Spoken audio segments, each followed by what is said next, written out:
Okay. Hopefully we're live.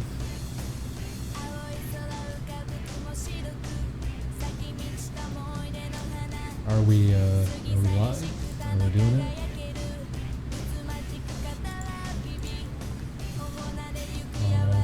Wait a little bit to see if the chat pops up and registers it. There's a hello.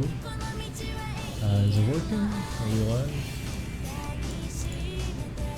There we go. Okay. Hi everybody. We're live. I can't believe I left that frame in. Oh, whatever. Okay. Am I too loud? Am I too quiet? Am I good?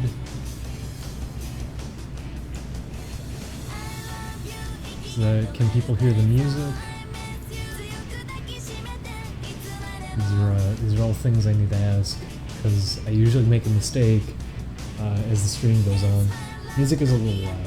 Okay, I'll turn it down a little bit.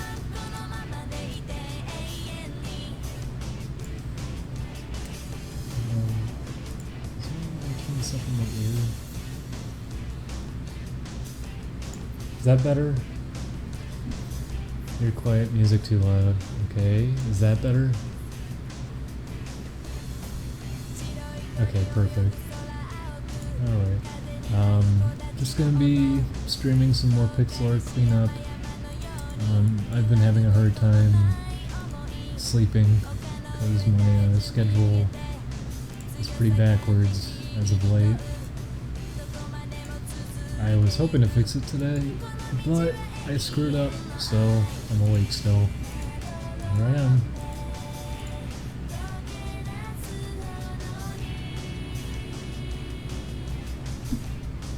Yeah, this is it. This is the funny stream for funny ha-has. You made it.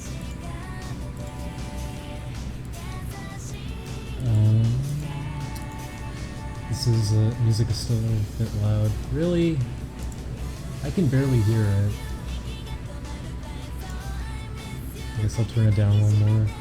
Is there a way I can turn this up? I can't see this because there's a thing blocking my view. Can I? There we go.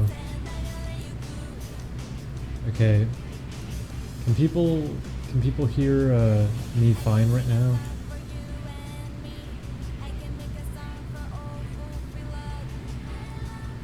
Can people still hear me?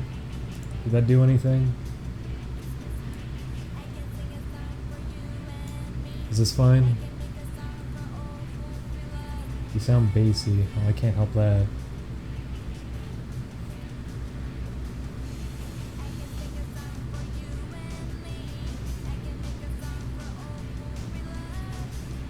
Okay. Okay, good. So this is the frame that I lost last time. I need to redraw it. It's that weird thing where you're tired and your eyes are kind of achy, but you know you can't pass out if you try. So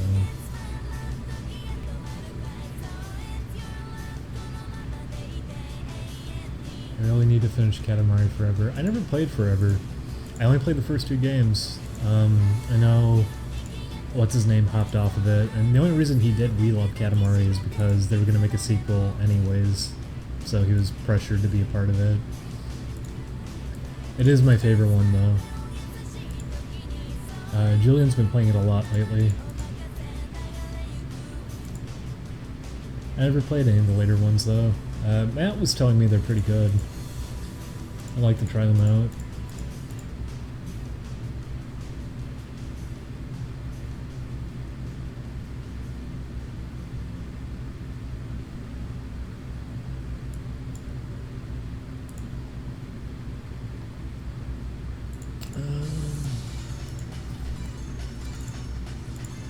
I hope we can replay this at some point. We tried to play Stretch Panic a little while back, and it was a mistake. We were all very, very tired, so it just wasn't worth doing.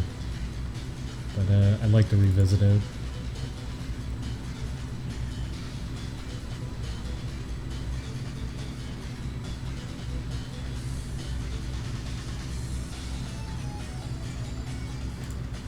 Yeah, I think almost every single Katamari game just has good music. I think that's a staple to it.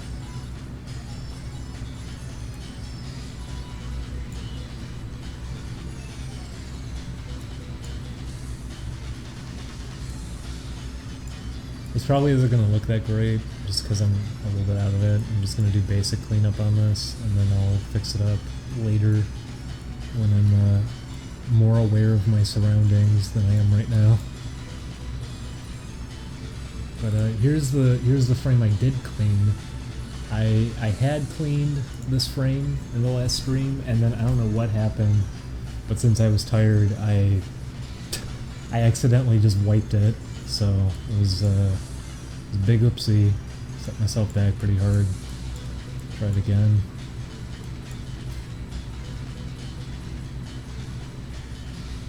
We played the Katamari mobile game. I have not. The only Katamari mobile game I played was on like original flip phones. They had one, and it ran like garbage. I played that one. But no, I never played the mobile one. I remember I played Mobile Monkey Ball because I was hoping it would be good, and it wasn't. It was very hard to play. There were some strange mobile games I remember playing. I played Konami Crazy Racers on the iPhone. They actually made a Konami Crazy Racers, believe it or not, for the iPhone, and not very good at all. Just too bad, because the original Konami Crazy Racers, I'll go on record saying this, I like it more than Super Circuit on Game Boy Advance. I think it's a better kart racing game. Konami Crazy Racers is a lot of fun, and it was a launch title too. You had to wait for Mario Kart Super Circuit, which is pretty crazy. But the interesting thing about that one was you would tilt the iPhone to steer, which barely worked. It wasn't responsive at all. It was delayed controls. But it tilted the game when you tilted your phone, so it always looked straight no matter how you tilted the phone, and that was at least kind of cool about it. You don't see games do that very often.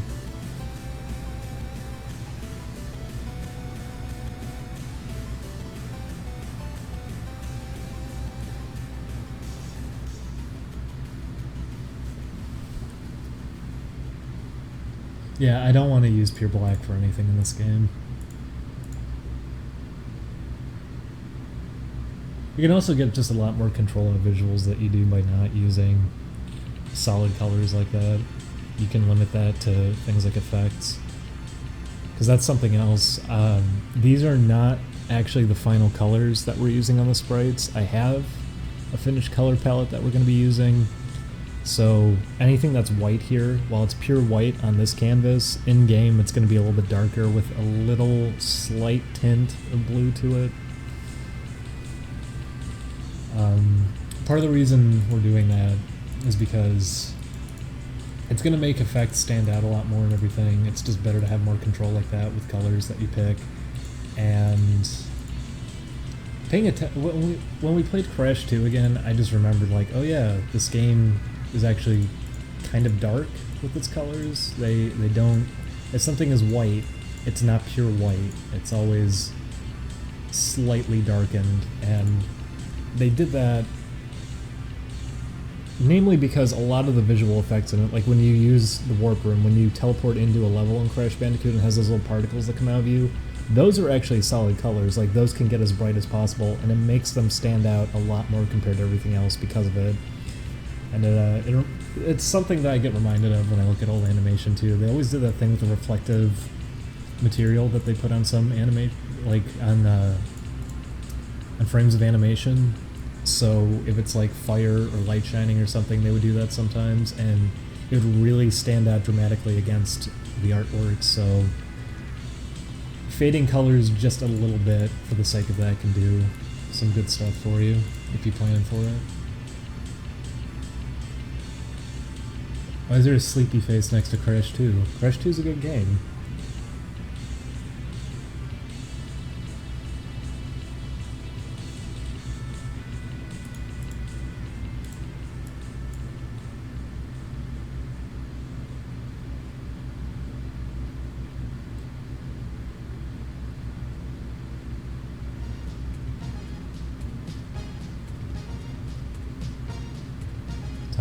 Tomba. Oh, we played Tomba.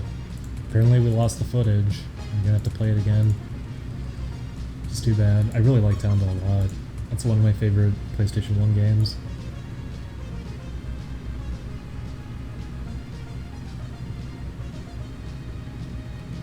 I don't think Warped is garbage either. I think Crash 3 is alright. I don't like it as much as Crash 2. Crash 1, going back to it, I'm much more mixed about because the controls in it are very hard to get accustomed to. Not to mention a lot of platforming in it is designed around just obnoxious waiting for moving platform patterns. It's not typically, I don't know. I want to get into a thought with that, but maybe I should just catch myself now and stop. It's not what I'd like to get out of a game like Crash Bandicoot. Crash 2 design levels in a way that I really can appreciate them much more.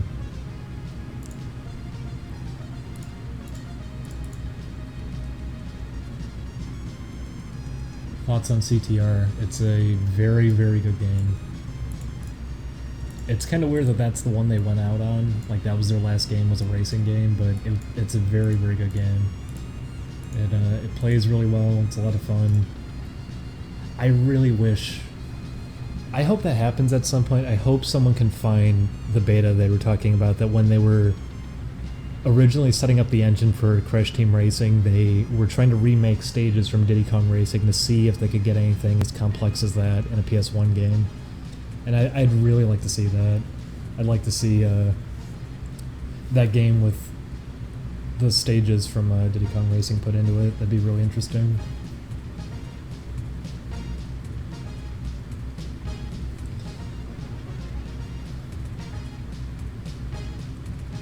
Thoughts on Twinsanity? I like Twinsanity, but it's a very mixed bag, and I can fully admit that what I like about it doesn't really come down to the gameplay. I like decisions in terms of... I like the soundtrack a lot in Twinsanity. I like some of the things they did in terms of characterization. They had a lot of fun ideas for it. It's just a shame that it got rushed as hard as it did, to the point that there aren't even like sound effect cues on a lot of things. Nina doesn't have a voice, which honestly I'm fine with that, but I also don't exactly hate her voice in the later games. That's why she doesn't have one. It's just really glitchy and everything too. It's just kind of a mess, which it's a shame, but I like things about it. There's still a lot of enjoyable aspects to it. Nope. Oh, who donated? Let me catch it. Thank you, T with Cora, saying, I hope you get some rest soon. Exhaustion is the worst feeling ever. Also, Bippy adorable. Cheers. Thank you, T with Cora. I may as well mention this too, because we got so many donations during that one stream that we've been putting it towards actually setting up a whole recording space now for streaming, and Amazon only recently corrected it. We contacted them about it and everything. The Elgato that we ordered, the description on the Elgato was not accurate. It did not say anything about operating system. It said that it was just compatible with 64-bit Windows, and oops, no, sorry, that meant Windows 10 only. So the Elgato that we ordered does not work with my version of Windows, and a lot of people were saying too, just upgrade to Windows 10. If you're someone who's actually doing programming work, and you're also someone who plays a lot of older games or works with older applications, not to mention, I have a lot of archive material from previous company work that existed from like 95 through 97, so I have a lot of old software that I have to run just to use all of that. Compatibility, it just ends up as a disaster if I'm going to upgrade that far ahead. It's already difficult enough on Windows 7, but Windows 10 makes it even more of a mess and a hassle to deal with. Not to mention, Windows 10 is just kind of sloppy, rough around the edges. If you're not someone who cares about too many things, I don't think you're going to notice any of that, but on my end, I'm absolutely going to notice. I'm going to have to spend a lot of time setting everything up again just to be more cozy with Windows 10, and it's just not really worth it for me at this point.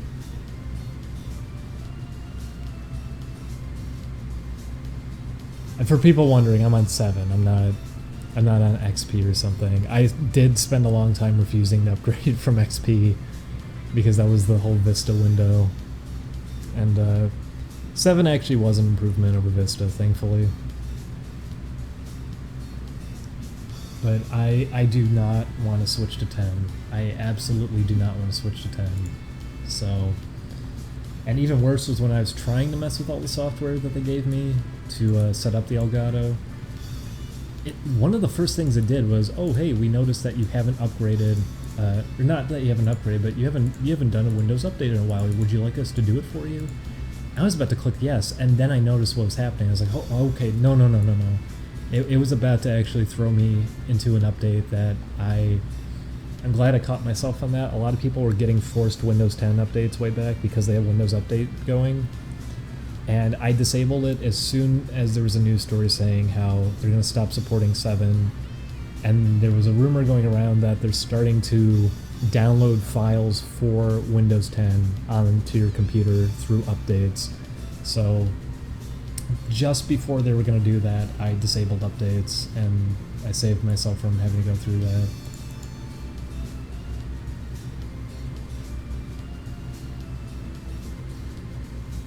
Also, Elgato is not compatible with Macs in any way, for whatever reason. I guess that's not that big of a deal, because if you're going to be streaming, you're probably going to be streaming on a PC anyways if you're doing games, but still, that's kind of weird to me. They're doing a fantastic job of keeping people away from their products if they're just going to do that. There's no reason necessarily that, I don't know, that it needs to be forced the way that they're doing it. I kind of understand it with the new one that they did, because it's taking advantage of things that I guess Windows 10 probably can only really fully realize compared to Windows 7. But I mean, at the office when I used the new Elgato compared to the previous model, it's almost exactly the same. There's very, very little difference. In fact, I remember it performing worse, so take that as you will. You saved yourself. That was very... Yes, auto updates are very stupid. You saved yourself, so that was a good move. I always have disabled updates, and I will only manually install updates if I know that they're required for something. I know there's no bells and whistles attached to it. Because you can go out of your way to download just specific updates if you really need them. But automatic updates are a really bad idea, especially with how hard Windows was. The fact that Microsoft really wanted to push Windows 10 on you, like that, it's crazy what happened to some people. That they were just in the middle of work, suddenly their computer boots up, it's upgrading without even telling them, and it potentially could just screw them over. Fuck over the work that they were currently doing.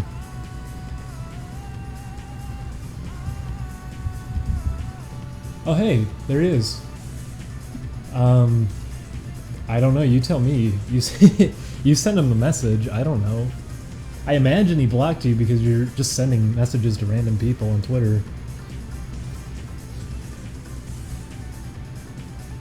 I guess I'll throw that out there too. The reason I've been joking around with you so much on Twitter is because I honestly don't care that much. Julian has his Tumblr up already. I'm probably just going to post like a photo at some point anyways, since we've all been going out and considering doing live action content. But you probably shouldn't be asking the Old Best Gamers group for information, because you clued it in pretty hard where you're getting your info from, considering that I just got sent an image from one of their DeviantArt accounts way back that was a joke account. So just fair warning there, I never trusted two of those guys with my real information, so you're not gonna get it from them. You're gonna be getting kind of the dead ends that I gave them. But I don't know why you were going around 4chan of all places to try to find information out. You're not gonna get it there. But I'll probably post something soon. Matt and Ryan have been trying to do live action videos a lot lately, and I've been invited to do a few of them with them, so you probably won't have to dig. You'll have what you're wanting in terms of like a photo or something.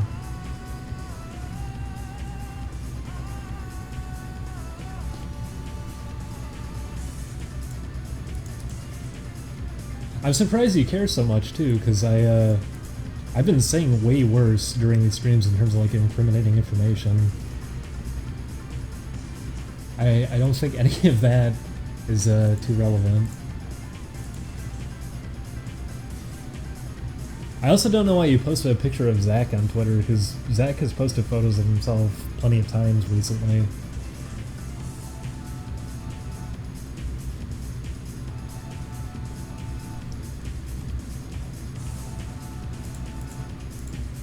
I'm gonna assume it's because you're in that window where you're hoping to.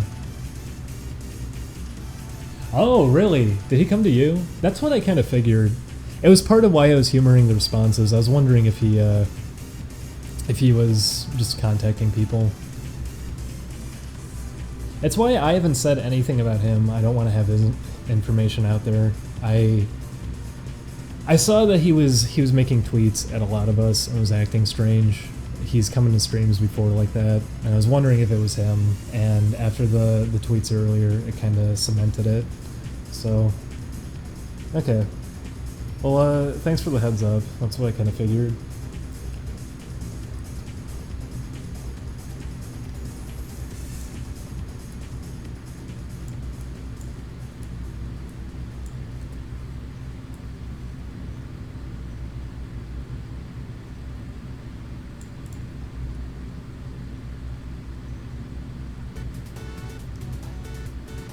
Oh, that reminds me, we had to order that too. We got the Elgato and we had to buy one of those HDMI splitters because I forgot the PS3 doesn't actually send HDMI signals to a capture device. It blocks it out, so you have to get a splitter to take the signal and then it can output it. So we're waiting on that too. We have a new Elgato coming on the way.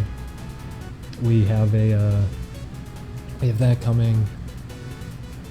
So the next step is that we want to get new microphones in here, but I did. You can turn off HDCP, can you? You didn't used to be able to. Maybe I'm just outdated on that, I'm sorry. It was like $10 for one anyways. But Chris was giving me advice on microphones. The ones he recommended are so expensive that it's kind of crazy, but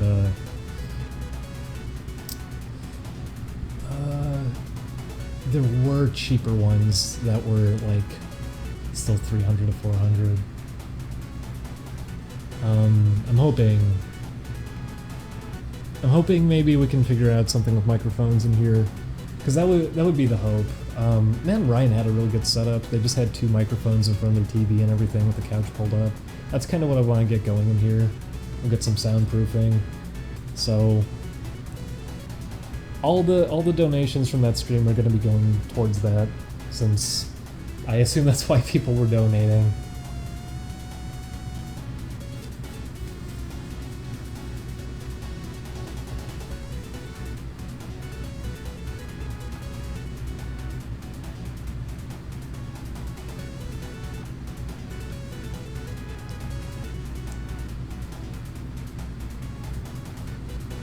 I mean, you don't have to delete your Twitter.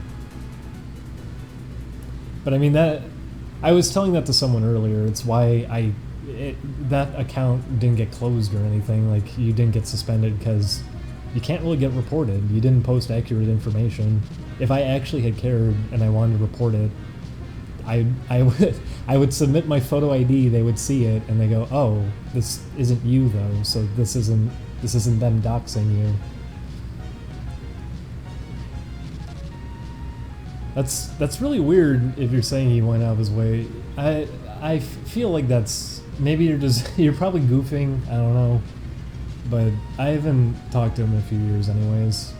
So that's interesting, anyways. But I mean, don't really. I was surprised all the comments that were getting left on the YouTube video too. That's the level of dedication I remember those guys had when I was like in high school to just go around and doing stuff like that. It's that's something I don't exactly miss. That was very, very boring time.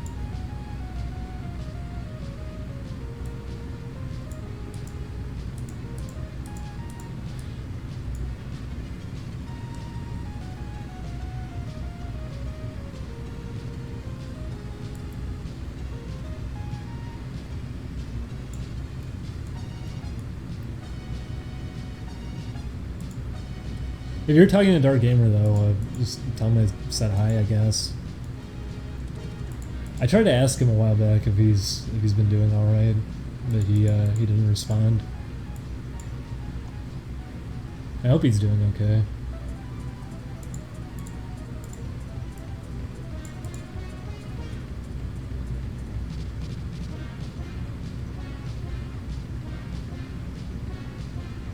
Oh, someone said they went to Curry House. Did you go to the one in Did you go to the one in Little Tokyo? It's I want to go back. We haven't actually gone in like a month now. I'd like to go back. I'd really like to go back to Curry House sometime soon. I haven't had it in a long time. Oh. We actually we hung out with some friends a couple weeks back, and they did homemade chicken katsu curry, and it was fucking incredible. It was amazing. They made so much of it too. They made like, I remember we walked in and there were just all these fried cutlets just laying there. It was incredible. We ate so much. It was really, really good.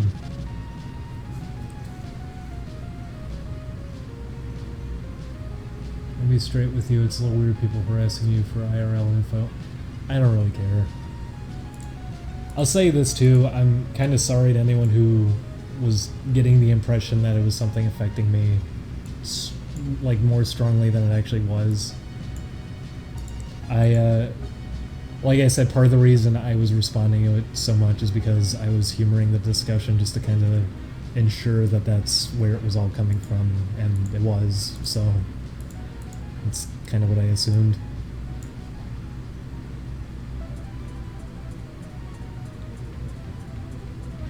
Katsu curry, it can be pork and chicken.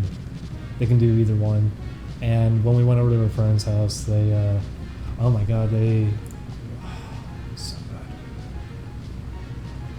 good. They only had a few chicken cuts. They had a whole bunch of pork, and I don't typically get pork, but we went there, we had it all, and it was really, really good. Oh my god, they mixed in carrots and vegetables and everything too in the sauce. They had really sticky rice, and I love sticky rice. Most people I know don't, but I love it, so it was even better. Can Blackmagic Fusion work on Windows 10? Do you mean what I'm using right now? Because I wouldn't recommend this software. Are you using solid black outlines for the outlines and sprites? No, I'm not. The outside of the sprites have a solid block outline, but as you can see, the inside is having colored outlines, so it makes it pop more against the backdrops, and anything in the background of the game is going to be more pronounced with solid colors, and anything that is actually in the back, or like the parallax layers in the background, anything like that will be more faded colors, so you'll know right away, you'll be able to read what's interactive, what's an obstacle in front of you, what's wall for enemies. You're not going to get too distracted by backdrops.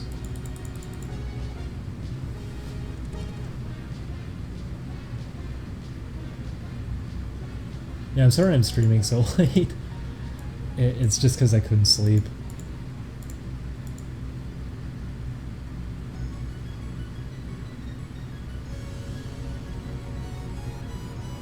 What would you recommend for sprite making? Anything. I don't think software matters. A lot of people say to use Sprite though. I haven't used it personally, but it looks like it's pretty good. So, even though I can't make a solid recommendation because I've never tried it, I'll say for sure that you should give it a spin. But even MS Paint works. It's what I was using for the longest time. When I was doing any work for clients, I was always using MS Paint.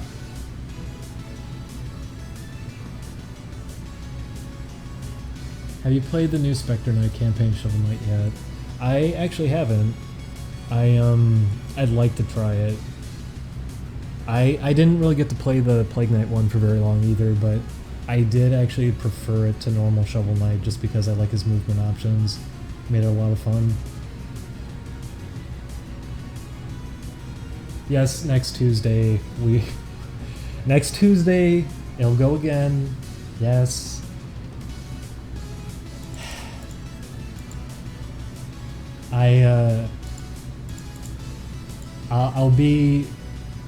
I'll be waiting until probably the end of the night to start retweeting everything though, because I feel bad for my followers seeing all of that, because boy oh boy, do people really commit to that whole funny haha.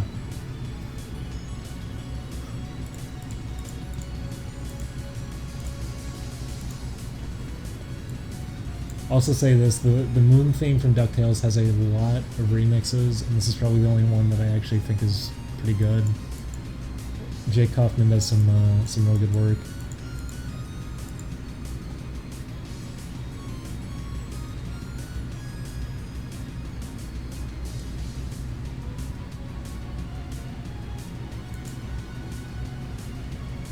When's Bobberfest? I don't know, I'd like to do it again. I've said that probably every stream at this point. I'd really like to do it again. We just have to find time that everyone could be back together to do it.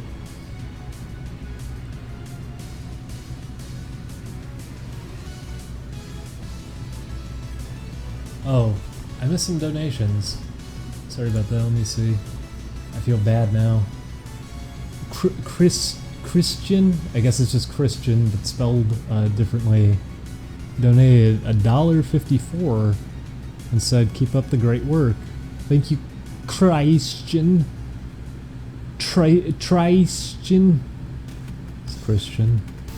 Concretin donated $5 and said, I've been up all night playing Symphony of the Night for the first time ever. Literally just beat it 5 minutes ago.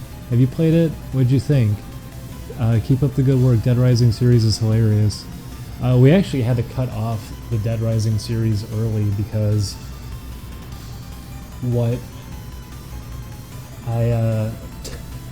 we made a great mistake. Chris never went to a save point, and we ended up just losing everything, so we're gonna have to play through it again, which I'm fine with. I wasn't exactly too satisfied with how it was going, but we'll give it a spin again in the future for sure. And Symphony of the Night's a really good game. I'd like to play it again sometime soon. I had it on Xbox Live Arcade, but yeah, comment section did call it. That's one of my favorite things about Dead Rising, is also that it has limited save points like that, but my hands were not on the controller, so I'm sorry.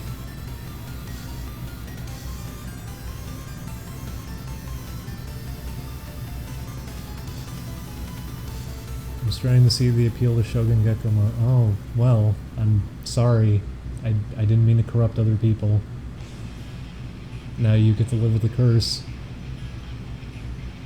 The Symphony of the Night is a really, really fun game. It's really nice to look at too. Really clean animations, really good soundtrack. The one thing I'll say about it is that I don't think it's one of my favorite Castlevania soundtracks, even though I do like the music in it a lot. But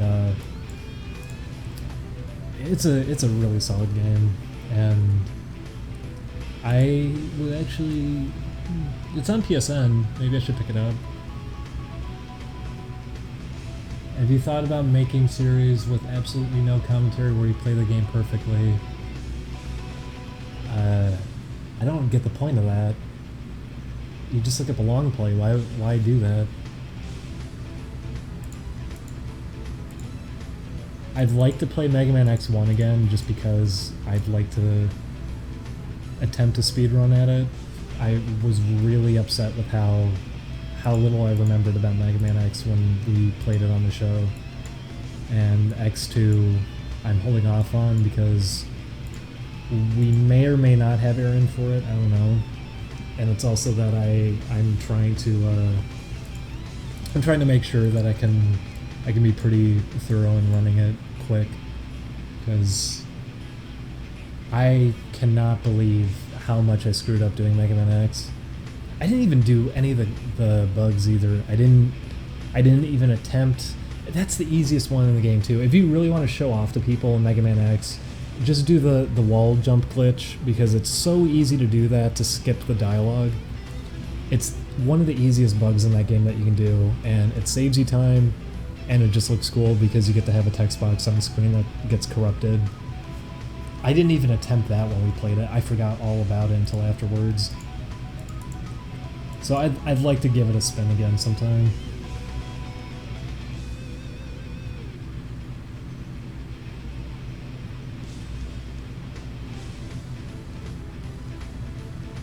How much of Banjo you have recorded? Are you guys gonna finish it? Yeah, we're gonna finish it. We're already coming up on halfway through. It was funny. We were on the swamp level, and I remember Chris at one point was saying, "This is getting boring. This level's it's taking too long." And I paused the game and even looked at how long I was spending. I only spent 15 minutes there, and we already had everything collected. So we're gonna be able to blow right through it. It's not gonna be any issue. We'll be fine to finish Banjo-Kazooie as a series. I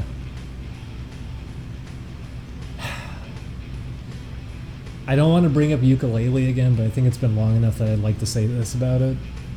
I think it's funny that people were saying things about being bad at it, because I don't think collectathon games like that necessarily have a skill level, unless you're gonna die repeatedly, which didn't really happen anyways. But Banjo-Kazooie, for example, I don't think you can be bad at Banjo-Kazooie. I think you just cannot know where things are, so you start wasting time trying to find where they are. Being good at Banjo-Kazooie means you know where everything is ahead of time. There's not enough there in terms of movement or skill or anything to kind of give it that sort of depth that you could say someone has good skill at this game or not.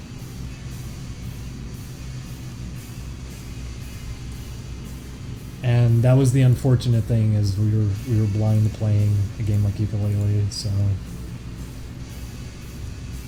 I didn't even hate it though.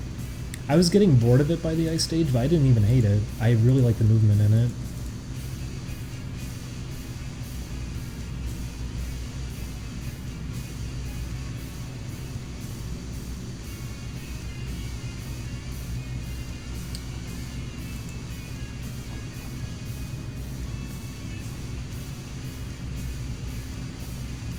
Also, for people worrying that I'm not going to be speaking anymore during Banjo-Kazooie, no, it was the first video. I was actually really quiet. I'll own up to this now.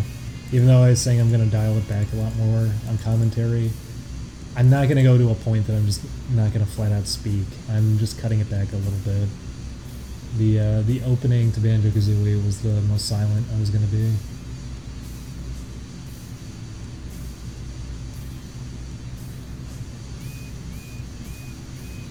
But I get why people want me to cut back on commentary, and I'm still gonna try to go a lot lighter with what I say. It's because I don't feel like getting treated like a. I don't like it being seen as that. A lot of the Game Grumps audience came over, and everyone wants an Aaron of the group to complain about, and I don't want that to end up being what I'm kind of seen as. So I'm just gonna cut back. I think part of the problem is that I'm always playing the game too.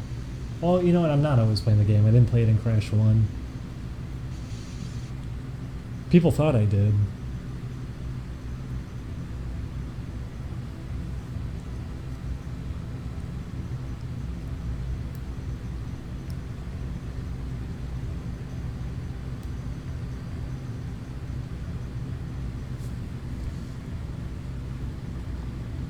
But,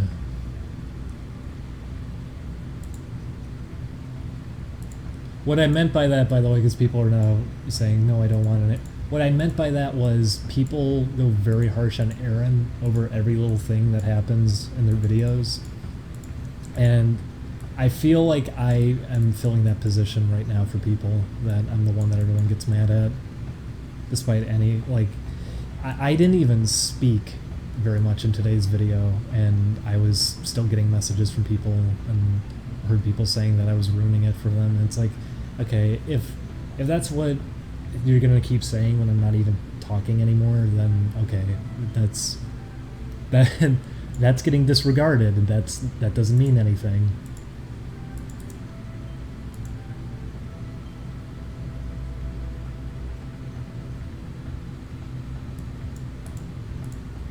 You're actually good at people would debate that. I don't think that's the other issue. That's one thing I'm doing for sure from this point on. If we're ever gonna play a new game, I'm going to study it ahead of time, because people are going to get really, really nasty if you blind play through something new. Someone got mad that I didn't know there was a ghost that you have to jump off a cliff at the beginning of the first level for in Ukulele, and you're not gonna know that on blind playthrough. So I'm gonna try to figure those things out ahead of time.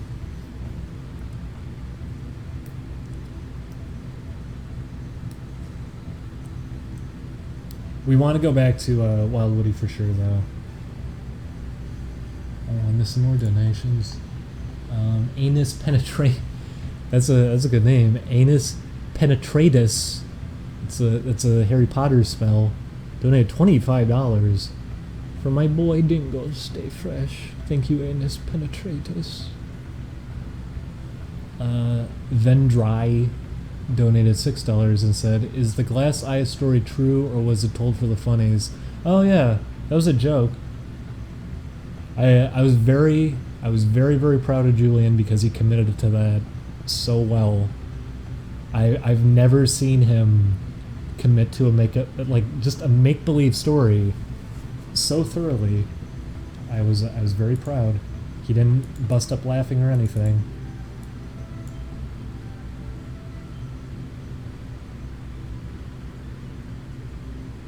And everyone believed it too. That's right, everyone. He popped his eyeball out for everyone else, and they all squished it and rolled it around.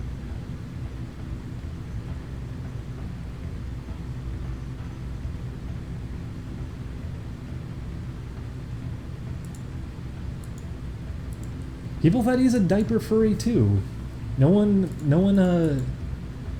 People never believe it when someone says something honest. It's always a joke that people read as being serious.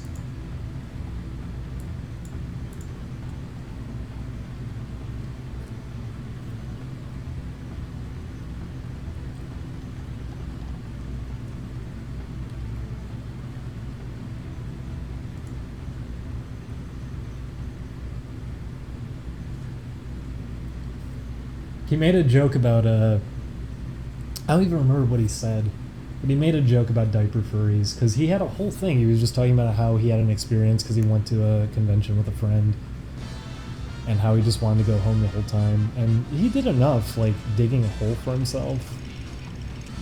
Like, if people wanted to make fun of him, he already did a good job being honest and digging a hole for himself. Then he made a joke about diaper furries, and everyone clung on to that, thinking that was the honest part. And,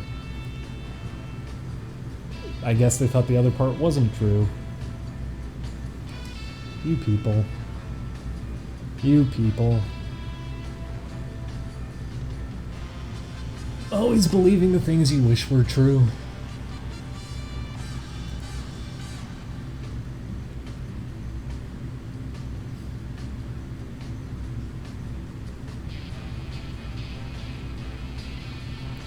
I mean, everyone...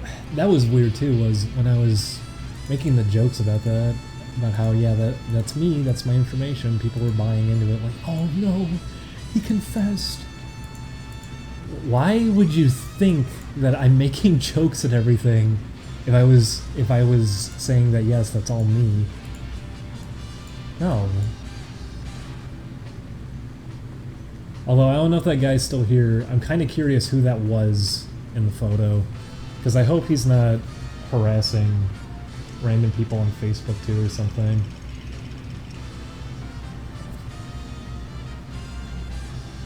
Because it looked like it was a high school graduation photo. I don't know where any of those photos came from. There's one of a bald guy too. I know that was posted in a 4chan thread.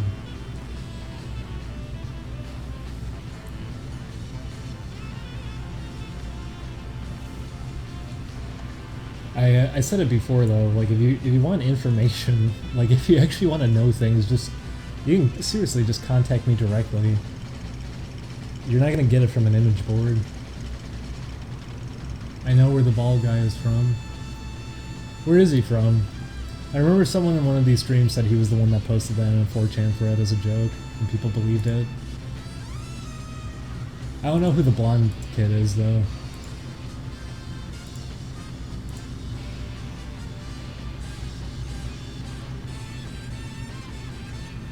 I think that's something that comes up in the new series too, is everyone starts joking about what my name is.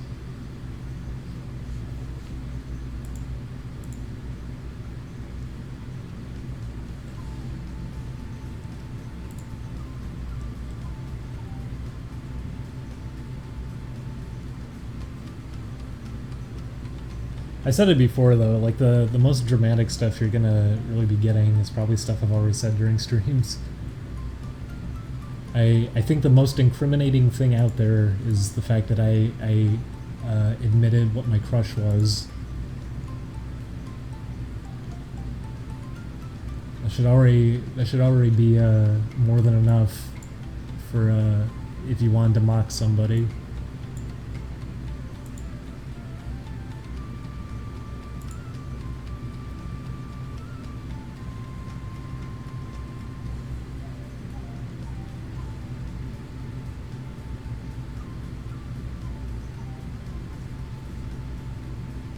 Oh, that was the old, that's the old Best Gamers Steam account.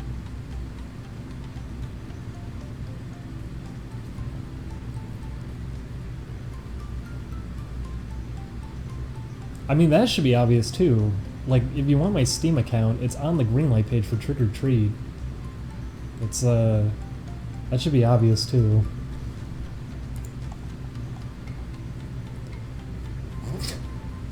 I don't know if I should answer that.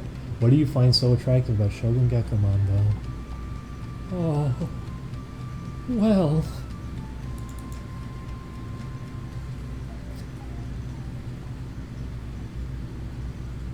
Believe me, it's a mystery.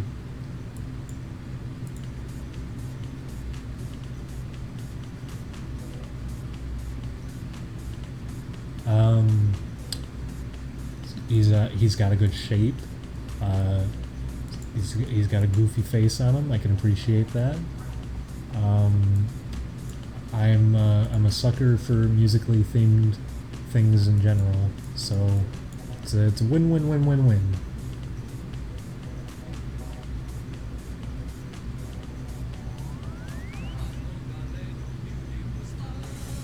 What got you into pixel art? It's because when I was first starting to do game stuff, this was already like 1997? So this is coming right out of Super Nintendo era, and if you're going to be doing stuff on the PC, you're probably going to be doing 2D games. So, would you fuck Big Band? Probably not.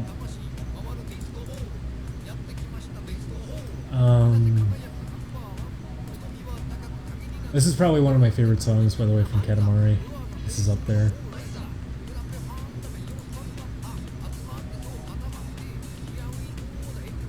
What was Julian's? Julian's was a Katamari on the Funk, I think. I forget what Matt said his was. I'm 26, I'm not 27. It's kind of weird that this entire circle, everyone's the same age, because Chris is 26, I'm 26, Julian's 26. We were all born around the same time, like in terms of month. Because Chris and I were born in November. I think Julian was born in August? It was August 25th, because 5 times 5 is 25, and 25 is his favorite number. Got it, I remember.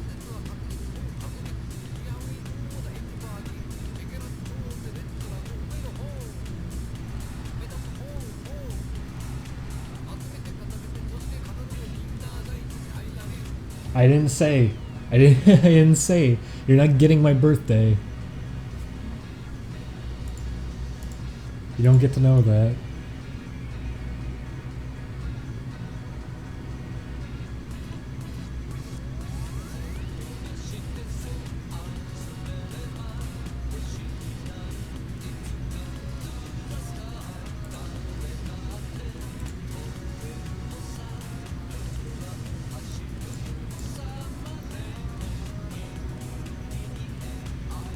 I'm gonna say too, I hope we don't get that kind of thing going with the community.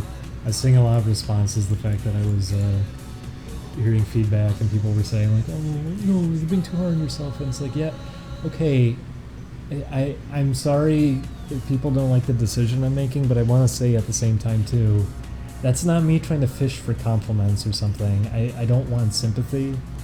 I actually have been listening to people from a lot of different places on things. It's not just been a comment section like people always assume. I've been listening around. I'm not personally that happy with my own end, so that's why I want to make certain decisions in terms of changing how I kind of go about doing videos now. It's beyond just, oh, negativity in the comments. It's beyond that, and I don't really want people falling back on that too, saying, no, you're great, we love you, you're special. I really don't want that. Don't do that. That reminds me of like Markiplier's audience or something, how he does videos pretending to cry every other day to just get comments to kiss up to him. Do you read the Reddit comments or the YouTube comments? I read all of them. I read around everywhere. And I'm gonna admit to that because everyone else who says they don't read comments do read comments. They just pretend they don't read comments. That goes for anyone on any channel. They all read comments.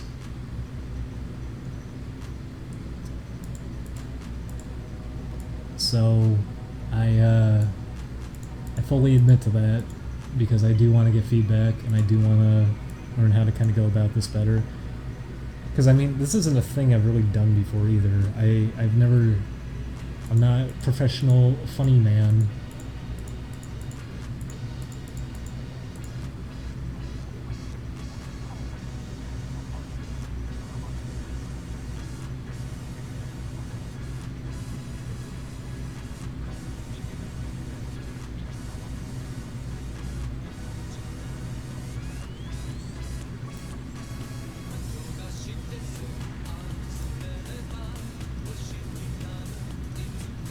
There's a blank pixel. Yes, there is a blank pixel. I just haven't filled it in yet. You mean this one right here? Don't worry, I caught it. I get very, very, very nitpicky about doing pixel art. If there's even a slight mistake, I'll usually notice it. I just need to find time to get over to it.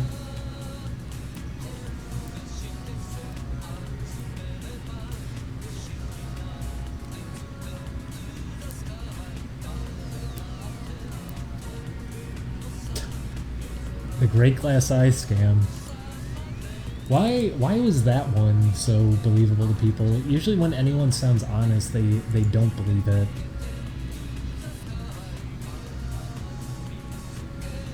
Will you get a sub button? You know what? Can someone tell me how many followers I have on Twitch? I might be able to apply for a partnership soon. I'm actually really surprised. Just because my YouTube hit like 11,000 subscribers, so even if I don't necessarily say I'm linked to Oni Plays, because that's probably how I'd have to apply for it. I'd probably have to say I'm attached to Oni Plays. I don't feel like I could do it on my own, but since I'm at 11,000 subscribers, which probably isn't enough for them, I think they want you to have 100,000 on your own or something. But considering that there's so many people following this Twitch, how many viewers I get, and how I have that many subscribers, and I've never even posted a video, they might just consider it off of that alone. I might be in a position I could get it. We'll see.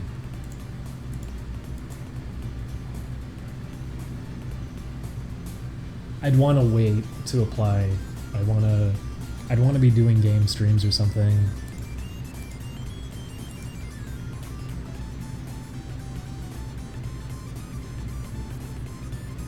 Did they increase the number? Did they increase the number? I don't know.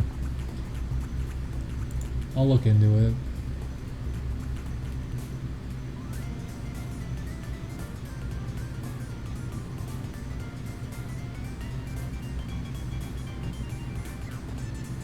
Oh my god, almost 300 viewers this early in the morning.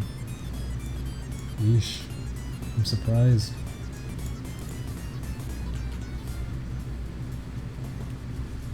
I know there's people with like 5,000 followers and they have sub buttons. It's ridiculous. Believe me, that's always upset me, because I know Mick was trying to get a partnership on Twitch and he couldn't get one despite having a huge audience. They're very picky choosy about it, and I don't get it.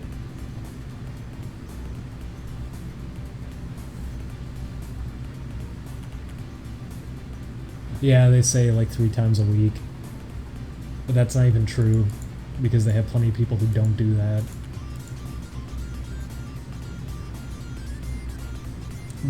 That's honestly why I want to get partnered. I want to have a lot of emoticons. I'm excited for that.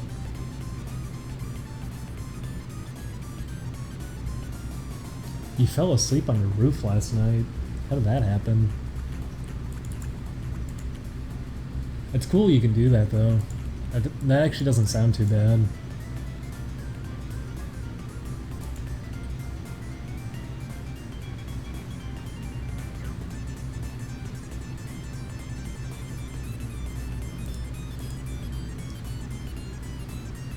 Alcohol.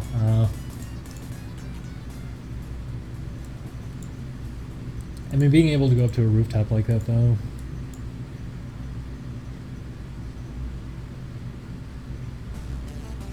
Have an emotion. I'll consider it.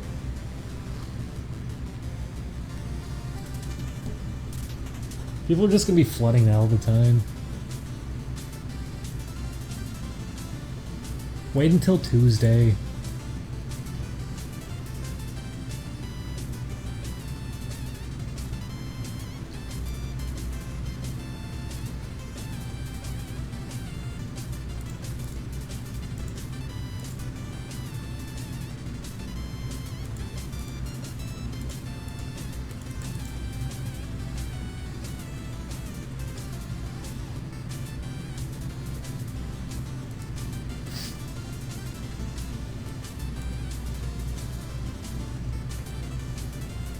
Well, Tuesday is the most magical time of the year.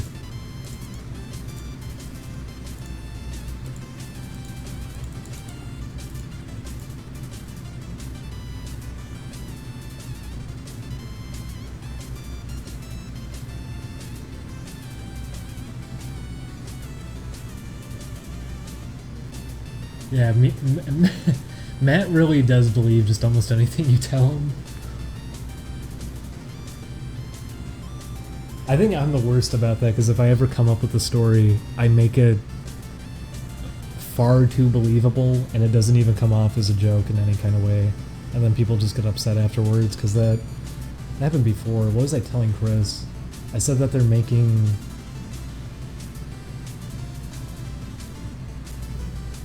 What was it? I said they were making a spin-off of something with babies. And he believed it, and I said, it's not true. And he's like, why would you even joke about that? Like, there's no comedy there. Why? It just sounds completely real. What's the joke? That's... I wish I could find more of a middle ground. Because that's what I think to myself is, what is a lie that I can come up with that people would believe, and then I just end up doing it, and it sounds completely believable as opposed to being ridiculous and sounding believable. Turok Babies? I'd be okay with that. If there was a Turok Babies game, I'd be all for that.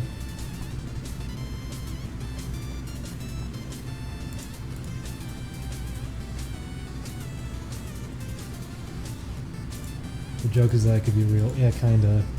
I made a joke about Five Nights at Freddy's and they ended up doing what I said, so who knows.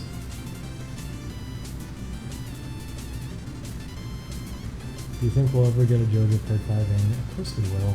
If they're gonna do Part 4, which wasn't even that popular in Japan, of course they're gonna do the most popular part over there. They love Part 5. I know they're doing the Rohan OVA first. I'm kind of interested to see, especially because it's based on the current art style, sort of, to where Araki's at. So it'll be interesting to see. Plus, it's an OVA, so they're gonna put a lot more into the animation. Part 4 was pretty amazing to look at, though. Obviously, not amazing in terms of animation necessarily, but they did a lot to really stylize it. They made it look great. It had some of my favorite opening songs too. I remember when it first started, people were saying to like, these openings are the worst, they're not trying anymore. Did they just drop the budget? Look at Part 4 compared to Part 1 and tell me they cut the budget.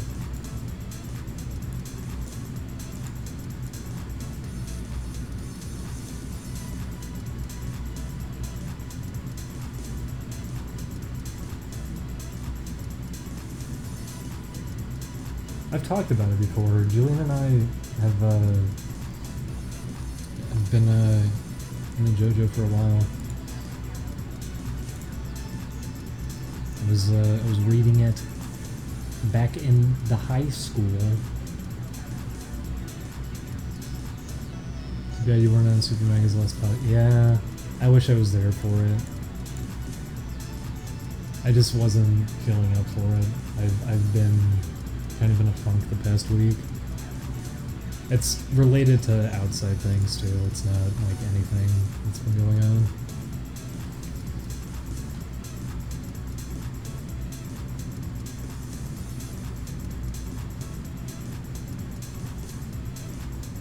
Tubivore? We'll wait for Tuesday. If there was a Fat Albert game, would you play it? Of course I would. Why would I ever hold off on that? Why would I ever hold off on that? I would love to play a Fat Albert game. And I doubt there ever was one. If there was, it's probably a shitty Atari game or something. It'd have to be like a point-and-click adventure if they're gonna do it.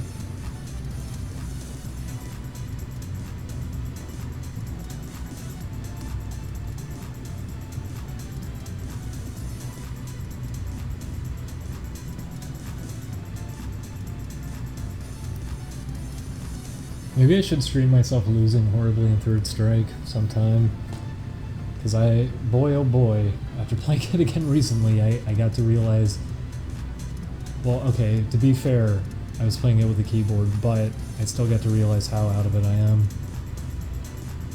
The last time I really was into it was like over 10 years ago. It was a long time ago. Online edition, I only played it for a tiny bit. Because I didn't have my fighting game circle anymore. High school, I was playing fighting games like all the time. I had a circle for it, and we just play games all the time. King of Fighters 90 and Third Strike, I was playing all the time. What is it even from? I'm clueless. It's a Digimon. Also, this is a stupid dope mix. I should use Dudley more. I didn't even think about that. Dudley's actually pretty fun to play as. It's because I always gravitate towards low-tier characters, I've noticed, in pretty much everything.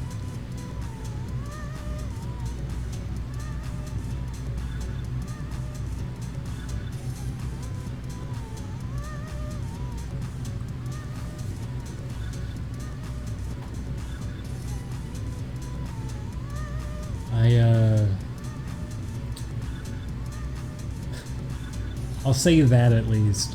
I think Third Strike has some of the absolute worst low-tier characters I've ever seen on a game in regards to someone like 12, because I like 12 a lot, I think he's really cool looking, but holy shit is he worthless.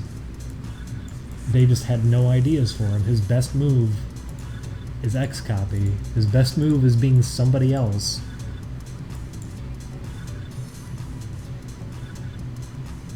At least he can turn invisible, though. That's useful, right? That's an MK idea, by the way. That's Mortal Kombat doing that, thinking that's a useful move. Turning invisible is not useful in a one-on-one fighting game. Not to mention, there's a camera that moves around based on how you move. You make it really obvious where you're probably positioned.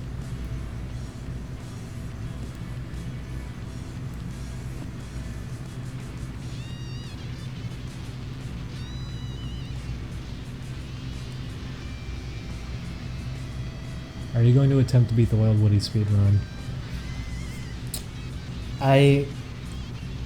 I'll say this. I'll say this, if somehow I can acquire... If I can acquire a Sega CD and a copy of Wild Woody, I'll be down for it. And yeah, I'm probably not right about 12. Maybe people have been doing more with them since I was last watching anything related to Third Strike.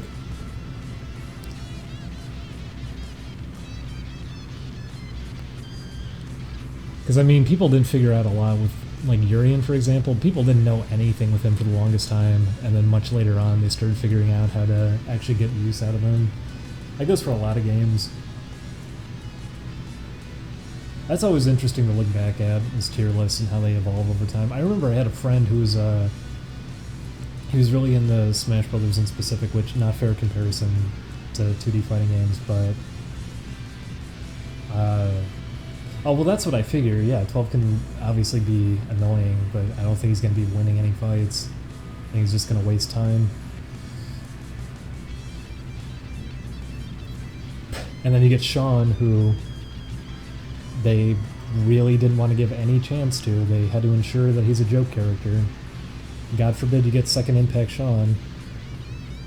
Let's make it so even if he lands a move, it's dangerous for him afterwards.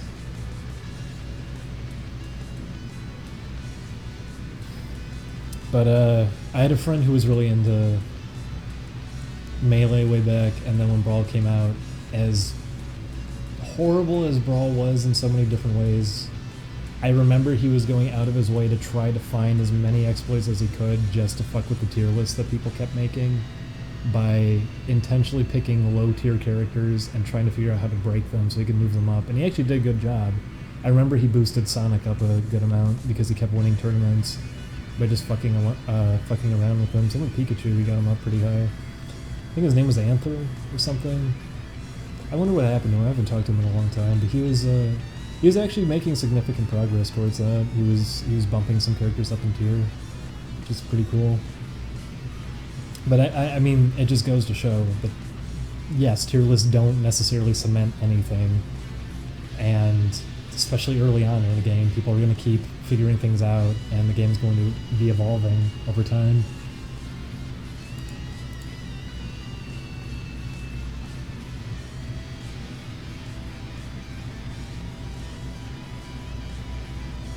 Anther runs the net play ladder for Smash Bros. Does he really? I haven't talked to him in such a long time. I'd be interested to talk to him again at some point. It's good to see he's still around.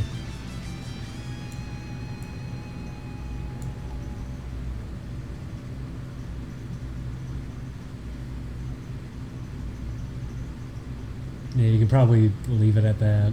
Tripping did a great job. Of course, if you're Jonathan Holmes, you can write a whole article about how tripping is good because it means the other person doesn't have to try, and it means it's a good game now because anyone can play it. You don't have to feel intimidated.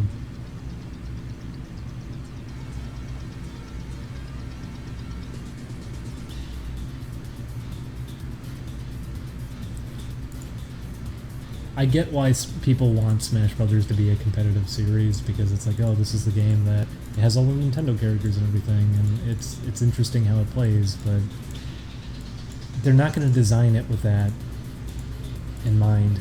They're fighting that harder and harder with each game since Melee. Because Melee, at least they had some things to offer to players to kind of gear towards that. They had L canceling. That was an intentional decision. They put that in on their own. They were fine with that.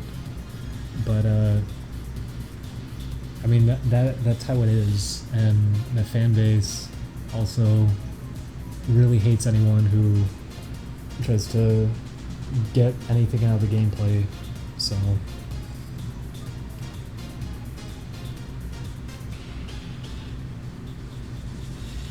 I'll always say it, Melee was just kind of an accident that it turned out as well as it did, and even then, I still would rather play other 2D fighting games over going out of my way to play something like Smash Brothers, but Melee can still be a lot of fun, and if I ever saw like people were playing it, I'd be up for playing it with them.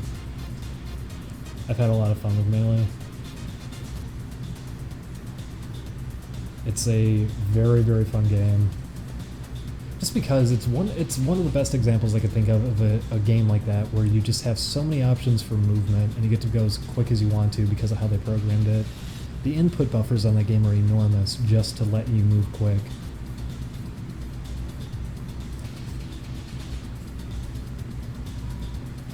Do you ever play something competitive on Only Plays? Absolutely not. Julian isn't the best at video games, and Chris would never want to do something like that, nor would I think he's familiar with a lot of that.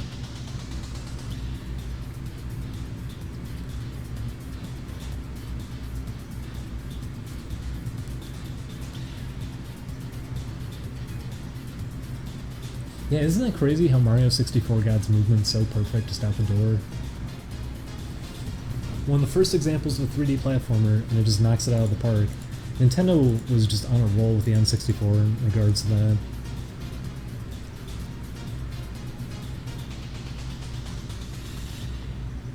Also, anyone who says Mario 64 controls like doo-doo,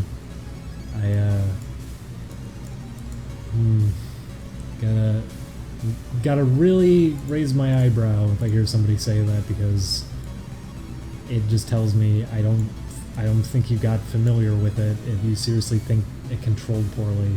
Say what you will about the camera. I am in complete agreement on that. Agreement?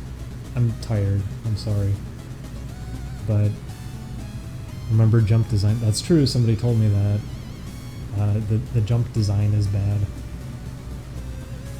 N64 thumbstick is really bad. I'm mixed on the analog stick. It hurts. But it does give a lot of feedback too. You kind of know exactly where you're holding it.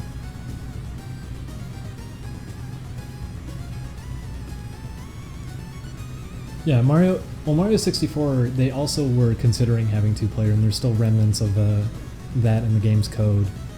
And they ended up having to just kind of scrap it because it's like, alright, do we want the game to be very straightforward with level design, just so we can have it be two players playing it at once, or do we tailor it around a single-player game where we give them a lot of flexibility, and that's what they ended up doing, which I'm fine with. It turned out really, really well. It's a game I could go back to over and over and over again and never get sick of it. That's how much fun the controls in it are. Do you like Chicago-style deep dish pizza? Absolutely. That's the one thing that I miss now that I'm living out here. At least you can get Lou Malnati's delivered out here, which, if you're gonna get deep dish pizza, Lou Malnati's is the best. Yeah, I miss it a lot. Julian finally got to have it because we got Lou Malnati's shipped out here, and he liked it a lot. Did you say you used to or still do play Dota 2? I don't play it anymore. I used to really be into it for a while. I was getting really sick of how Valve was supporting it though, and I just didn't want to do it anymore. The matchmaking system gets really frustrating on the higher end too. When you start moving up, it gets really, really annoying because they do really uneven matches because they think of it as if it's another game. Like, oh well, if you're gonna do a game like an arena shooter, the way you'd structure it is, okay, if you have 4, that's not even a good example because those don't really have matchmaking systems, but let's just say any kind of shooter like that, everyone's even positioning, like the map is structured, both sides of the map are completely the same, teams have access to all the same things, weapons, whatever, so it's just a matter of skill. If it's four high skill players matched with one who's slightly lower skill, you could probably down the skill of the other team overall to kind of even it out or something like that. Kind of just weighing it like that. Or 4 not very good players with 1 amazing player, so the other team is 5 decently skilled players, stuff like that. It could work in a game like that. In Dota, that does not work because one teammate being bad is enough to ruin the entire game. And that's what they do all the time.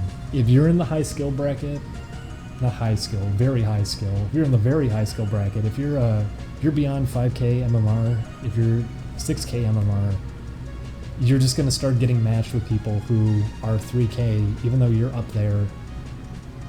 And all it takes is 1. Usually you just get stuck with 1. But that's all it takes. You get 1 3k player on your team and okay, boom, now your whole match is fucked because even though, yeah, the other team has been kind of weighed a little bit lower, that one teammate is going to get himself fucked over all the time, and you're just going to have to babysit him, and then usually they end up throwing a fit, getting mad at everyone, intentionally feeding, just that kind of thing. One teammate can ruin the whole game, and they got rid of going into a game solo. You used to just be able to find solo matches, you can't anymore. So if you're solo and you get paired with a team, usually the team shouts at you and blames you for everything and intentionally throws if they get mad about something. Not to mention, it's really easy to get reports abused against you because communication reports are all automatic, so if you typed in the chat at all, you get ready to be muted automatically and then have your account flagged and sent into a shadow queue for like a week. It was a mess. By the end of me playing Dota, I couldn't stand it anymore. It was just the same thing repeating over and over and over again, and it didn't come down to like, okay, well, this is all my fault. You start recognizing like, okay, I did the most I can do, but the most I can do is not going to be enough if I'm playing the solo. I need to be in with friends. And then when you're in with friends, you're going to be put against other 5 stacks, which that can go either way because a lot of people smurf anyways. But that is the optimal way to play it. At least when I played with 5 stacks, it wasn't so bad.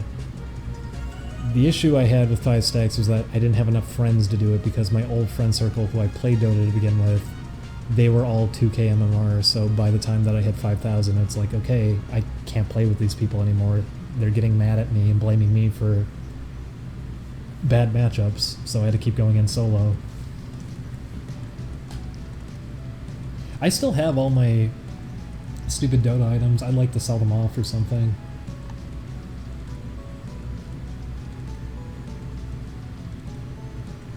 I had katsu curry the other day, but it wasn't a good one. How do I deal with the sadness I'm not feeling?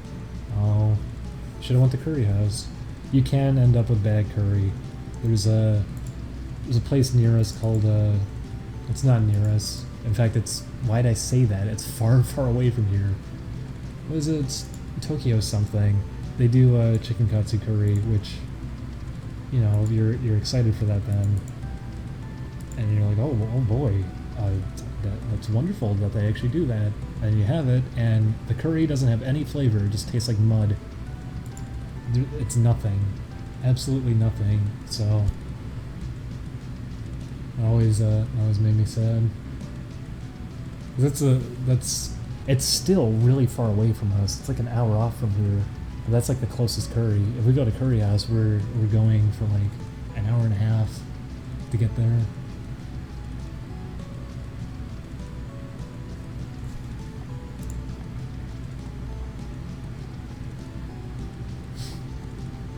I was wondering why someone quoted Duckman in the chat. Yes, I've watched Duckman. I've been watching it a lot more recently. I really dislike that.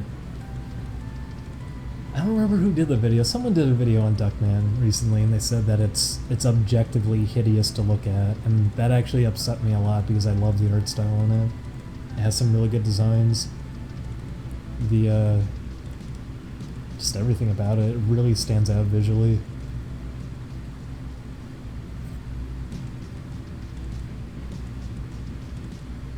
Curry House in Little Tokyo. Yeah, Curry House in Little Tokyo is like an hour and a half, hour 45 from our place. It's a very long trip. That's why we don't go very often.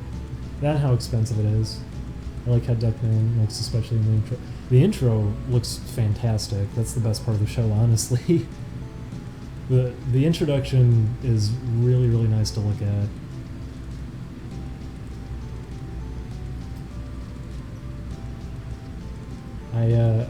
I really adore a lot about the art style in it and the designs in it. Even if the actual show itself is very rough around the edges. It's not animated particularly well, but there's still so much I like about it. They do a lot with backdrops in it too, to stylize them.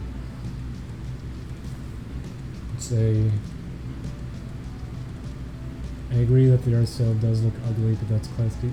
Well, Duckman's different, I feel, from other shows that they were attached to, because they actually, I forget what his name was, but they had that one guy involved, the one artist in specific, who was what it's all based off of to begin with. The designs are really, really good for just Duckman in general. They were establishing a good kind of world for all of it. My issue. You guys live in Glendale? No. My issue with Duckman is that it's very formulaic, more than I remembered it being. And then I ended up watching, because I remember Comedy Central a while back. Comedy Central was, when I say a while back, that was stupid of me to say. It wasn't a while back. It was like 2010, 11, 12? I think 11. They were re-airing it for just a little bit on Comedy Central, and they were airing season 4, like the tail end of season 4. Season 4 is, I don't know what the fuck happened, but not only did it become even more formulaic, but they cleaned it up a lot more. It's still harsh in tone a lot of the time, but a lot of characters are just kind of pushed out of the show. They came up. It turns out Bernice had a sister that she didn't know about, and she comes in to replace her in the house. So now, instead of having a character who's supposed to serve as a comedic foil to Duckman, who has arguments with him all the time and everything, instead of having that there, now here's a kind woman to be there to support him, and her character is that she's normal. I don't know why that happened. I don't know why they decided to do that all of a sudden. It's very, very strange. I don't know why they ended up doing that. So it was that whole season, I think, is kind of hard to watch. They made really weird decisions with it. I think it's a show worth watching, but I can understand why no one would particularly enjoy it, because even I feel like some of it's a little bit weak. Yes, network interference is probably a big part. They even did an episode making fun of Viacom, so I feel like that's probably what it was. In fact, that episode in specific not only made fun of Viacom almost directly by name, they didn't even try to parody it too much, but the episode was about how they were Viacom essentially bought the likeness of Duckman, and they cleaned him up, and later on in the episode they show a version of him on the television that they actually did a decent job with. That they emulated a different art style where he has a thicker outline and looks a lot cleaner. He's not as detailed, and it's a more safe version of him. And I feel like that episode probably was a response to season 4 in general. It was like, okay, well, this is what we're doing. We have to tailor it back a lot more.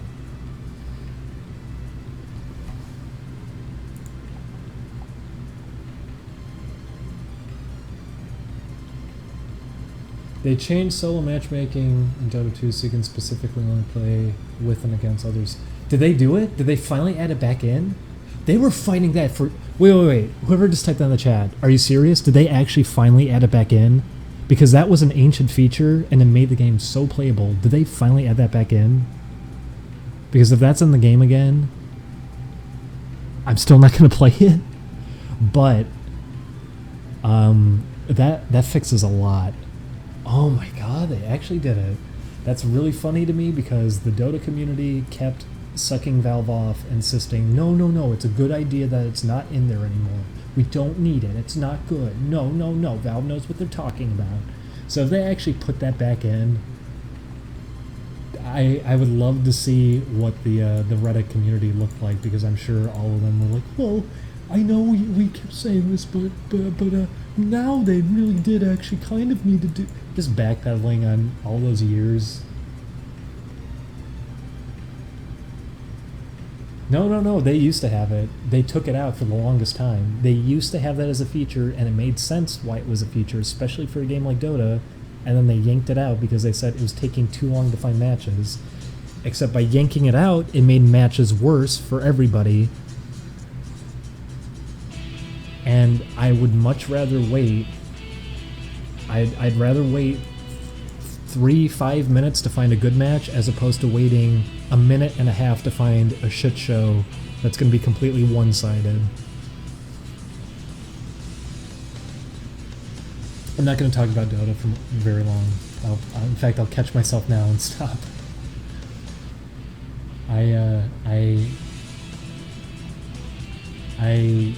just can't believe they finally did that. They were fighting it for such a long time, and the community was completely defending Valve on never including it again, even though, like, even pro players were saying it's kind of stupid this is gone. It's real hidden though, it's in options, advanced, and a literal checkbox. That's how it was before. They hit it before.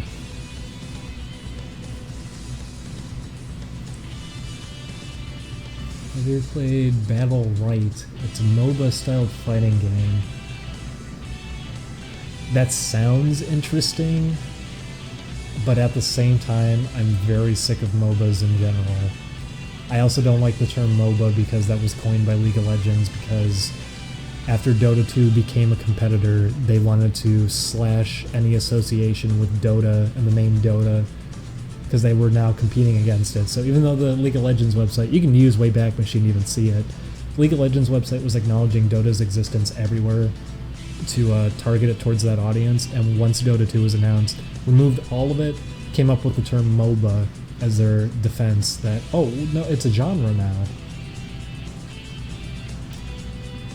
So I get irritated hearing MOBA on its own anyways.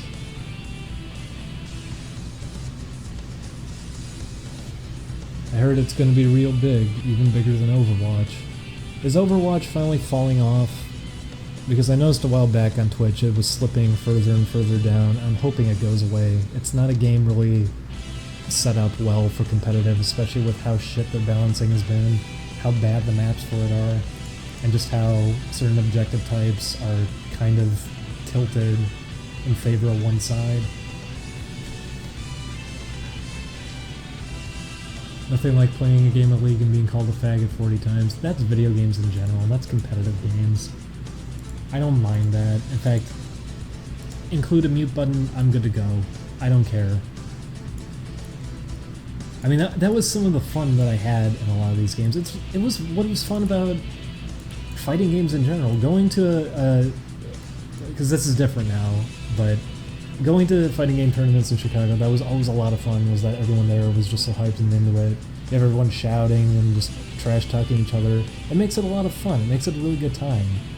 And then you have articles showing up on Destructoid and Kotaku like, oh, these savages are, I don't know what's going on. They're making strange noises and I think I'm being threatened.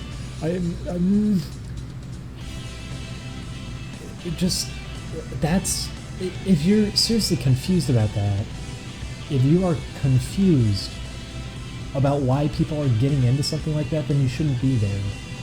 people are getting into it because they're having fun with it. I was hearing that too. That was Valve's defense for firing one of their best casters during the shit show. That was the what was it? I'm actually forgetting now. This was a while back. It was a Chinese tournament that they had, and the whole thing fell apart. It was a mess. It was a disaster. It was horribly organized, and they raised all this money too, and didn't put any of it towards the actual tournament. They just pocketed it, and they had one caster who was really passionate and trying his hardest to save the whole thing, and they fired him in the middle of it. And it's they were saying he wasn't professional enough for it. That they're trying to be a professional event, and him, because he used a dry erase board at one point to display how players could have handled something in a match. They said that's not esports, that's not professional esports, I'm sorry. But just that mindset, professional gaming like that. You know what professional sports are? It's everyone getting drunk in the bleachers, throwing beers and screaming and cheering and insulting the team that they're not rooting for. That's sports.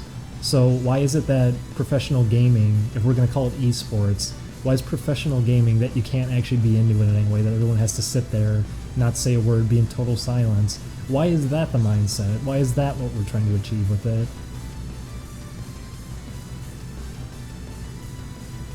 Yep, Gabe Newell did do that, and that was the point that I was like, okay, I don't think I want to play this anymore. Gabe Newell completely avoided any communication with the community for years and years and years. The last posts he made about anything on Reddit were him telling people that they didn't know what they're talking about and that paid mods are the way to go, and it's the only way a community will support itself is if you involve money, which is really shitty to say and not true in any way. That's why people do fan projects all the time, right? Because of the money. But after so much miscommunication, all these people getting just fired left and right, and this event falling apart, and Valve had millions and millions of dollars raised because they were selling compendiums for this tournament. After all of this shit happened for like almost a week straight, Gabe Newell finally comes on Reddit to post about it, and you think like, okay, this is major. This is major. It's Gabe Newell, head of the company here. You think this is going to be a big post and it's going to clear everything up. He types like one sentence and says he was fired because he's an ass. Signed, Gabe Newell. That's it. That's all he posted. And everyone's just like, what the fuck is that? That doesn't answer anything. That just brings up even more questions. What the fuck is that? What kind of PR is that? You ignore everyone for all this time, and finally when you're acknowledging that something's wrong, you don't even tell anyone what's going on. You just come in to call someone an asshole and you leave. And he directly said that too. He called him an ass. He didn't go easy on it. He didn't say like, oh, he was hard to work with, or like, oh, he had poor communication with our end. He just directly called him an ass, and that was it.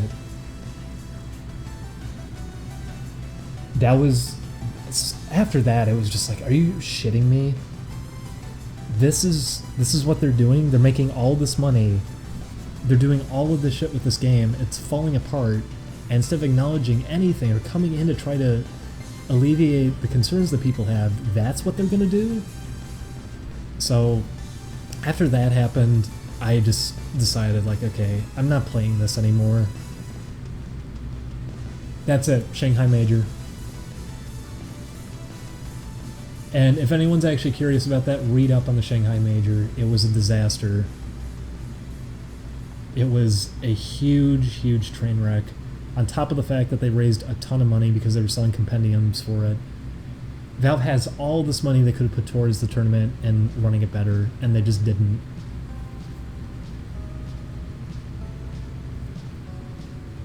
That's true too. He got told by Ice Frog himself that he should just be himself because he's entertaining, people like him. He's friends with a lot of the players there. He made jokes with one of the players who was laughing at it and going along with it and everything too, and they got mad at him for that. He was actually involved with the community, and these people liked him, and he got fired.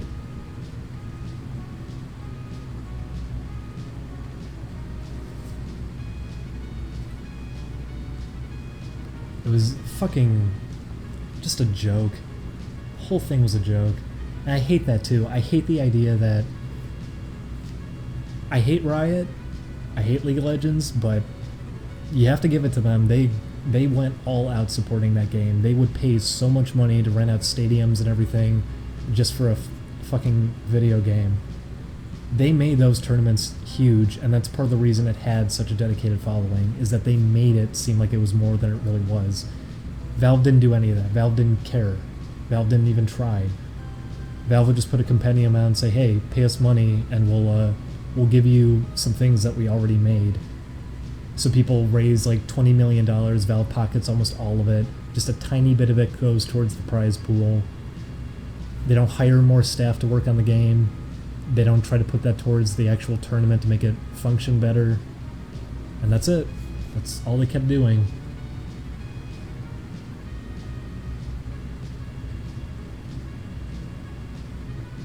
Yep.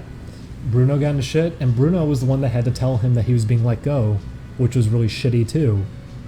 They couldn't even directly approach him. They had to get his best friend to come and tell him that he was being fired.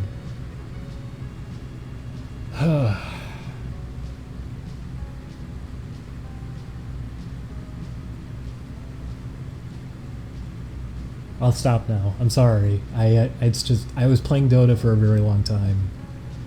I'm embarrassed how dedicated I was to that game for a while. I was playing it daily. It was non-stop.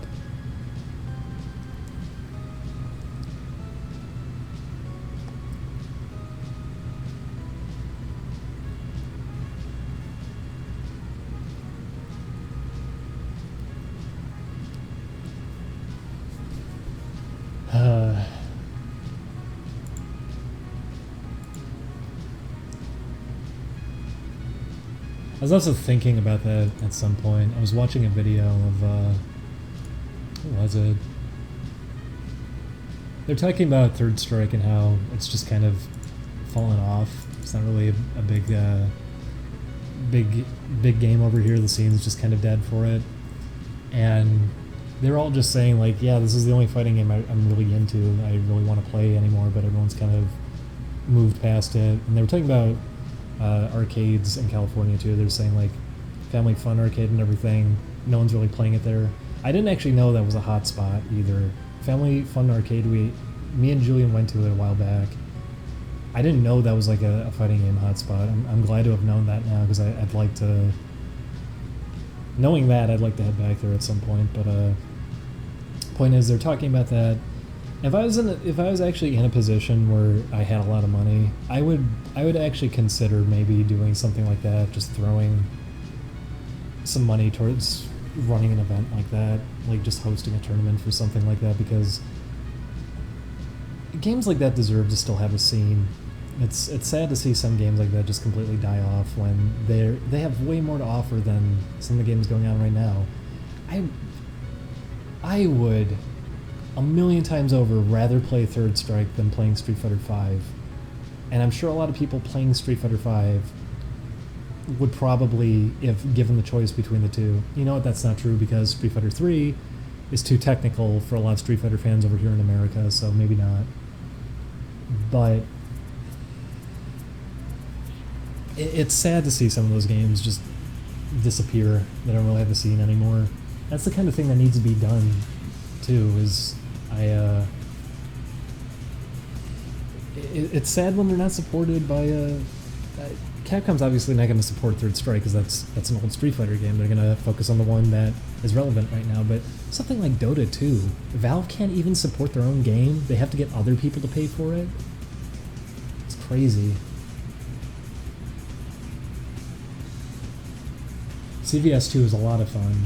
I've missed playing Capcom vs. SNK 2.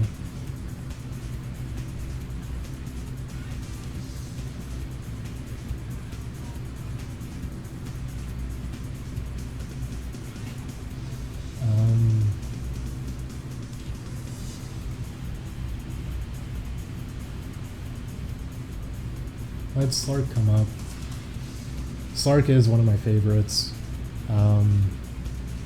It's funny too, when I first started Dota, I was only picking like 3 heroes because I hate a lot of their designs. I don't hate, I just think they're really boring. League of Legends, I legitimately hate a lot of those designs. Dota, a lot of them just don't stand out much to me, but Slark in specific, I think has one of the best designs from that game, and it's actually pretty standout for how good of a design it is. I think Faceless Void is kind of up there too.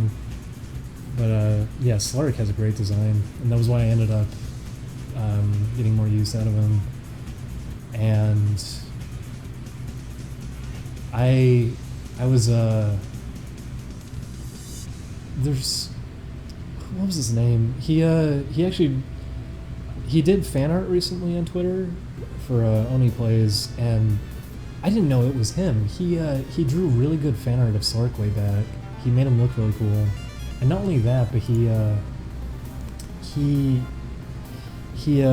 did these really cool 3D renders of like this fish person. I saw those way back. I didn't know whose account it was that was posting it. I remember I have it in my bookmarks, and I was surprised to see like, oh fuck, this is him. Because that was like one of the most expressive 3D models I've seen designed for a game in a long, long time. Plus it was a good design. And I was surprised to see that that was him. So that was actually really cool. Oh, yeah, I did start fan art of Slark. I didn't end up finishing it. It was supposed to be for the International. I was going to submit a shirt design, and I realized, okay, I'm doing this as pixel art. I don't think this is going to translate well anyways, no matter how high res it is. So I kind of stopped with it.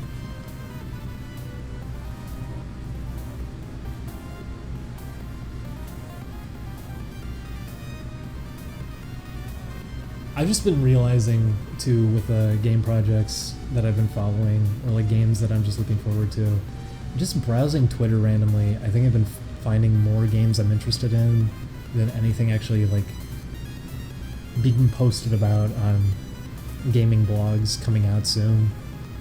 There's what is that game called? You know, I'm gonna pull it up right now so I can actually get the name right, because I'm following them, and it's... The demo I played was very fun, as short as it was. I'm really looking forward to it. What is it? I'm trying to remember what the name of it was. That's it, Umbrella Warriors. Their Twitter name is... I guess I should type in the chat. It's... Jack. They're making a game called Umbrella Warriors, which is 2.5D little run and gun shooter. The demo for it was very fun, has a really charming, simple art style on it. And they had a cool idea that you can put a shield up, all the projectiles in it can be bounced off your shield. They also put little rings around them so you can see them very clearly. But it's a really fun game, moves very quick, feels good to shoot stuff in it, really fun ideas for weapons and everything. It's a simple concept, it's just a little arcade game, but it's a lot of fun. I had a really good time playing the demo, as short as it was, and I'm really looking forward to that. There's that. There's the other one. There's an RPG that it's Coxworthy. They're making an RPG called Blue Omen, which is very early in development, but it's looking very promising. I'm kind of excited to see how that goes. They're putting a lot of effort into some of the art they're doing for it, and it seems like it's going to be kind of a Mario and Luigi styled RPG. What else is there? I'm trying to think of what else I've seen on Twitter.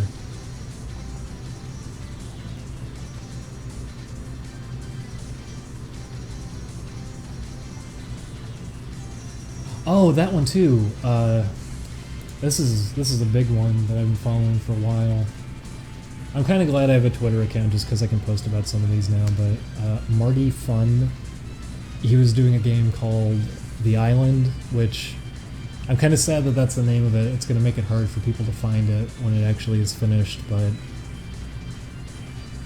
they've been going all out with that. They've been putting a lot of work into the artwork in it. They've probably recoded it several times now, redoing the engine for it. Really smooth animations though. Looks like it's going to be a very, very fun game. I can tell like it's getting some inspiration from Treasure Games too. It's just some really gorgeous stuff they posted for it. I'm really really excited for that. There's that one. That's another one I can recommend. Where is it? It's Taxiderby. They're doing, I think they're doing a game. I don't know how involved Marty is with that one, but they're doing a game that's really simple concept that's actually really cool. Is that you drive around in a little tank and it has a spring on the front of it. So the idea is that you push enemies back with the spring, and you can push off of walls to send yourself flying. So you can like launch yourself over pits and obstacles by shoving your spring into a wall. And that looks like it's going to be pretty fun when they finish it. There's a whole bunch of games that I've just been finding randomly on Twitter that I'm legitimately excited for. And it's strange that just digging for things randomly on Twitter has been getting me more amped up for games than just kind of reading up on what other people are posting about on like major gaming blogs.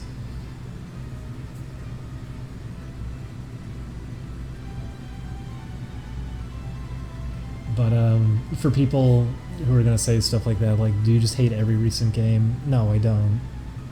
But I have a very obvious preference towards certain styles of games and certain types of games, and they're the kind of games I'm not gonna really be seeing much anymore. People aren't gonna really be making them as much.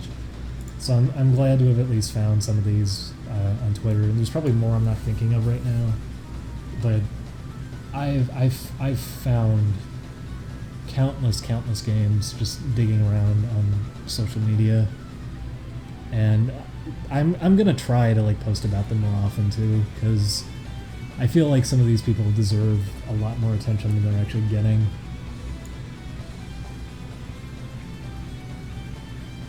Favorite evil sister in Stretch Panic? That's a good question. Is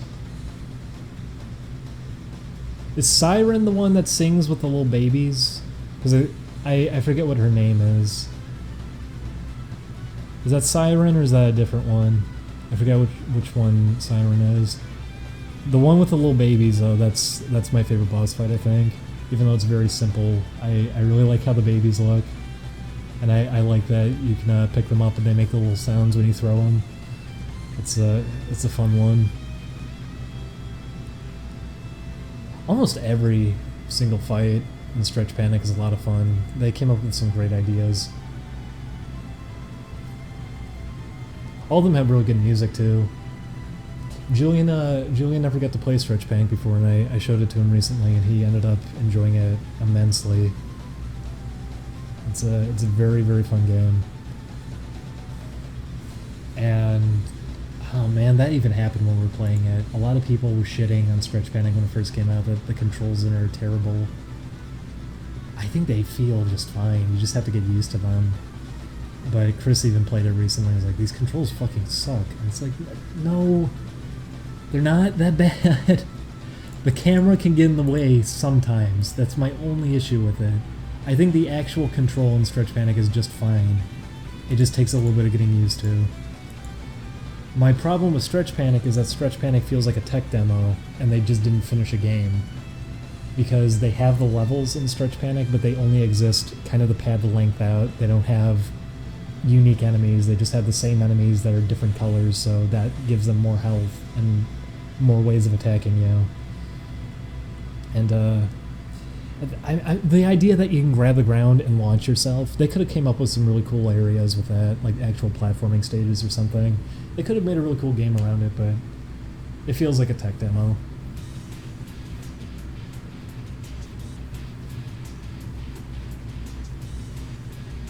Yeah, exactly. Stretch Panic was made for Treasure Practice making 3D games. It existed as one of the first PS2 games. It was around the launch window. I just would have liked to have seen a sequel, but it wasn't popular enough to warrant one, and also Treasure had that policy at the time anyways that they didn't want to do sequels for their games, which they ended up breaking a little bit later anyways.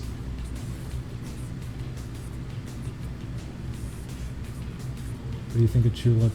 Oh, we should play Tulip. I didn't think about that. I like Tulip. It's a very... People say that all the time. They say cozy.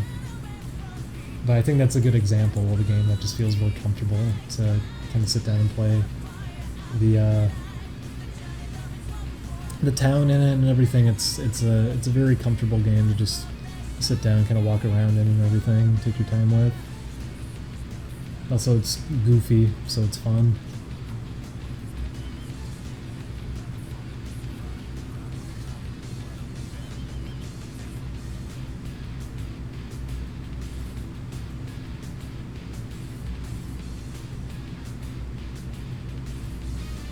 What do you consider the era for game design that you enjoy? I don't think there's a fall-off point. I don't look at it like that. I kind of hate talking about game stuff too, because people always weigh it on me like that too. Like, oh, you're acting like you're so superior with your views and how this is. You think you have the right answers to everything. I don't. I'm just talking about how personally I feel about these things. I don't think everyone else should share the same opinion, and I said that with Night in the Woods even. We did Crash 1, and people were mad at me how I felt about Night in the Woods, but there were really upset Tumblr posts about that. But it's like, Julian and I both said it. We said, like, if you can enjoy it, that's fantastic for you. I'm glad that you can get something out of that game. I couldn't stand it personally, and I was excited for it too. But for me, it isn't like a time period thing. It's specific genres and ideas that people were doing with games that I liked, and I don't get to really see those genres come up anymore, and if they do, it's people who don't seem to really understand them too much. I'd be getting a lot more excited for indie games if people were actually being faithful with these things. It doesn't seem like people kind of notice how all these games were structured or designed. I said it before, I love Shovel Knight a lot, but even then, some of the things they did with it, I still find a little bit questionable. I don't know why Shovel Knight has acceleration. That's like a personal gripe too. That's really nitpicky, but it is something that I notice every time I play it and kind of get a little confused about, because it's like, if it's supposed to be like a Nintendo platformer, Nintendo platformers are very responsive because they kind of had to be. You couldn't use advanced math functions or anything, so that's typically why games had very stiff, precise movement. And that's what I would think of for Shovel Knight, is like, oh, it would control like Mega Man or something. It would be more precise, but it's not as precise as that. It's a little more loose, so responding to things on the spot isn't as easy as it could have been thanks to that. But I don't think it's that big of a deal. But things like that do get me like noticing, like, okay, that's like a modern game design element kind of working its way in, because that was not a thing you really noticed at all in Nintendo games. That didn't happen too often. Who's your celebrity crush? Celebrity crush. Oh, the image. That took me a second. I thought you were actually asking.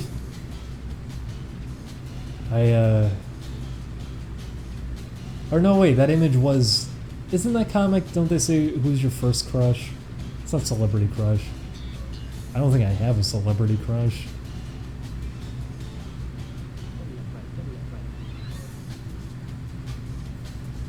But I've noticed that more and more when I've been working on game stuff as of late. I've been noticing, like, okay, even though acceleration can work in a lot of games, I can feel fine. Sometimes certain games you don't exactly want it because you want a snappy response, even though it looks cleaner and more fluid to have acceleration, deceleration. I would say if you're going to have it, make it more... We're doing really weird experimental shit with Tough Pippy, even though it's just a simple 2D platformer. Like, if you're grabbing a ladder from the side, because Freedom Planet did that, for example. If you grab a ladder from the side in Freedom Planet, there's a little animation of you like twirling around the ladder before you get on it, and you have to wait for that to play through before you can move on the ladder. We have an animation like that in Bippy where you grab the side of the ladder, but it doesn't work like that because your sprite will play the animation of you grabbing the ladder from the side, but you can still move your hitbox up and down on the ladder as that animation is playing. So your sprite is disjointed from your actual hitbox for just a tiny window, and then it eases itself to where your hitbox is. And it's in a really tight window, like 10 frames. You're not going to even notice it, but not doing that would be much more noticeable, because it's like, okay, I have no control when I'm grabbing the side of the ladder, as opposed to, okay, I actually can move while grabbing the ladder, even though visually I'm not recognizing that for just a handful of frames. Stuff like that. We're doing really weird stuff like that, so it animates and reads smooth, even though everything in it's very snappy, responsive. There's only one frame of acceleration, and it's kind of like how Mega Man had it, where you nudge your foot out before you start walking. So if you just keep tapping forward, you can slightly nudge out 1 pixel at a time, and then after that first frame you move at top speed immediately. Just stuff like that. There's a lot that we're trying to do to make it so it can look visually smooth but also play very responsive. That's a big goal with it, is to pull something off like that.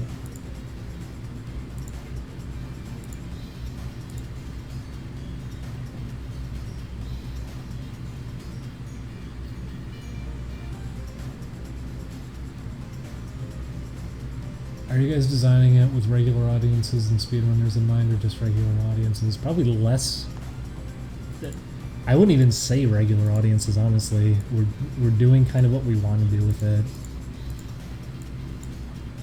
because that's something I'm going to be sticking to that with any game I work on at this point. That's why I wanted to do personal games. Working for companies wasn't fun. The last company I worked for was miserable, because you get to just see how, because it's a company that's been running since like the late 80s, early 90s. I forget when they first started, but just to see how out of touch they are trying to keep up with modern trends and everything. The first priority is like, oh, what kind of DLC can we put in? Because that's how you keep people playing this game, is you get DLC ready for them. They're not going to keep playing it for the game itself, they're just going to be playing it for that. And it's like, that's not what we're thinking about. Then you have to have arguments because, oh, well, why can't this be on the iPhone? It should be on the iPhone because everyone has an iPhone. Yeah, this kind of game doesn't make sense to play on an iPhone. You don't just put something on an iPhone and it sells. Stuff like that. You just get a lot of people who are really out of touch and don't understand how anything's kind of working right now, or why it works, because they've been in there so long. That seems to happen with everything. It's going to happen, I'm sure, like, I'm not in a good position right now anyways, but I'm sure 10 years from now I'm going to be a bigger moron than I am now, and I'll be as far out of touch as possible.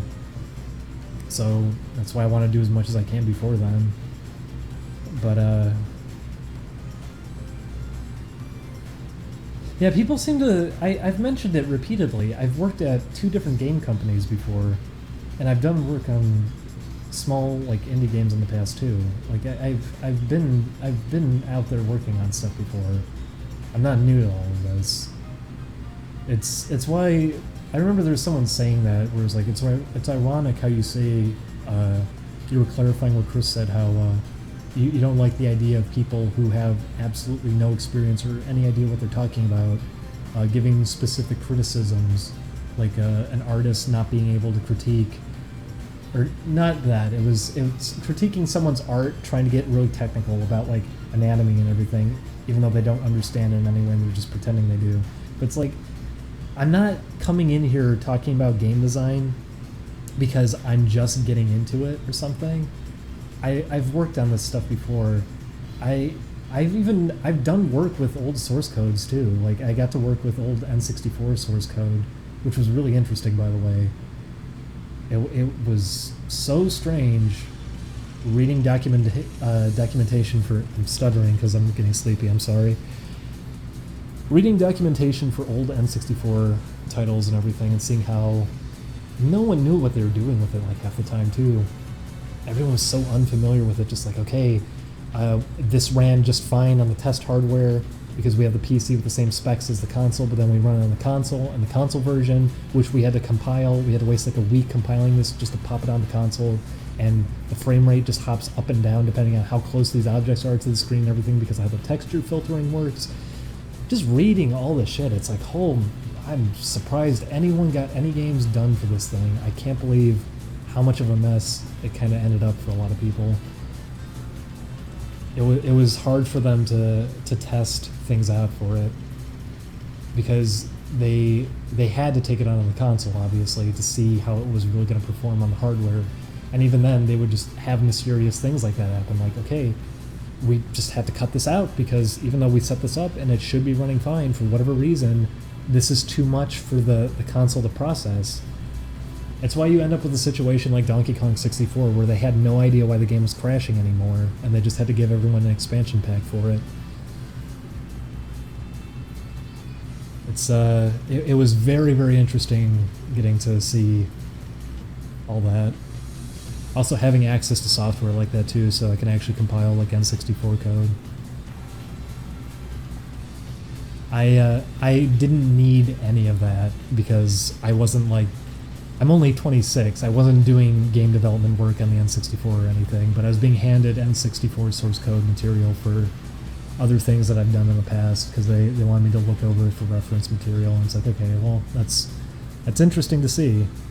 And it's like, okay, I'm getting to actually see things about some of these games now that no one else is probably aware of, and why they kind of ended up how they did, whether they were good or bad, what steps had to be taken to even get there, and how down to the line it was on some of these too.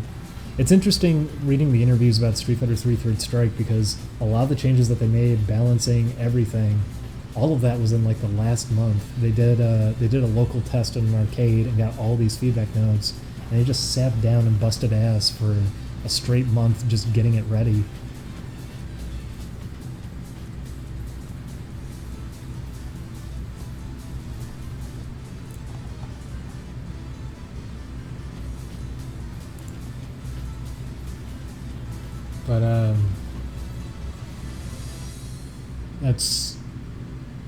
But that's why I talk too much about game stuff and people don't want to hear it. I'm sorry.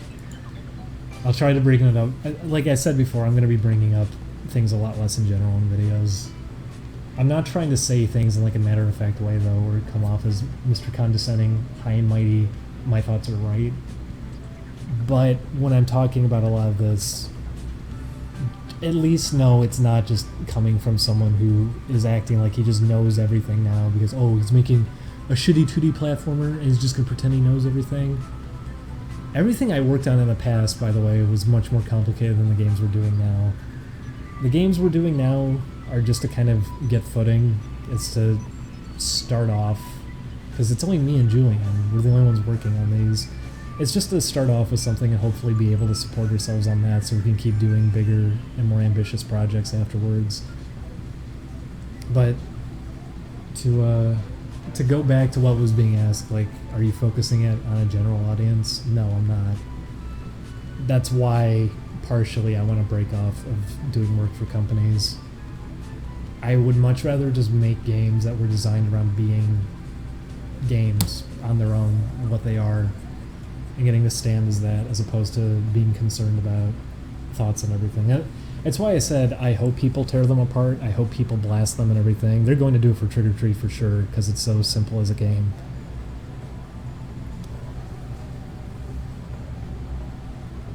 But hire Ultimate Sock as your marketing director. It's funny how he wasn't able to... Well, then again, he wouldn't know any of that. Because it was coming from the one guy from the Best Gamers who didn't even know anything about me. But there's plenty around for well, you know what, I guess not, now that I think about it. Yeah, I guess I didn't have my name really attached well, I had it on one game. I didn't really have my name on too many game projects that I worked on.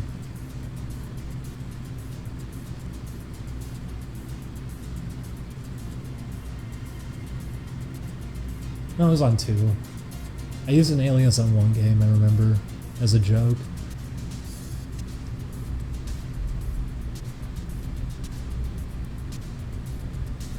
You don't hear anything from Carnivore?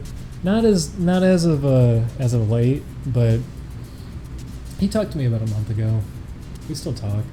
Everyone's still friends outside of Dark Gamer.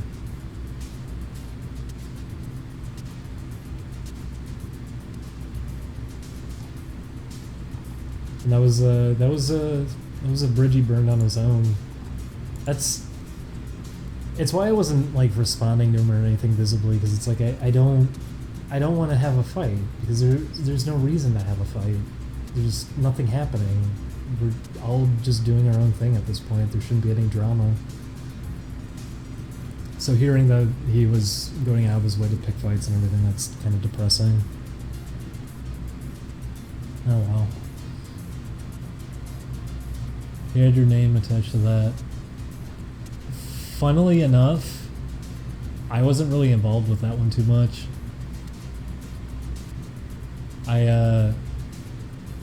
I was helping with programming on that, but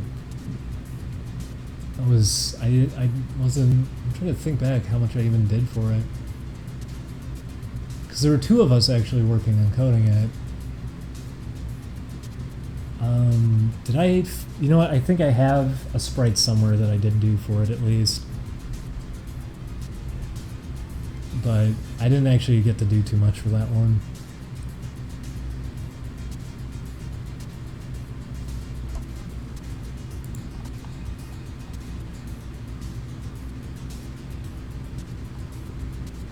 What about Gameser Guy? He burned bridges on his own, but I think he's just kind of completely disappeared at this point. It's just that Dark Gamer guy who's been popping up again, and I know why he probably has been, because I know he's probably kind of, I don't know. I think he's still just working kind of a normal job, and he's probably not thrilled with how things are going, which is, I hope he's all right. I tried to tweet to him a while back asking if he's okay. Oh well.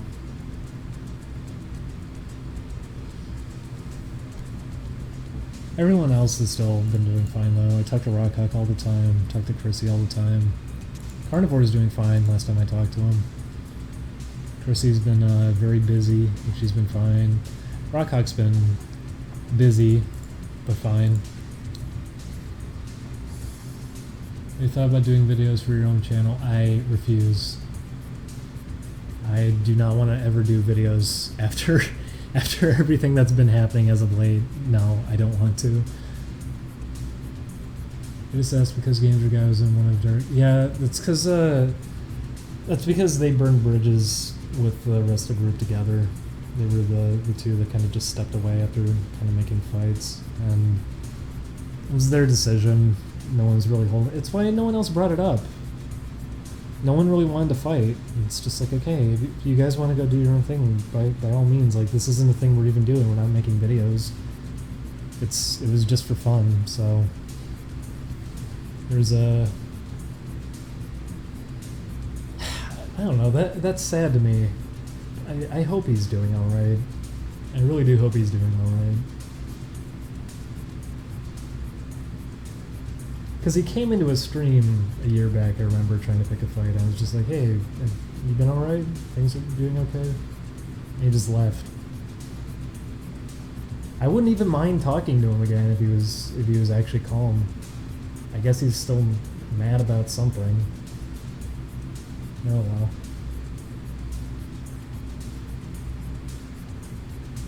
Rockhawk seems like a really nice guy, isn't Radical? Yeah, because he is. Rockhawk never wants to have conflict. What did you think of Samurai Jack? Oh no. There's a discussion I don't really want to have. What is there to fight over? Nothing really. It's I mentioned it before. There's not really anything there. Not to mention I wasn't honest with that group early on to begin with, because they were trying to throw shade into each other's actual real lives, because half of that group was just kind of focused on trying to destroy people in real life, and it's like, okay, I don't get behind that. I'm not gonna share my actual name with you people. But there's not much there. And like I said, I've said the worst. I've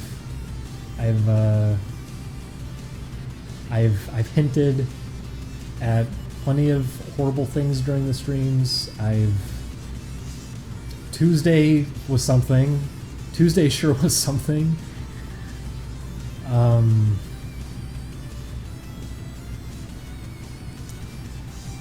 trying to think if there's really anything.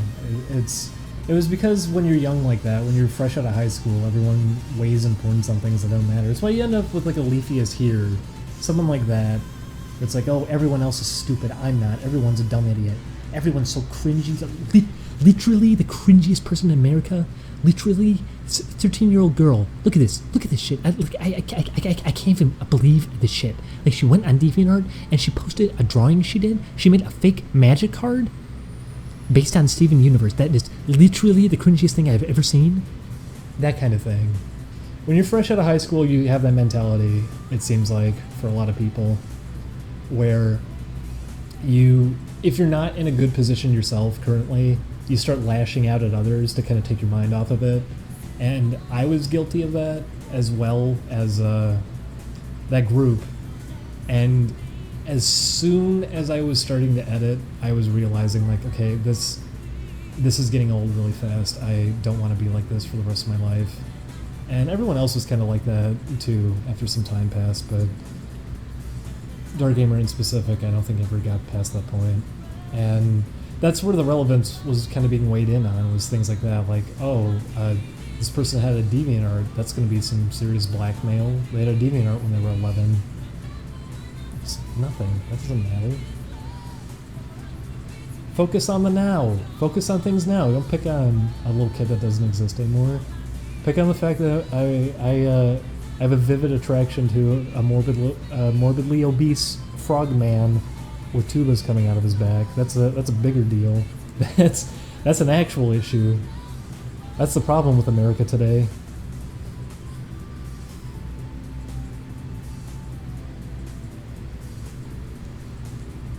Let me yeah, Leafy fell off, which I'm happy about.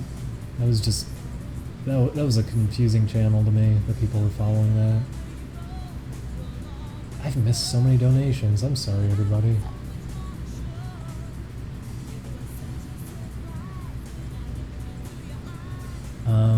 Let's see, what was it? Thank you, Vendry, for $6. Is the glass eye story true, or was it just told for the funnies? It was a joke. It was a joke. It was a joke. Zanny DeVito, is that like a Bizarro version of him? Donated $3 and said, please don't start talking less on Oni plays, fuck the haters. It's a personal decision, like I said. It's not just based on negative feedback. But, thank you, Zanny DeVito. Mr. Sheep donated $20. Don't listen to people want you to complete games. Most of us just want to listen to you have a laugh. My favorite channels, I hope you get more viewers. Well, thank you. Thank you, Mr. Sheep. As of late, we are trying to finish Kingdom Hearts up. We finished Crash 1. That'll be coming.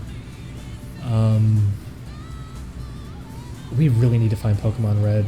We had our footage deleted from Final Fantasy VII, so we have to re-record what we lost, which is going to be kind of difficult. It means we have to like use an emulator, make a save state or something. But we're trying to mix the two. We're trying to start series and also finish up what we began. Thank you, Scully, for $1. Love you on Oni Post. Keep it up. Thank you, Scully. Blue Ghost donated $5. Please ignore the haters. They're the loud minority. I watch Oni Plays because you all have something to say. The dynamics work so well. Don't start getting quiet.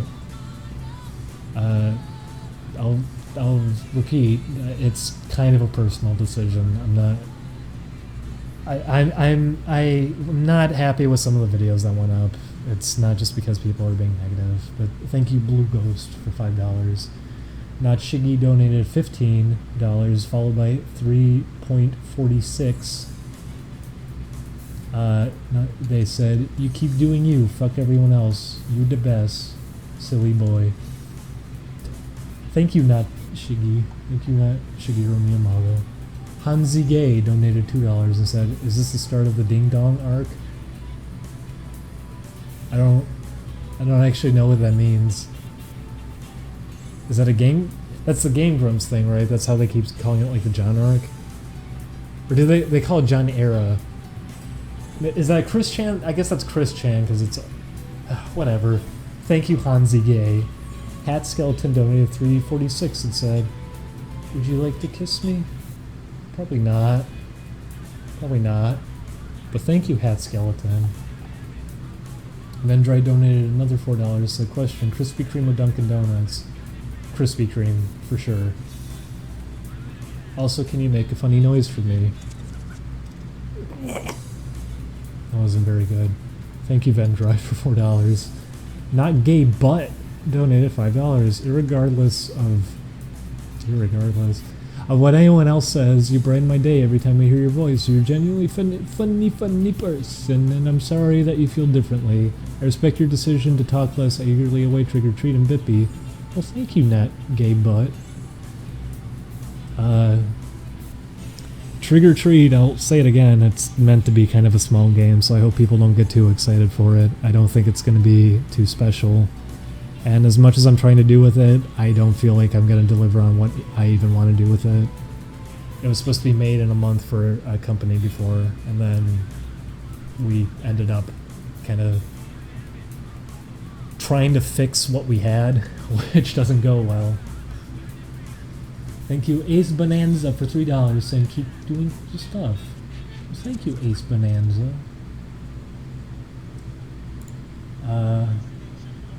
Thank you, Anonymous, for $1. Thank you, Silas the Serrated Boy, for $10. Hey, Ding Dong, making some fan art for you right now. Thanks for reviving my motivation, long lost over the years, for a project of my own. Tell June when he's awake. Some of the guys on Twitch think he's hot.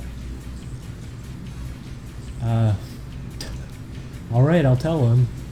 I'm sure he'll be flattered. Thank you, Silas the Serrated Boy. The N-word donated $1, said, what's poppin', B? Tooth Goblin donated $20 and said, can you give any advice for someone who wants to learn coding? Pull up a wiki for whatever you're trying to learn and call back to it whenever you're making use of functions, because that's something you'll be doing for a while until you kind of get them burned into your memory. Always have a wiki handy if you're coding. Always pull one up. By reading around a wiki too, you'll find out about functions that you weren't even aware of, and you'll start doing better things thanks to it. Kitatis donated 40. Holy cow. Kitatis. Thank you. Holy guacamole. Please don't talk less in videos. Julia makes the gay laughs, Oni makes the VO laughs, and you have the technical cool head. It's a perfect triangle. We get all the hate for our design opinions. I work for Epic and I get all the design hate. Don't stop. Oh, I'm sorry if you get that too. It's rough when you're actually doing games and you get that kind of response, isn't it? People go pretty crazy when you're doing game stuff. But thank you for the $40, and I'm sorry if people are being like that, especially if you're working at Epic. I can only imagine what kind of feedback you get. People towards larger companies are going to be pretty harsh. Communities always get really unstable. But thank you, Kitadis. Ninja Pizza Cat donated $11.34 and said, don't know what to say, but I love you, Julian and Oni. Really like your work. Thank you, Ninja Pizza Cat. Cat with a K. Is that like Samurai Pizza Cats? We have the whole series of that on DVD. Thank you, Scabadoodle, for 15. Oh, Scabadoodle, you don't have to do it again. Come on. I said, hope everything went well with the Patreon stuff. First of the month. It actually did. It went pretty decently. We ended up getting a little more than last time, so we got to hold on fine in terms of rent, and all those donations from that stream really helped because we're getting a good recording set up now. It's gonna take some time for all of it to be shipped out and for us to set it all up, but we're working on that. Thank you, Wild Woody, for $5. He said, "I'm back and more wild than ever." Oh, Wild Woody. What's your favorite cartoon as of recent? Samurai Jack, I guess. I mean, it's the first one I've been interested in a long time, although it's the discussion I didn't want to come into. I'm actually getting really disappointed with how it's ending up. Because after the 4th episode, I was starting to make predictions when I was watching with Julian. We're both making predictions. And I was saying, like, do you think this is what's going to happen? Is that he's going to befriend the one that he didn't kill now? And then she's going to become a good guy. And then she's going to become a love interest. And she's going to be, like, the sidekick female Samurai Jack equivalent. She's going to be superpowered, fighting love team, and then she's going to be killed off at the end for emotional impact. And one by one, all these predictions started lining up, and I've been getting nervous now. Especially because it's so short. Isn't it only 10 episodes or something? It's coming close to the end and they're doing this. They're dedicating episodes. This last episode was really disappointing. I would have been okay-ish with it if there were more episodes, but the fact that there's only so few, and they did that with an episode, it's got me worried. It's got me really worried where it's going. Those first 3 episodes were beautiful. They were fucking incredible. They were really good. And they maintained the old kind of sense of humor the show could have. They had Aku giving therapy to himself at the beginning of the 2nd episode. Just things like that. They found a really good balance at the beginning, and I was loving it. I don't know what's been happening. It feels like it's really starting to fall off. I'm nervous.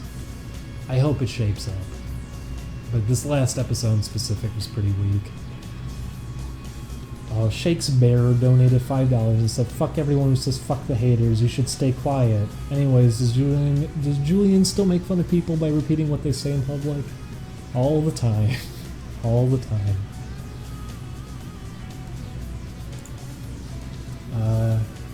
I'm blackmailing Julian with his Tumblr. I'll demand his friend's furry suit. He's done for good. I mean, Julian publicly acknowledged on his own Tumblr that it's him. He really doesn't care. I know that's a joke, but...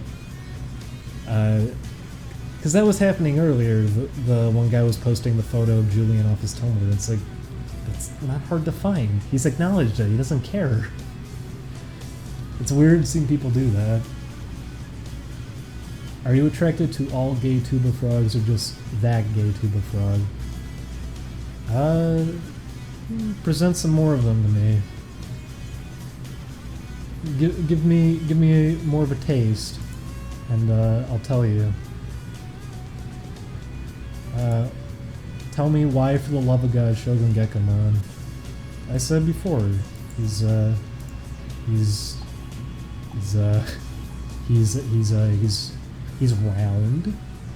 He seems like he has a good attitude. He seems like a fun guy. He's got a goofy expression. Looks like he's easy to get along with. And I said before, I'm a sucker for anything that's musically themed. So yeah, he lines up pretty well. Shogun Gekomon isn't even confirmed. He hangs out with everything he's around is a guy. Come on, don't kid yourself. Don't kid yourself. He's smelly. Maybe.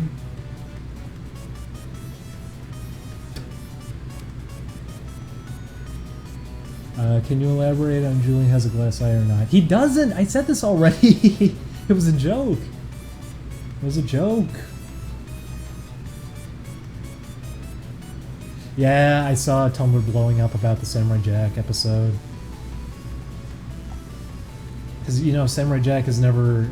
He's never proven at any point that he's straight. I don't know why that matters in any way. Complain about the episode for being not very well written or something. Don't complain about that. That's the least of its problem.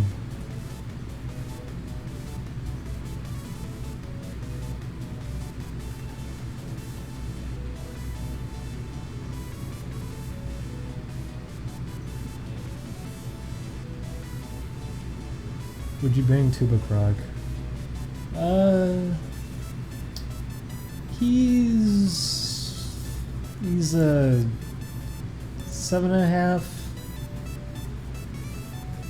maybe an 8.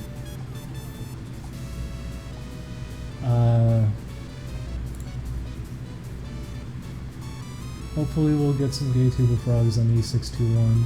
It's E621.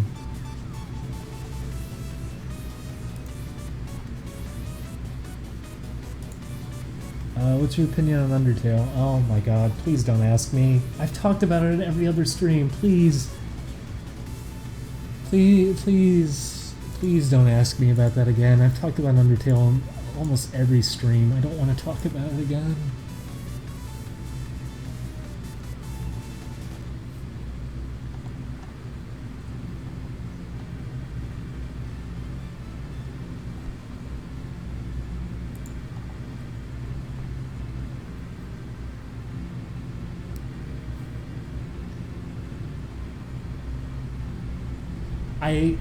I'll say this, I like things about Undertale.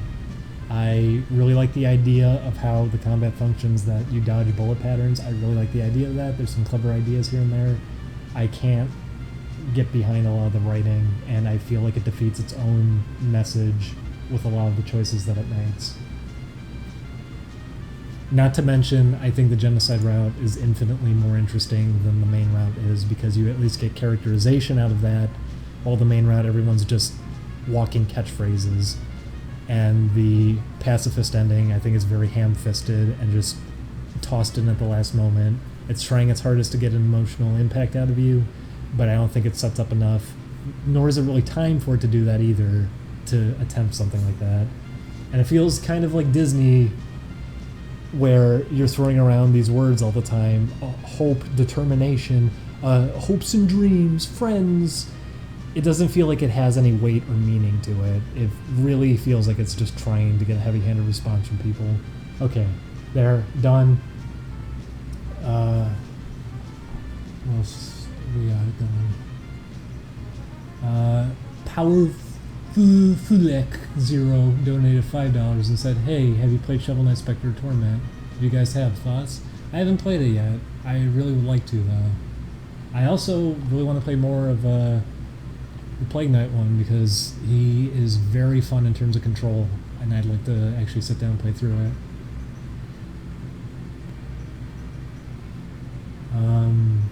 Any plans for more videos with the Super Mega Boys? From Butch Cat, who donated $20.20. Thank you, Butch Cat. Butch Cat, didn't you donate last time? Come on. Yeah, of course. I really like doing videos with Matt Ryan. People give Matt such a hard time, and I don't get it. People give him a really, really hard time whenever he's in videos with us, but it makes it so much easier to have a conversation. It's so much easier to laugh and have a good time when it's with Matt or Ryan, just having a bigger group in there. I don't know why people get so mad about it. And people say too, like, oh, he's just copying Chris's sense of humor. Matt's sense of humor is nothing like Chris's sense of humor. He doesn't use the same tone. He's completely his own thing. I don't know why people are like that about it. What's your opinion on Final Fantasy 15? I didn't get to play it enough. I'm sorry. Do you like the soundtrack of Undertale? I would say the soundtrack of Undertale is the best thing that came from it, because even if you hate the game, I think you are lying to yourself if somehow you said that soundtrack is not amazing. Undertale has one of the best game soundtracks I can think of in a long time, and and yeah, someone just said that in the chat, the combat's a good idea, but it's completely underdeveloped. That's my issue with it. I really like the idea of it. I wish they did more with it, and because the game is based on pacifism, you don't get to do more with it, because the idea is not to fight, so you don't get to see it pushed to its limits. And also the idea of different souls and how they function differently. Like, okay, this one is a little shooter minigame, this one does this. I would have liked to have seen battles that mix them up or something. It's a really good idea, and you only get to see... What? Is it one fight? 2 fights? I'm trying to remember now. That really mix it up. The best fight in the game is miserable to get to because it's on the genocide route and you have to do all this tedious grinding, which doesn't make you feel like a monster, by the way. It just makes you feel bored out of your mind doing it. You have to do all this work just to get the most fun moment out of the game, and you're supposed to feel bad for getting to that moment, even though that moment is the most interesting, engaging part from everything that was there. And maybe that's because for me the writing did nothing for me, but I think even in terms of characterization, it's more interesting. I would have liked to have seen the combat fleshed out a lot more. I think it's a very good idea, but yes, I agree with that completely. I don't think they did enough of that.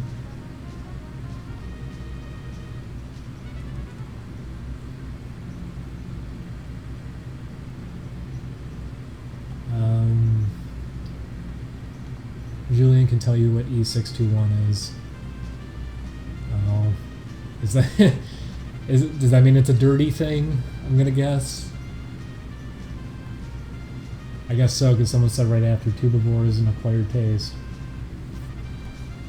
It could work. There's a track on there that uses the Mega Man X3 sound font. It sure does.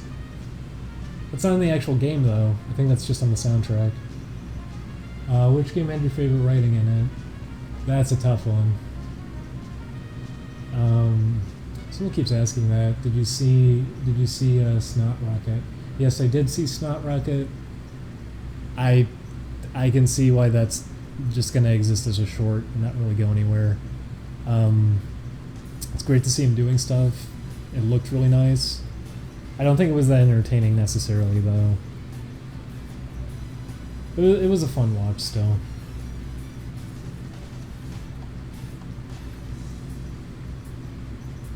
Megalovania is by far the worst track in Undertale. Never understood why it's so liked. I think it's just fine.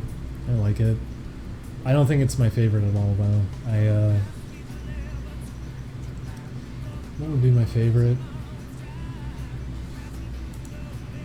You know what? The fight right before that one, the one before the Metaton EX fight, that one has really good music. I think that's one of my favorites. That's a really, really good one. I think all the Genocide route music is... That's what's so strange about it. I got the most enjoyment out of the Genocide route, even though the Genocide route is not fun to do because it's so fucking miserable, and not in a good way, not the way that's intended, like, oh, don't you feel like the villain now? No, I feel bored. You're making me grind to do this. And it's a thing that I need to do if I want full development in this game's plot. I'm not going to go watch a video. I want to experience it for myself. And by doing that, it means I have to subject myself to this. You don't get full characterization out of this game. You don't get to know everything about the writing unless you do that route. And to do it, you have to tediously grind. So you're going to be alt-tabbing the game so it automatically walks to the right so you can get all the fights done. I understand the idea of it. I get it, why it should be a thing like, oh, you describe that to somebody. Yeah, the game makes you have to grind to kill every single monster one by one until they don't show up anymore. And there's a cold silence, a wind comes by and says, but nobody came. And it's really fucked up because you killed everybody. Yeah, it sounds great when you describe it to people. It doesn't work when you have to sit there and be the one doing it. You don't get that impact from it. It sounds like it should work, but you have to keep in mind it's still a video game. It's still people sitting and having to interact with this to progress it. In the form of a movie that could work better, even. Because at least then, it's not involving active effort from your part to progress that. It's just tedious. Also, I said it already, I don't like the main message because it doesn't make sense anyways. The whole peace and love angle doesn't work for some of those fights to begin with. You can't convince some of the people, and then on top of that, what do you do when you can't convince them? Well, beat the shit out of them until they're within an inch of their life, and then they'll forgive you and everything's okay. So what does that say? Don't fight, violence is bad. Well, unless, okay, never mind. Actually, do fight, beat them senseless. Then they'll agree with you. What is that? That goes against everything. Yes, killing bad. Everyone can be your friend, except in specific instances where I guess you have to make an exception. Don't paint it out to be so black and white if you're not going to have any point in the game where there's really a gray area for decisions, and then on top of that, you're forced into those spots anyways. It feels like a mess. It really doesn't know how to commit itself to its plot. Okay, I'll stop talking about it now. What did you expect from the writing? Something more tolerable, because it's very heavy-handed. I played it on day one, by the way. Don't think I came into it late. I played it on day one.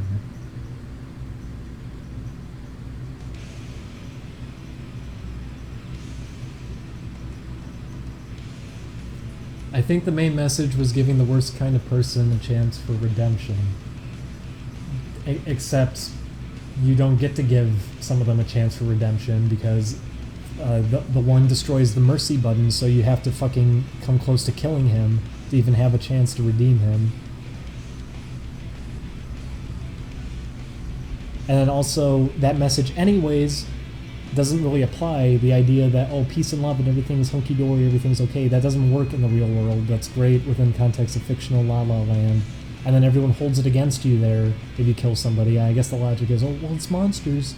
It's monsters, they're not like real people, and that's why they're so... If you just talked it out with all of them would be on your side. Okay, great. Foreign environment or whatever.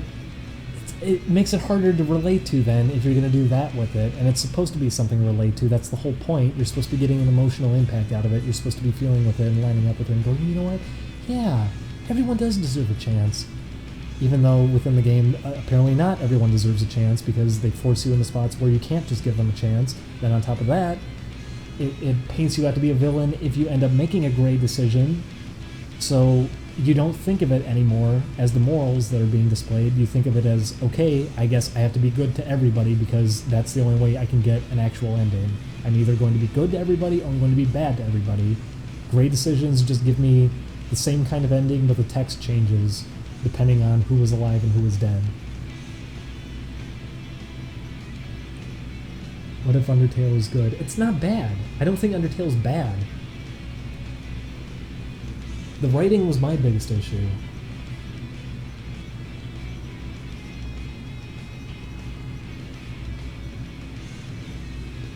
Okay, now I'll stop talking about it. I'm sorry. I've had so many talks with Julian about Undertale when it came out. I know he's really relieved, at least, because it's been long enough that everybody's forgotten about it. No one talks about it anymore, so he can actually go back to just kind of taking it on its own. Thanks for the God Hand tips. I got through most of it. That's great. I hope you had a good time playing it, because it's a really satisfying game when you really get into it.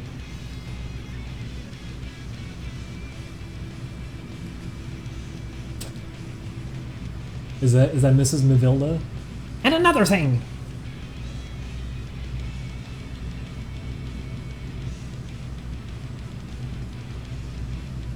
Fuck, I forgot about that. They ended with that on Awesome Games Done Quick. That was kind of embarrassing. Oof. I think they always make this horrible decisions for finales, though. I never understood why they end with RPGs. Especially Undertale. That was anticlimactic. That's not a good one to end on.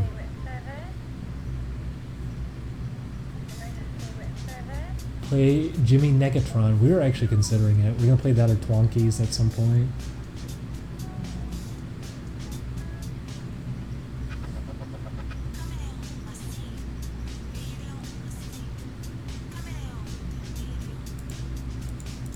Where are the children's clothes?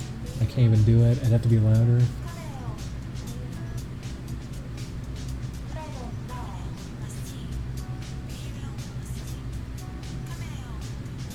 I don't want to wake Julian up. I could do Christmas tree impressions if I felt like waking Julian up.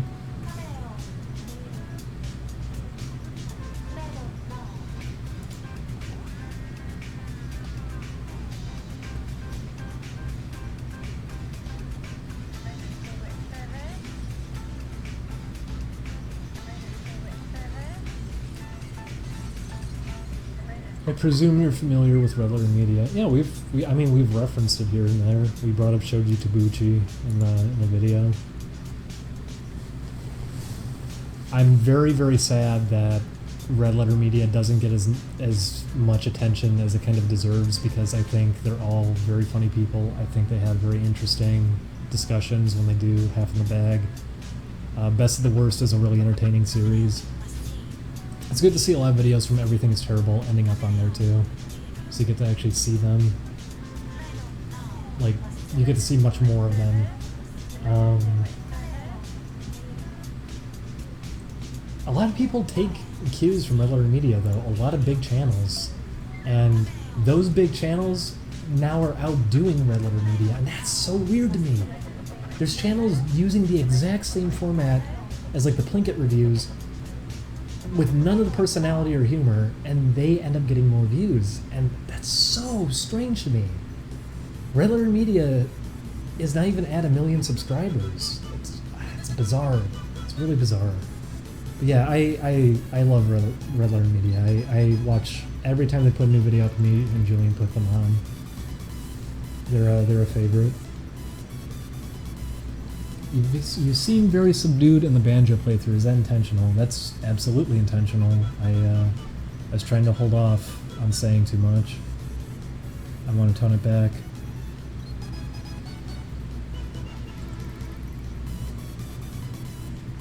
Yeah, Red Letter Media does not have 1 million subs. It's at like 500,000. Mega 64 doesn't have that many either. I don't even think Mega 64 is at 500,000. And Mega 64 has done stuff with Nintendo and everything. That's depressing to me, because Oni Plays is almost at 300,000, and I don't like thinking about that. Like, are we actually getting to a point like that? That's depressing to me. That's really depressing to me.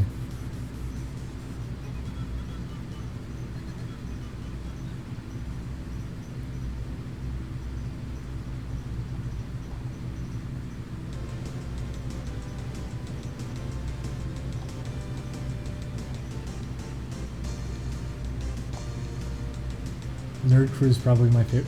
Nerd Crew is one of the most accurate parodies I've seen of channels like that. That doesn't say anything, because no one really does parodies of them, but in general, that's one of the most accurate YouTuber parodies I've seen, period. It's kind of crazy how spot on it is, and also how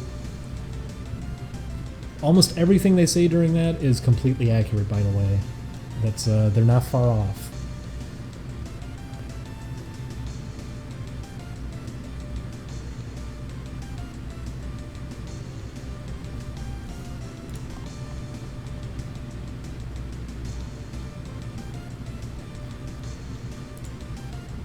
Well, Game Grumps has been slowing down a lot.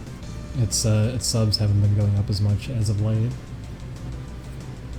I think it's only getting about 1,000 per day now.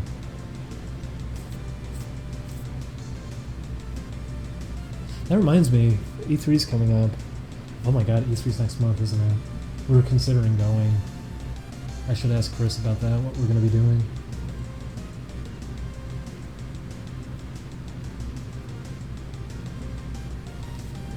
We were gonna record 3 Doodle Dudes episodes last time we were there, but we ended up losing our first recording of the Crash Bandicoot one, so we only did 1. I hope we get invited back sometime soon, though. I'd like to go back. It's always fun doing it. It's always good seeing Ross, too.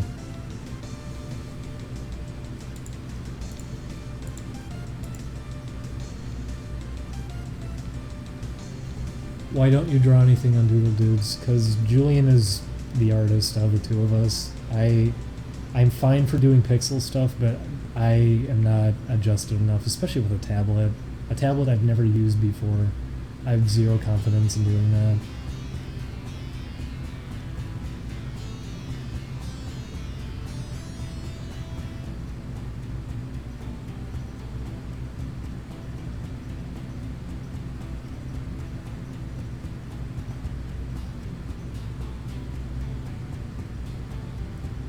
Really hope that Mega Man X9 becomes a thing.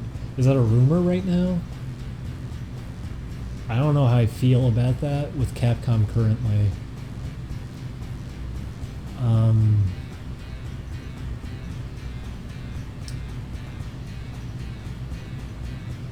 I know the artist for Owlboy, who, by the way, is extremely talented.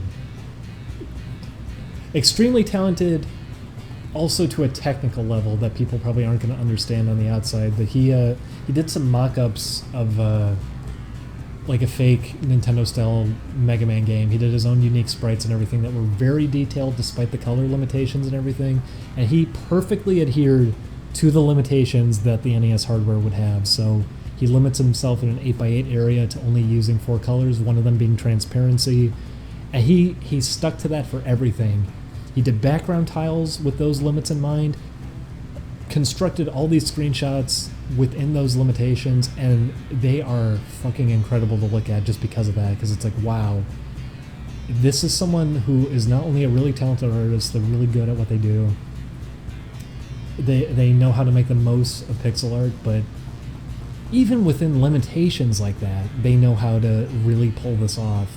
And just seeing what a Nintendo game potentially could have looked like with all that in mind, it's crazy. And I remember him saying after he posted some of those, like, should I just not pay attention to color limits anymore? I was thinking to myself, like, no, please, keep doing these. This is really cool to see. I haven't seen people get such good use out of limited colors like that before.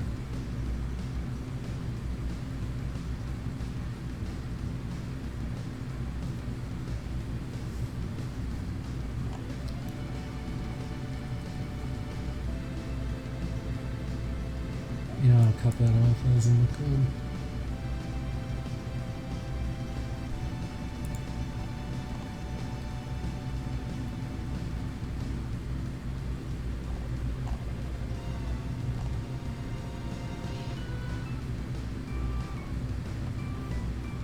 Why Shogun Yakuma? How many times are people gonna ask that? I've said it. No, Julian doesn't have a glass eye. Yes, Yes, that is the crush I said I had. I said already, he's a big doofy oaf and he looks really happy, so he'd probably be cool to hang out with. And I like musically themed things. There you go. Doesn't go too much deeper. Okay, it probably does go a lot deeper, but I haven't actually stopped to think about it that hard. This OST is my favorite from Final Fantasy VII. The original soundtrack? Or do you mean the song? Because this is actually my favorite song from Final Fantasy VII, and I never really hear people talk about this one.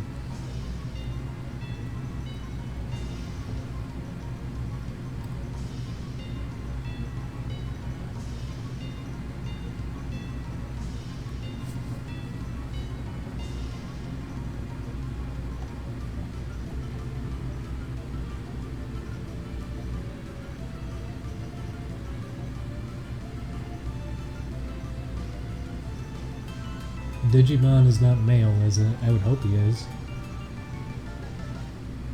What's your favorite game? We had that talk before too. What was my list I said I made? I'd still have to think. I really should just make a list. But Metal Slug 3 is up there. God Hand is up there. Mega Man X is up there. I'd probably put a bunch of fighting games up there.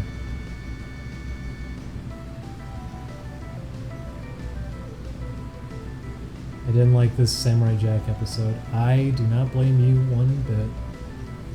I feel like it was a waste of an episode considering how limited they are in episodes to kind of develop a plot here.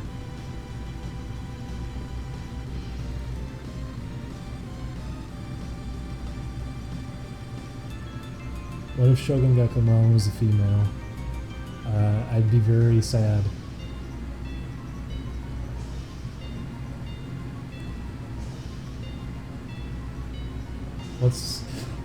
Please answer all of these. What's up with the Digimon? Do Julian have a glass eye? Do you like Undertale? What about Samurai Jack? I've answered all of these. How about that? Do you have any favorite Game Boy Advance games? Oh yeah, Astro Boy. That's my favorite, without a doubt.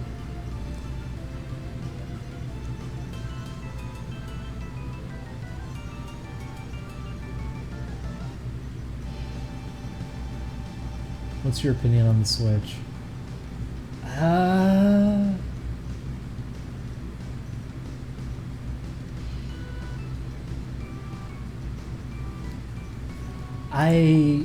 I like things about it, but I don't see myself wanting to get one for a long time. But I would consider it at least, unlike the Wii U. I could see myself getting one eventually. The Joy-Cons were not comfortable at all when I used them, though. And a lot of games that I'd want to play on the go, I would not want to play with the Switch. I mean, like, Puyo Tetris, I'm so happy we finally get that over here, but I don't think I'd want to play that on the Switch because I don't want to use analog sticks. Maybe you can play it with the face buttons, though. I'm not sure about that. But I would not want to play that with an analog stick. I do like the idea that it's 2 controllers in one console, though.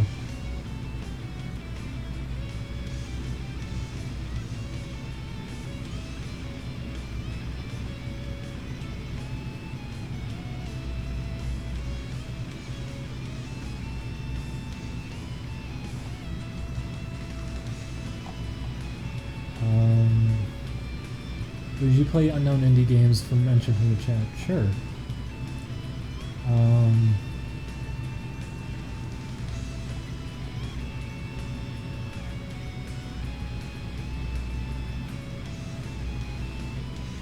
Does Shogeki smell bad?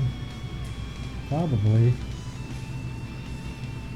Digimon are digital beings and as a result aren't sexual creatures. Says you. Do you trust any AAA studio? It's not that I don't trust them, it's just that I don't think they're going to be making anything I exactly care about too much. And I'm not going to say they're necessarily bad games either. A lot of it is, I'm just not that interested.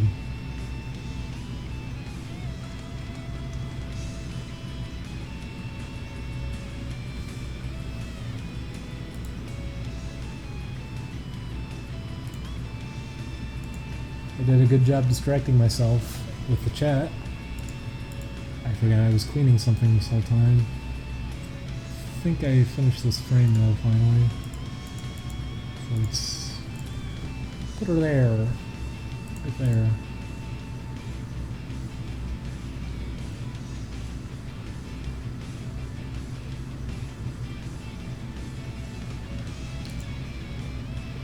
Digimon don't reproduce sexually, they're born out of recycled data. Well, that's even better, because that means he's not going to have a child.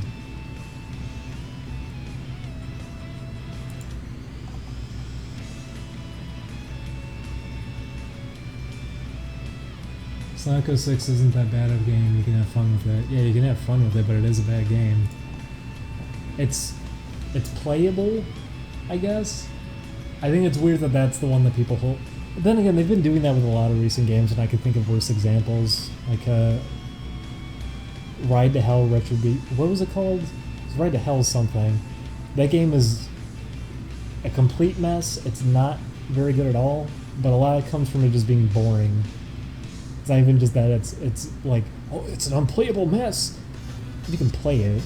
Sonic 06 is where it's very broken to a point that it's almost unplayable during portions. But you can still play it, and it's not as busted up unless you go out of your way in certain parts of it. Retribution, I was about to say, did I say Resurrection or something?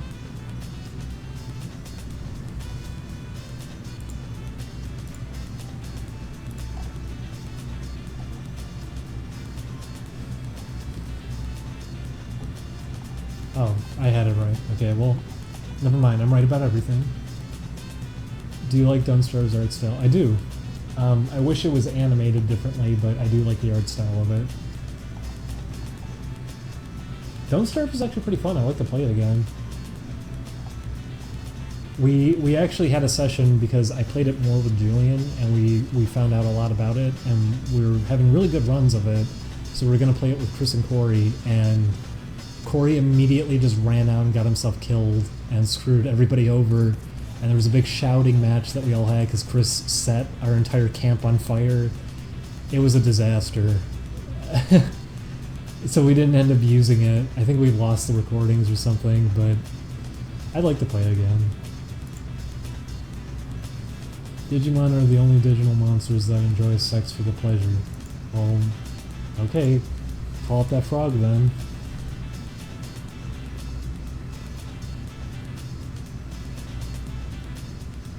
Have you played the Ratchet & Clank series? Yeah, I played the first 3 games. I have not played any of the new ones, though. It was weird. 3 added online play, which I remember not being very good. It was also very short.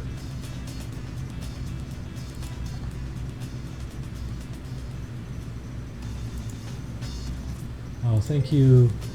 Thank you, Rowodipowo. That's a good name. $3. They said, who are some of your favorite artists?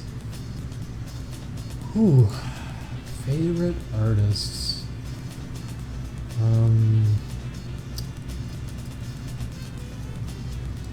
Let me think. Favorite artists.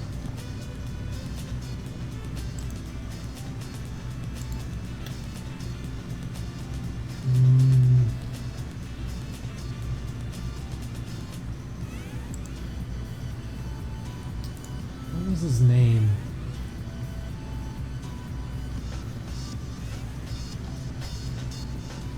What is his name? I'm trying to think now. Shinkiro? Was that his name? The artist who did stuff for Capcom. He did a ton of art for King of Fighters. He drew art from like 94 up to 2000, I think. 2000 for sure was the last one he was involved with. He's a fucking great artist because he's able to draw perfectly blending over the top like anime fantasy elements, mixing it together with a more realistic looking style, and he has it down perfect. His art is so fucking good, and I can't believe he ever got dropped by SNK like that for a much shittier artist after that point. I guess it's because they went bankrupt, but he is so fucking good. He's always been one of my favorites. I've loved his art. So what did someone just say in the chat? I'd have to think more about favorite. You know what? I should make a list of that favorite artists.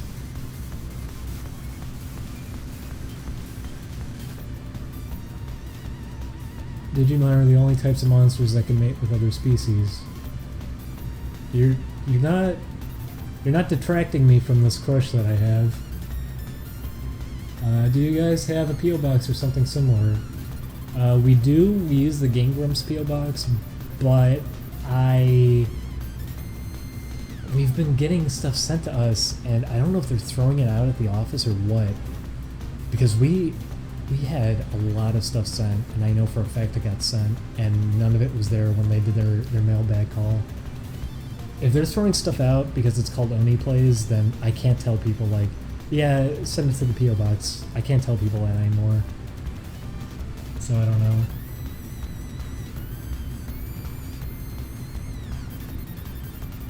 Fuck the frog. As in like, fuck him, he sucks, or just fuck him?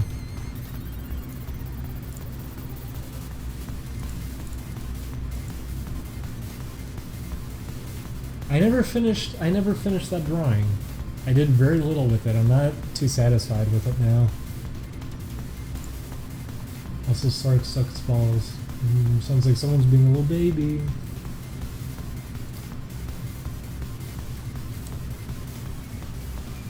Oh, you mean the post office is throwing it out? No. I don't think it's the post office because it's being addressed to the P.O. box and everything. It's being received, I would imagine. It might just be getting thrown out because it says Oni Plays on top of all of that. I don't know. Like, maybe they're categorizing it at the office and just tossing anything else. I don't know what's happening. We have to look into it. Something's happening though, so we can't like recommend to people to mail stuff in right now.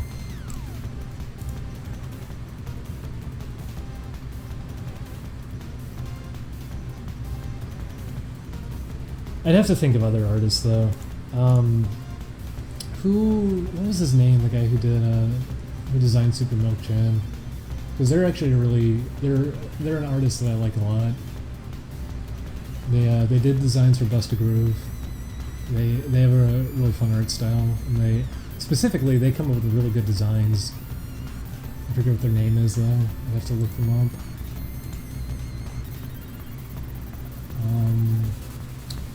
Does anyone know what their name is? I'm gonna have a hard time finding it.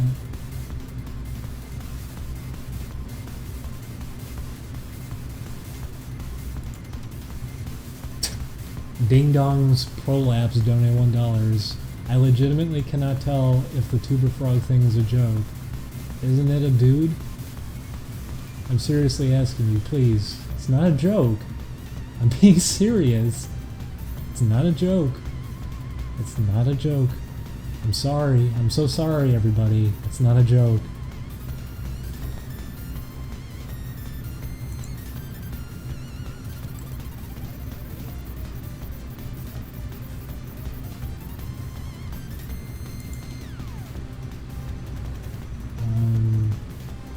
Have you ever been contra hardcore? Yeah, repeatedly.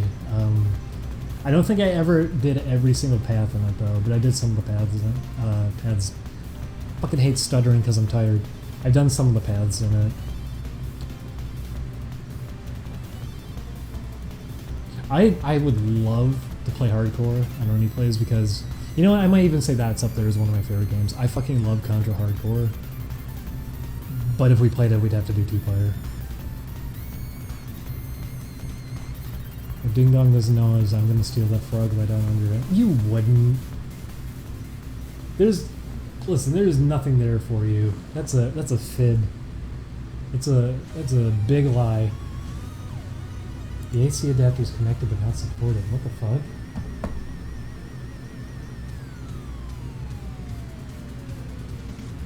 What the fuck? Don't tell me my laptop charger just died. I could see it happening. This, well, that was bad. This cable is all, ripped up because it's been stretched so much.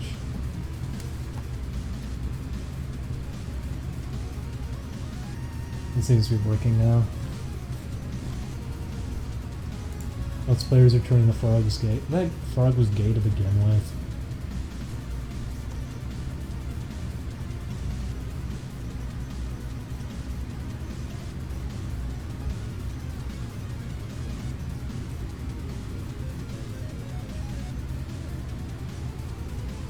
What about other tuba frogs? I said before, if you have other tuba frogs, show me. Show me. I'll tell you what I think. Why settle for one? What do you think of Samurai Jack so far? I fucking love the first 3 episodes, and I hope that second episode gets nominated for an Emmy because it was really, really good. It was such a strong opening, and I'm kind of sad where it's ended up now. It's really been falling off. It's not just because it's kind of hackneyed, more predictable writing that it's been falling into. It seems like it's just being rushed at this point. And the last episode in specific, it didn't need to happen. I don't know what they're doing anymore. I'm kind of disappointed. So it really was fantastic when it first started, and I think it perfectly captured what it needed to do. I think it was exceeding the quality of the original series. Julian was even saying it. Julian is usually, as much as people think I'm Mr. Negativity, Julian is usually much harsher to things than I am. And Julian was even saying, like, wow, this is, not only is this animated better than the original series was, not only is it like better to look at, but this is really, like, this is just superior. This is really good. And then it just started kind of going downhill. Also, Ashi I do not like as a character at all. I don't think she's interesting. She doesn't have much to her. I'm kind of disappointed that she ended up being what she was.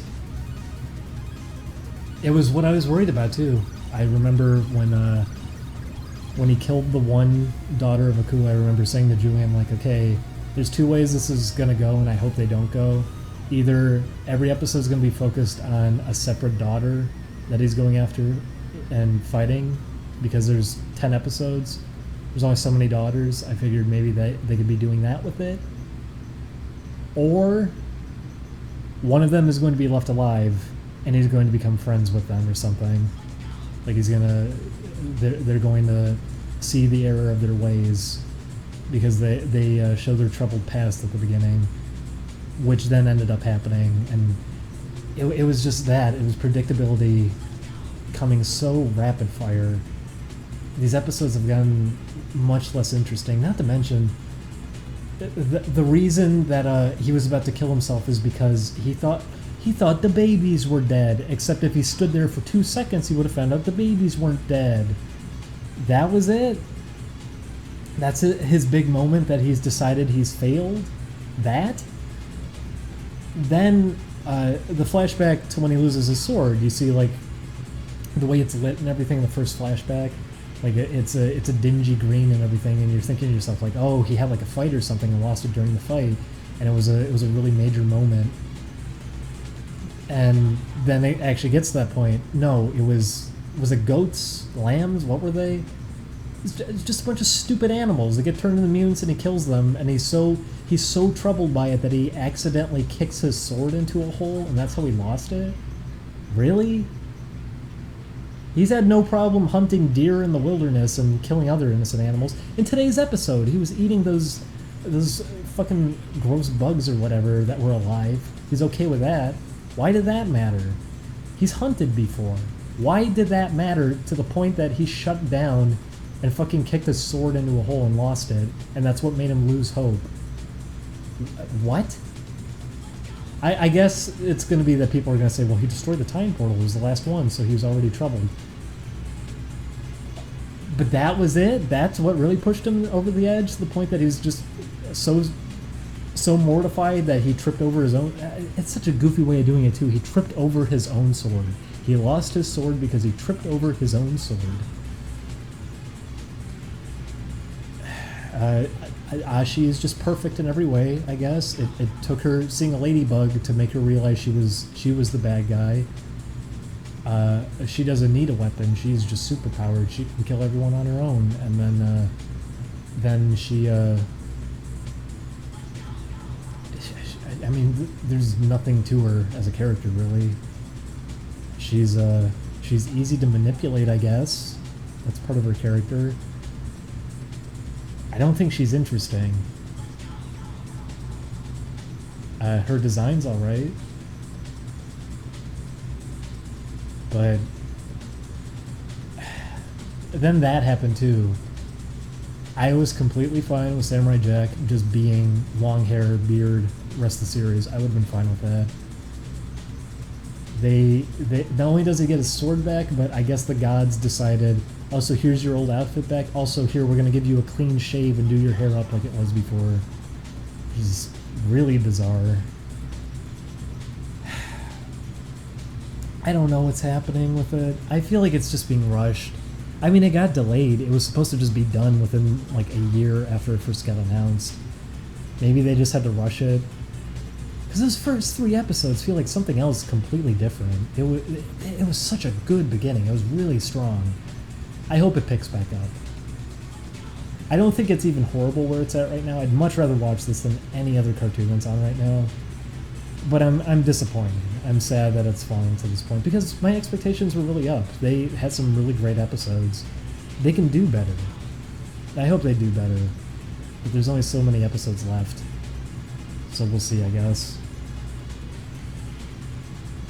Anyways, have you tried graphic scale? Yeah, I used it way back. I could never really get adjusted to the layout, but it's very useful. Although A-Sprite I'm hearing is just better in every way now. Work from Super Mario Brothers 2 is a tuber frog, surely. He's not, he doesn't have one.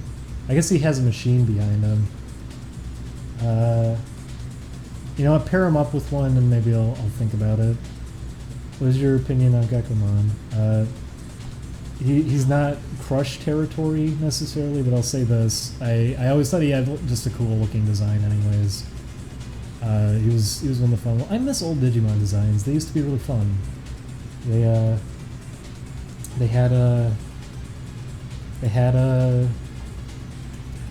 always put veins on things everywhere.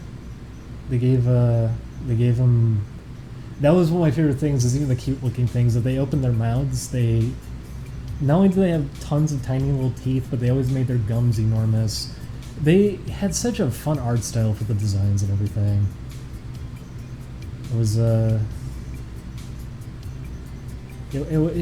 it was superior to me, honestly, in terms of Pokemon, with some of the designs they had around the beginning of Digimon.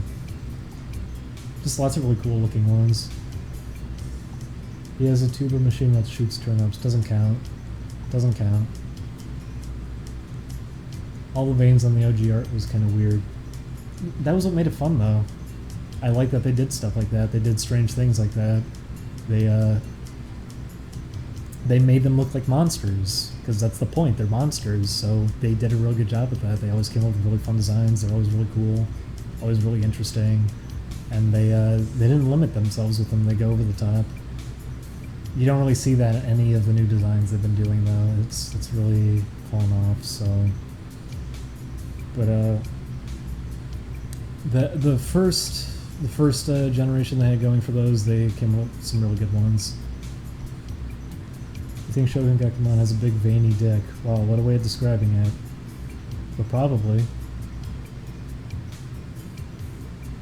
I just don't like how Digimon's designs are so crazy complicated. I think they got crazy complicated later on. I feel like most of the originals never got too complicated. Unless you mean detailed. Like they put a lot of detail into the artwork, because they did do that for some of them. What about Miss Foxy Fuckable? Are you talking about Renamon? Because I never liked that design. That was the point that I was starting to hate the designs, honestly. When they were doing Tamers, everyone likes, what's the red one called? I don't even remember his name. People fucking love him. I think he's really boring.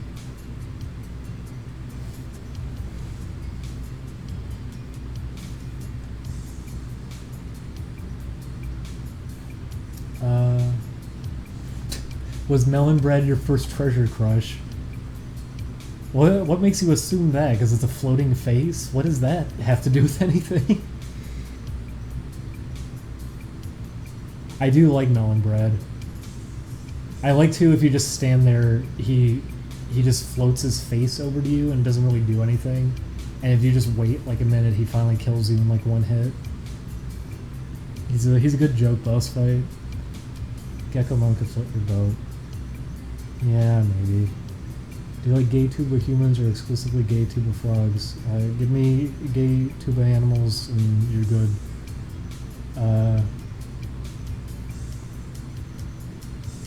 What about Garbage Man? He's good. There are so many good ones. Edamon was really cool. I liked him a lot. He was a fun design. Was it Gardramon or something? The one that just looks like a tank robot thing. That one looked really cool.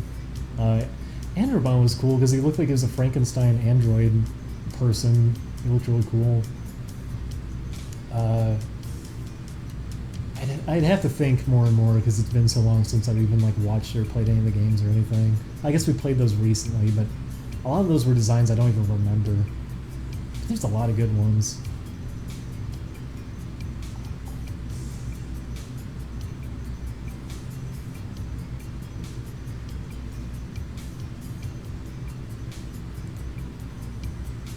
Angelmon was my favorite. He was alright. Devonmon looked cool. They had a lot of cool designs at the beginning.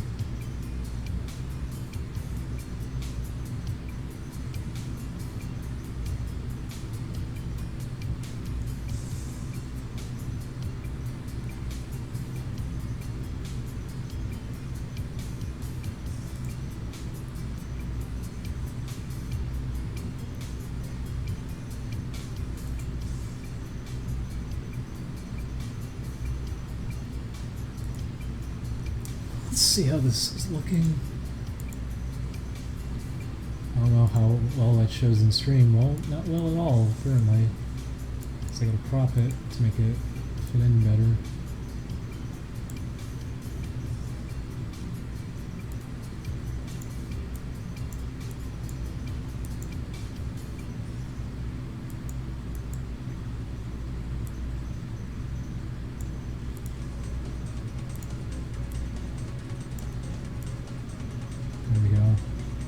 It's a better look at them.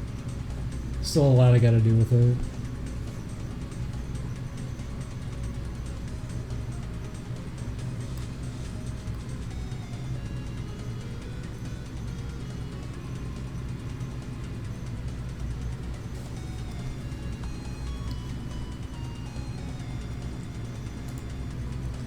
But Bippy has a few attack animations. That's just the first one. He's going to be able to alternate his fists and everything too, so it's not going to always be just that one going out.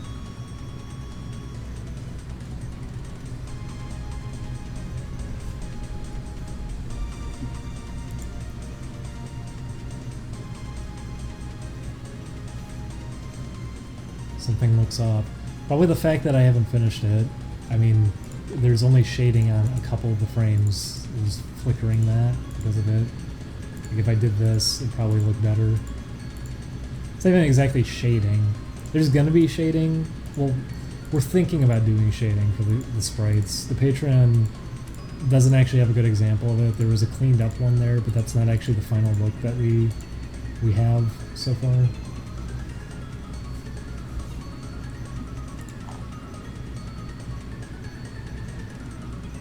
I think this would look better with lots of motion blur covering it up. Yeah, no, absolutely.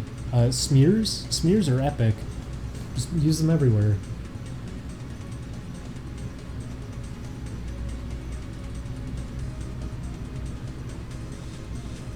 By the way, I don't dislike smears, but I've seen that happen where it's people who rely too heavily on it, and Skullgirls has an amazing example of that I fucking hate is because that's one of the characters that's actually animated overall pretty well. Is was her name Double? Is that it? She what's his name? That one Japanese animator who's really, really talented, did a lot of the animations for her, and they all look fucking great. But was it her crouching animation, maybe? I think it was her crouching animation. She has a hand that's on the ground, and it, like, rolls through its fingers, and each finger that goes down has a little smear trail for no reason. They go overboard with smears on that game when they're not needed, and they just make it look worse. So each finger that taps the ground has a smear on it, and it just looks really, really bad. I don't know why they did that. Smears I'm completely fine with if you know how to actually use them, but a lot of people go overboard with them, or they do it just because it's like, ha ha ha, I want people to freeze frame this and make a reaction image out of it. I see that happen too.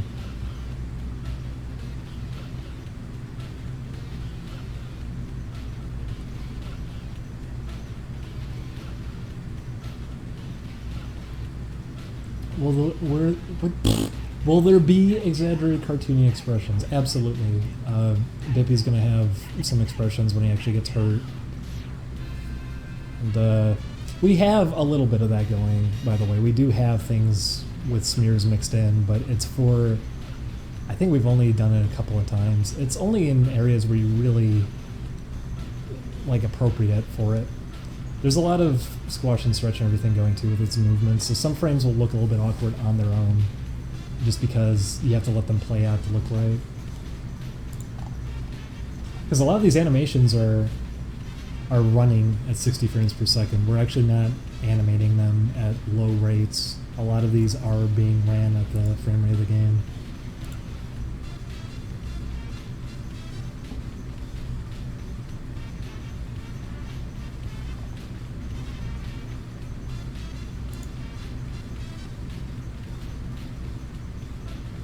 There won't be any references in it, right? No, of course not.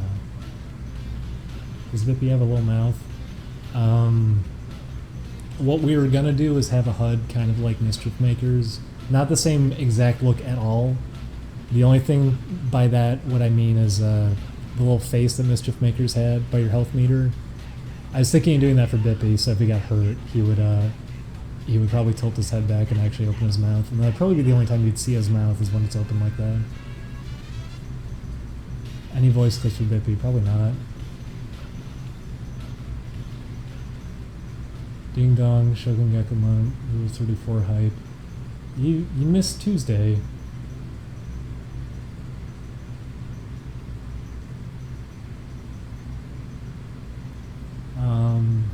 Will the game have a memoriam to Treasure?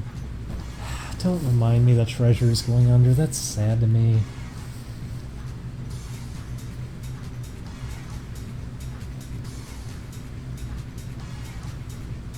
Are you gonna do like anime-esque teardrops on the forehead? What? Teardrops? No.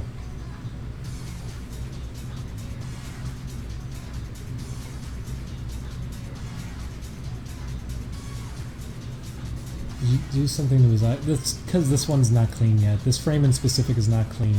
It's very rough. I'd have to clean it up. You can tell.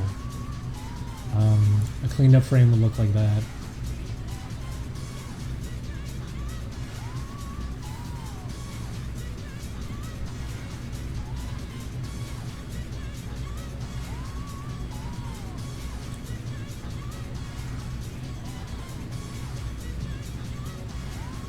It's also kind of going to be like Beautiful Joe in the sense that you're not going to have a health meter like Mega Man where you have a lot of it, or Mischief Makers or something. You're going to be very limited in how much health you have, so paying attention and not making mistakes is going to be kind of important during boss fights. Should we expect a 7-Force boss? I really do want to do something like that. I would completely be open to that.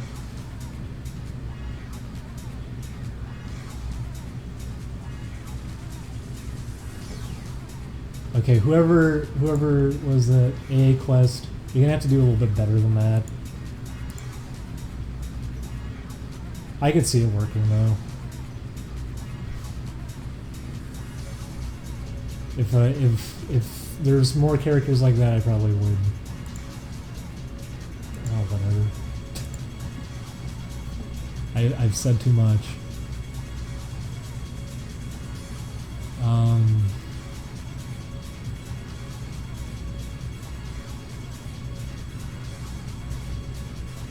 For final boss, invert Bippy's colors and call him Boppy. We already have that.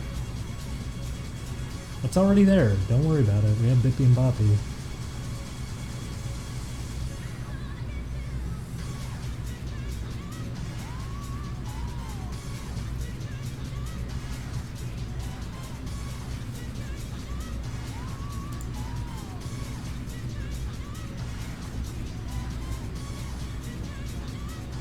I'm not saying that image worked, but I'm saying the idea of that image. If it was a character design like that, I probably could get something out of it. Put a few references to Treasure and Bippy. I mean, I'm taking plenty of cues from... The way that we're doing damage in the game right now is already going to be kind of like Stretch Panic, that there's different colors depending on what sort of damage you're doing. So if you just keep attacking an enemy, you're not even looking for weaknesses or openings or anything. If you just keep attacking them, you can do damage to them, but it's going to be blue damage. So it would take like 10 hits to kill a normal enemy. Or if the enemy attacked and you were able to punch them, because Mischief Makers would put like the little crosshair over something when it was about to hit you. So if you punch them right before they're about to hit you, you could break through the attack and it would do red damage then. So you could kill an enemy in like one hit off of that. Or you could just chip away at them by punching them over and over again. The difference being that one would stun them, the other would not stun them, it would just pause their attack animation each time you hit them. So that's a big thing about it. It's going to be about finding openings and weaknesses, and also if they're not attacking, if they don't have time for anything like that, if they're just moving normally, it's you finding good openings to go in and just do a little bit of damage to them and try to bait out bigger moves that you can try to counter.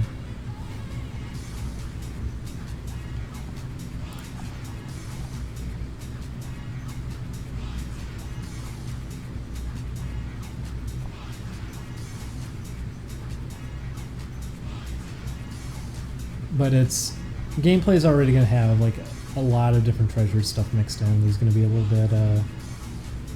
Sounds like the bosses reveal the giant lizard. That's a good example one, yeah. I fucking love that boss fight, by the way.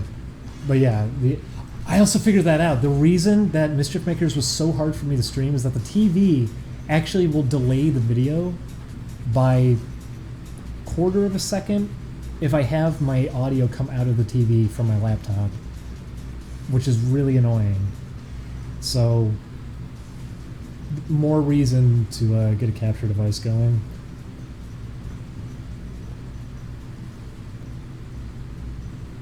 Let's see who donated.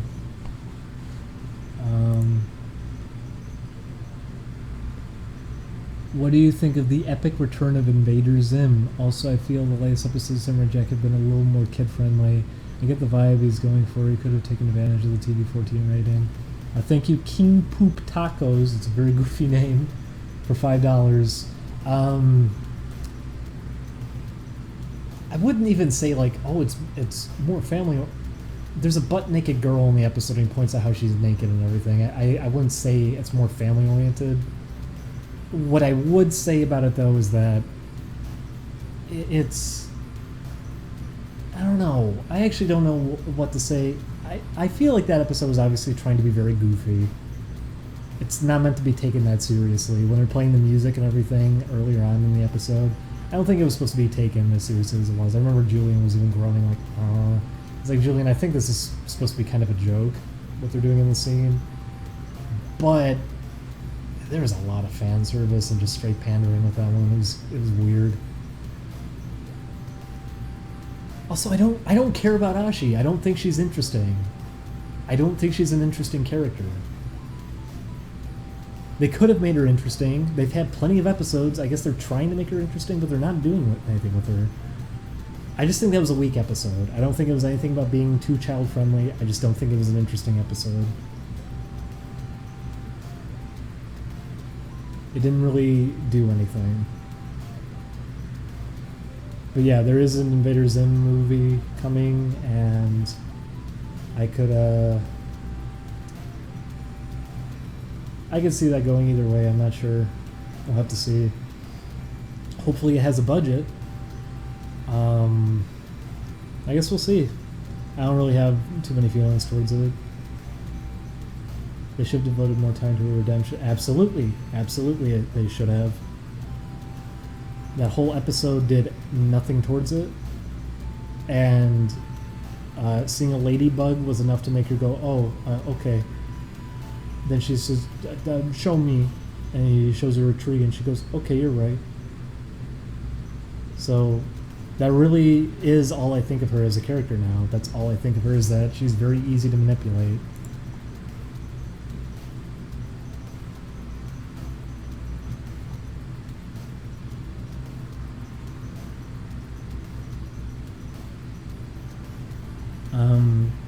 Hopefully it'll be good, though. Samurai Jack, I didn't have high expectations for.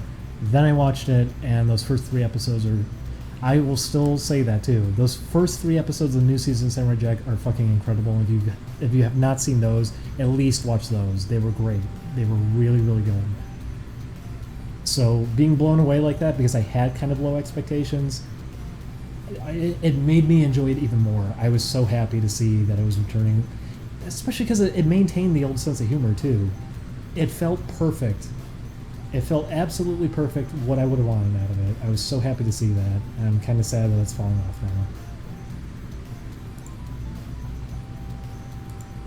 now. Hi Twitch bot. I'm wondering if people will give me Prime RuneScape? No, but you can go away.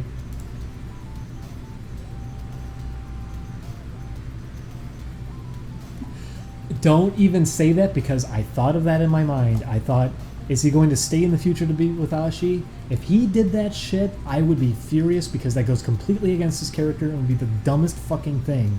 What, he's gonna doom his entire family and everyone in the past because he wants to be with her? That would be the ultimate middle figure. I swear, if they did that. I thought of that in my head, and I stopped myself and said, no. They are not going to do that because that is too stupid.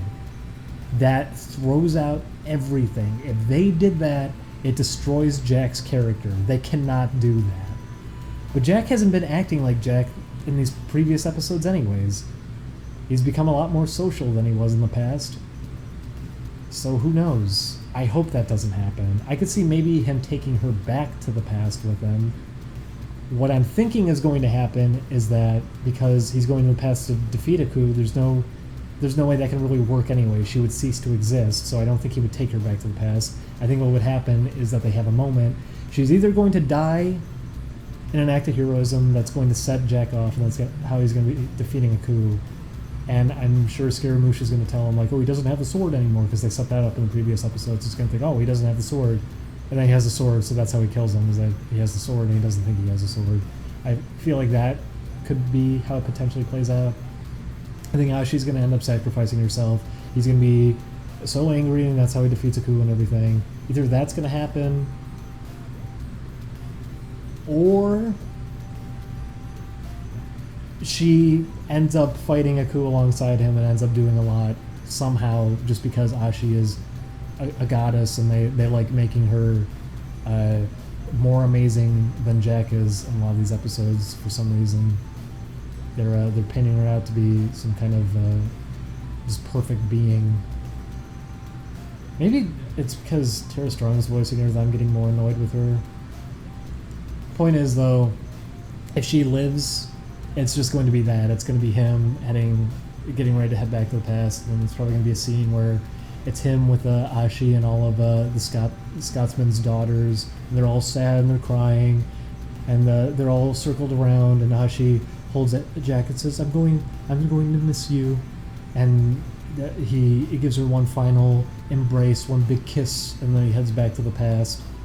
I can see that being how it ends. Something like that.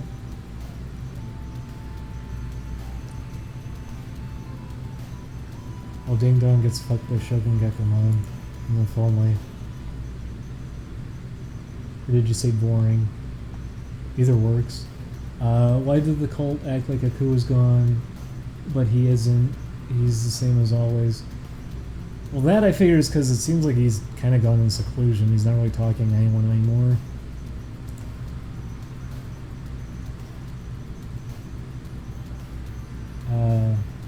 The last episode is going to be called Episode 0, apparently. Is that an episode dedicated to him purely being in the past? Because that's A-okay too. I'm fine with that.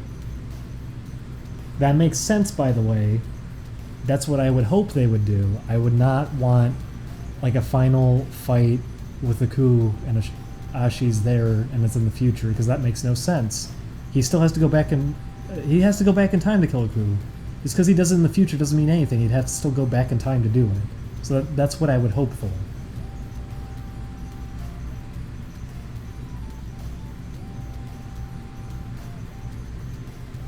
What was the deal with Dimongo? Was that pandering or is he back? That whole episode was just wink wink, hey, fans of the series, I figured.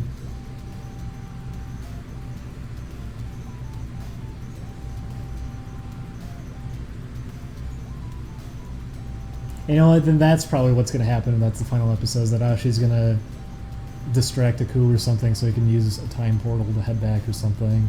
Like there's going to be something that's happening, there's some justification for why there's suddenly a time portal again, and Ashi's going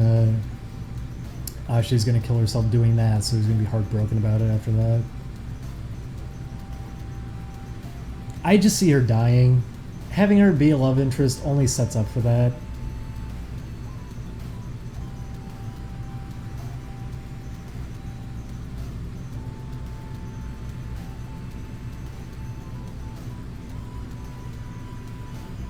What do you think of the reaction to you toning down your prevalence in the Let's Plays? Kind of weird, because I've been seeing a mixed reaction. And for people who also say, like, well, I don't see it, it's because I guess a lot of it got removed because people were trying to post the funny Twitter post thing. It got flooded on the channel, like 25 different people were just posting it over. I think it was just him on multiple accounts, but he posted it like 20 times in a row. So a bunch of comment chains just ended up getting flagged as spam. But there were people who were saying like, oh, you better not ruin this series too. And it's like, I'm not even talking in this series. But I saw a lot of people were upset that I was so quiet during it. I feel like as time goes on, people won't be as bothered. They'll get used to it. People get used to everything.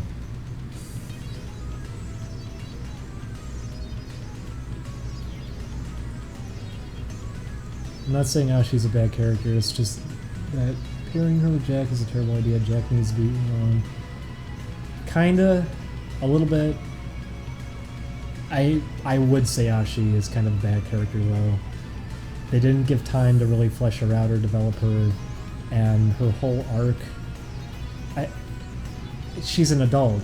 Like she was bred purely for killing him, and it takes next to nothing to just change her, especially after all of her sisters died too. She can just change on a whim like that. They needed to do. They needed to flesh her out way more.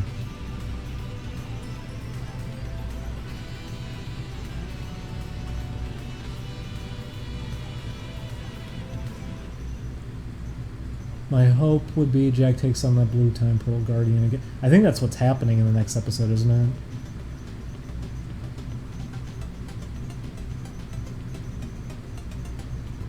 Gendy knows what he's doing. I got faith. I want to have faith. The end of Symbionic Titan actually had some really ballsy moves made with it. So Gendy does have it in him to do good work.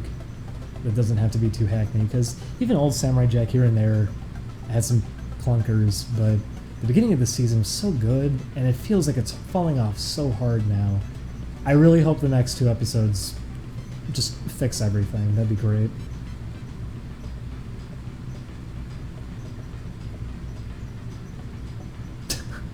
Ashi equals flawless character arc. Yeah, in theory, I'm sure on paper. Just the execution was not well done. So we know your opinion on gay tuber frogs, but what about gay saxophone salamanders? That could work too. Probably not as well. That could work.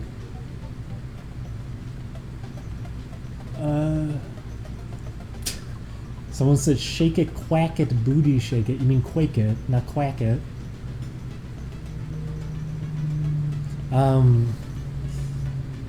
It really was interesting what they were doing with some of those episodes, because as weak of a start as I think Symbionic Titan had, it did have some pretty solid episodes.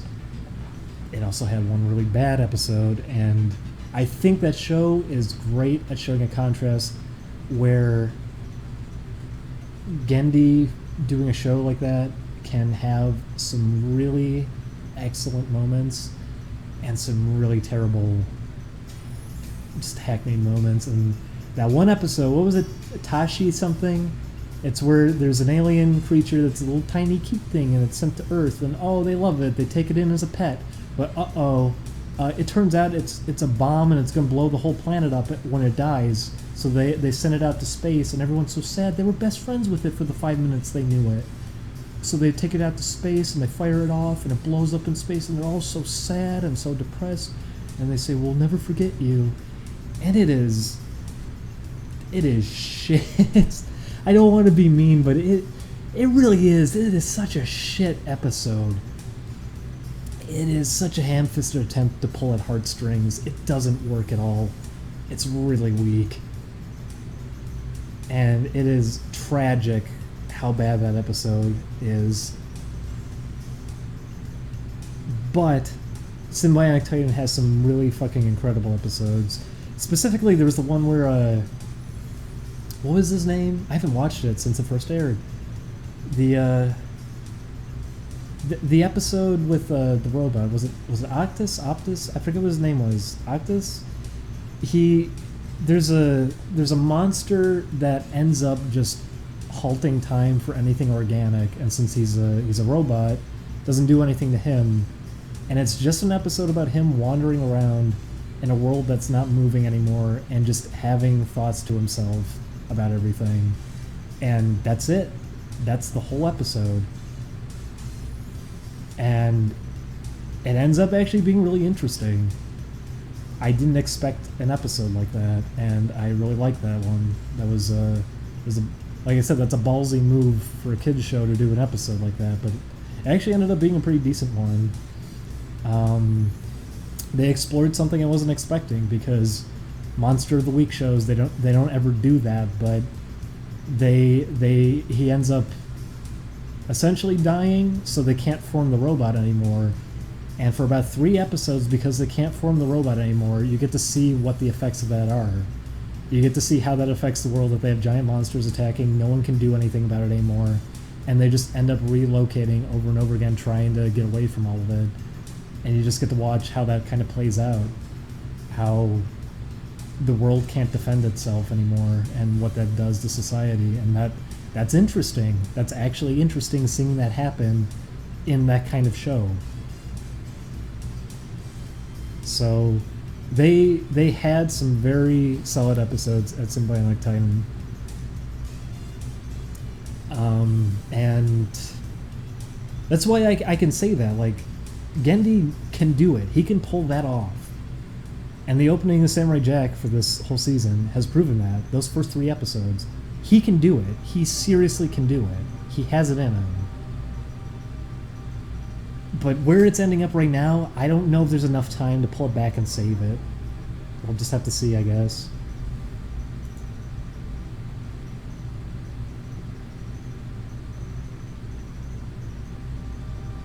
What if Gex was playing this? Not really. I don't like Gex that much. Pair him up with a better instrument, maybe. I don't know.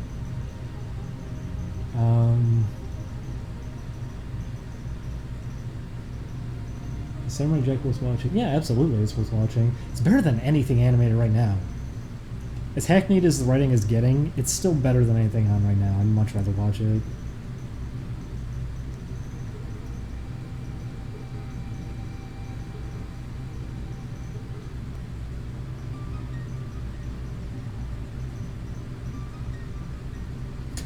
Who would win in a fight, Bippy or Gex with 10 lives?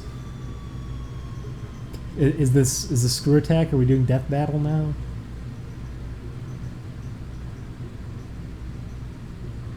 What do you think about the crocodile from Princess and the Frog? He's alright.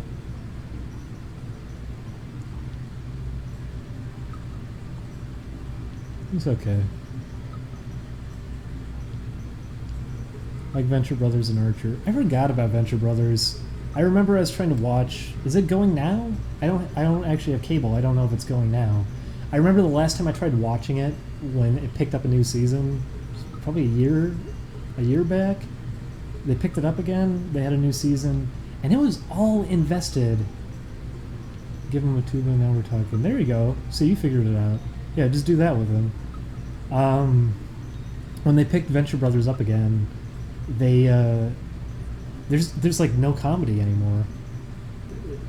It is just completely invested in its plot now, and they focus on characters who are not even that interesting too. Remember, what was his name? I haven't watched it in a while. Is it Major Hatred? Was that his name? They had him take over for Brock, and he's a one-time joke. He's funny as a one-time joke, and they had him stick around as a character. It was just obnoxious. It was horrible to put up with. And that was the season, by the way, when they finally did that shift that, okay, we're just focusing on plot now. We're not Sergeant Hatred, that's it. Major Hatred. It was a balance they were trying to do in the past, where it's like, yes, we do have a story going in the back, but it's in the back. It's not the main focus. The finale to every season was supposed to be like, okay, we can wrap the show up here. They didn't do that anymore. They started doing cliffhangers. They really just threw it off in a direction that I can't honestly care about it anymore. I enjoyed it for the first, was it 3 seasons? But it really came to a point that's like, okay, I can't honestly say I'm interested anymore.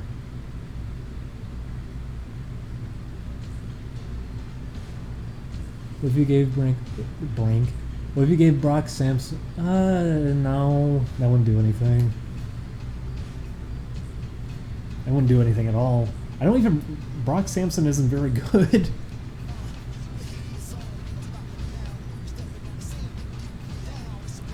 Who would win in a fight? Michael Jordan, Brad Garrison. Is it Michael Jordan from the Windy City? Was it Trouble in the Windy City video game? Because he could throw fire basketballs in that, so maybe he would win.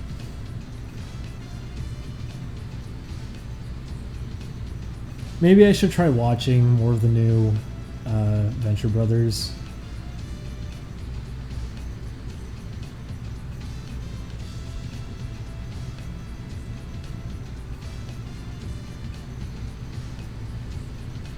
But I couldn't push myself through it when I was watching a little bit of the new season.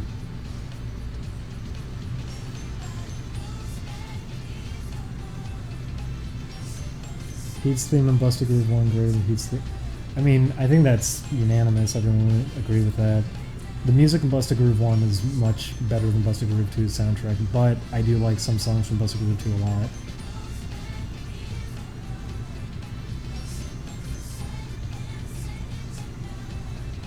Who'd win a fight, Patapon or Loco Roco? Probably. How many Patapon and how many Loco Roco? See, that's not fair. That's not a fair question.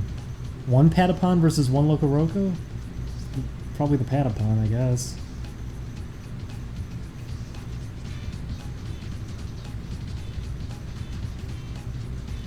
But, like, how does this fit his character? Because they changed his characterization more in the second game. He was more of like a villain character in the first game than he was in the second game. Second game, he became like the mascot of it.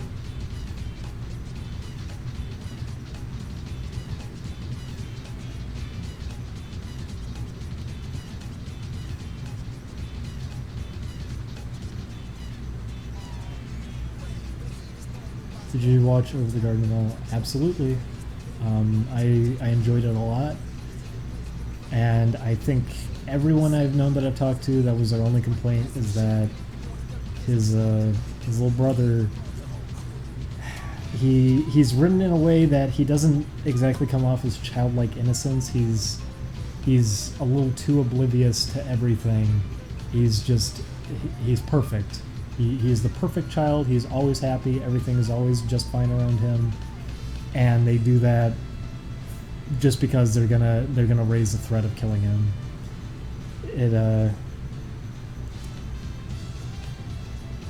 I know Julian also just hates his voice in general too. But everything else about Over the Garden Wall, I really can't complain too much about. I really enjoyed Over the Garden Wall a lot. I'm sad that it got cut back as hard as it was too. There were a lot of songs that they had planned for it and everything. There's a lot that they wanted to do with it that they didn't get to do. And then I remember watching a Frederator video saying, like, see, if you try your hardest, you get in there and you get to make what you want to make. Yeah, no, that was a compromise. That's not what he wanted to make. He wanted to do more with it. He agreed to it because here's the chance, and you have to do whatever this weird fucking structure they're presenting you with is. Otherwise, you don't get this chance ever again. So he took it. It's not dreams coming true. It's settling up because you realize that this dream of yours it doesn't get to be fully realized at any point, because that's how this works right now.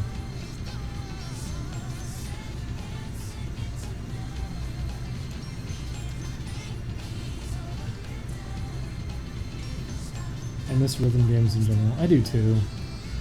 I really do. If Busta Groove 3 was possible, they made one. It was only in Japan. It was 4-player. It was a Groove Summit. I never actually got to play it. I really want to play it. There's some really fun designs in it too.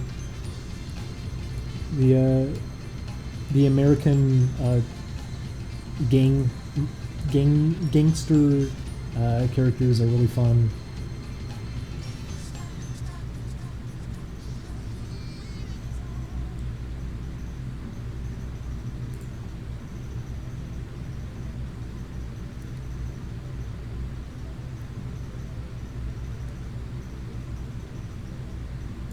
This one's really quiet.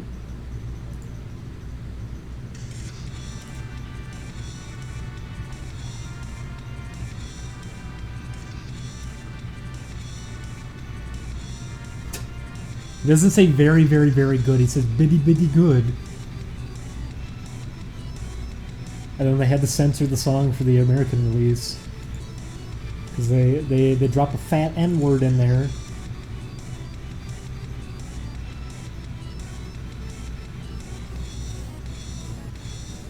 Rhythm games aren't dead in Japan. They're just dead over here. Yeah, who's your waifu? I've said it a million times. Shogun Kakamon.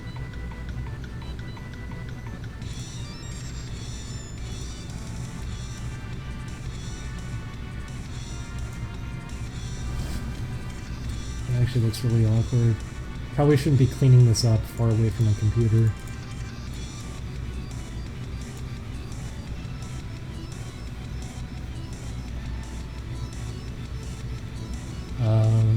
Have you ever played Rhythm Heaven? Yeah. I really like the Rhythm Heaven series. Say the N-word, faggot. That's my favorite thing is in the comment sections is anytime that it's in a video, people go, yes, finally somebody says it! See, this is important, people. We need to be more like it. Why does it matter? Like, if you're gonna be making the argument, like, see, we should... Why does it matter? Yeah, why does it matter? Why are you going this fucking nuts saying that everyone else needs to be saying it? I'm fine with it ending up in there because we're just making jokes anyways and it's casual conversation. It doesn't matter. But it doesn't matter. It's not important. It's not a thing that weighs special relevance. Because that was happening too. It was like, they said faggot. I'm so happy they say faggot. Why does it matter we say faggot? Who cares? We're just making jokes and having casual conversation. Why is it important that those things in specific are being said? Why does it matter if someone says faggot? Why is that the big, oh yes, finally, thank God. I understand being happy that it's unfiltered conversation, but I don't understand that in specific you're cheering on that is being said. Is it because you want to wave that around like, I'm glad, you know, the gay guy is saying faggot. Is that it? Is there something I'm missing? I'm kidding, by the way, but it is weird that people do that. Wait till you say kike. Oops.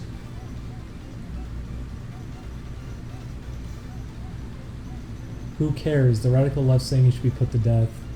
Well, also the radical right taking it and putting it on a pedestal whenever it's said.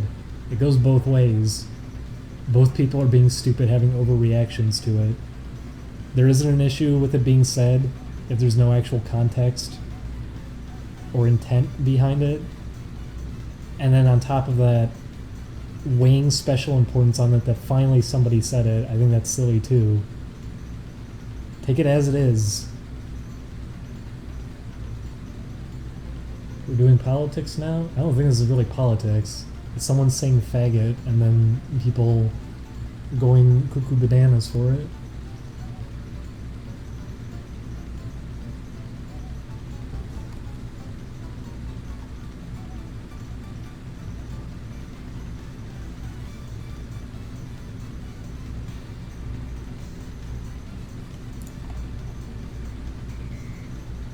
Who edits Oni? Rodrigo does. El Cid. He's been editing it. I'm gay and fag is a funny word. Fag is a funny word.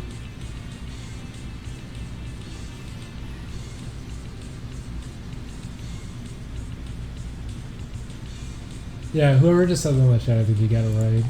The idea of that is someone taking the video and like presenting it around like, see hug boxers, look, they said it. Don't fucking do that with our videos. Don't use it for the sake of an argument like that, because that's all it is casual jokes and fun. It's not meant to be a political thing.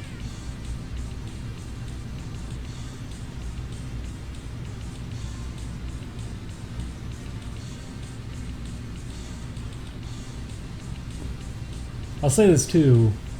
A fag is a weird one for me because fag doesn't ever feel like it has the connotation that people weigh on it, that it's specifically a homophobic thing.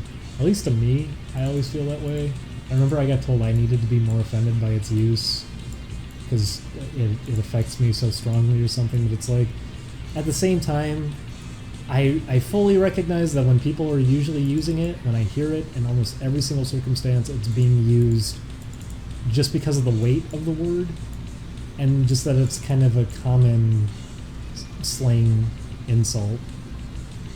I don't ever really take it that it's beyond that. And if it is, I would probably know. I'd probably have someone screaming at me, calling me a fag. But even then, I don't know. I feel like I'd just be laughing, kind of surprised by that if that happened. But that's on my end. And yes, that's the main thing that I don't like, is that people disregard context and intent. Jokes are jokes. I really don't care.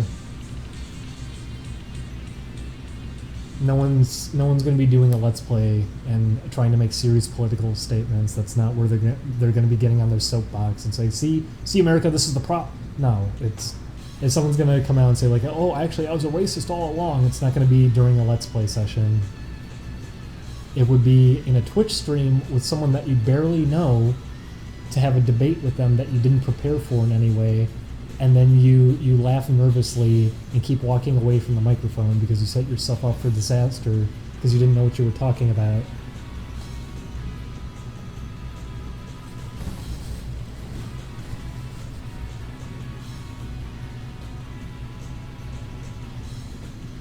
And that you end up making someone who looks like a complete moron already look like the smart one because you were so unprepared for a situation like that.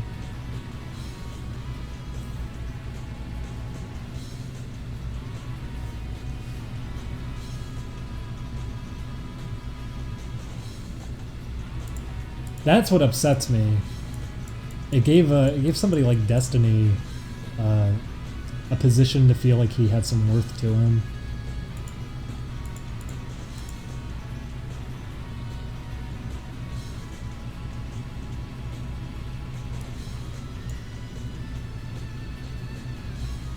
I don't want to be that guy. What did you think about the controversy?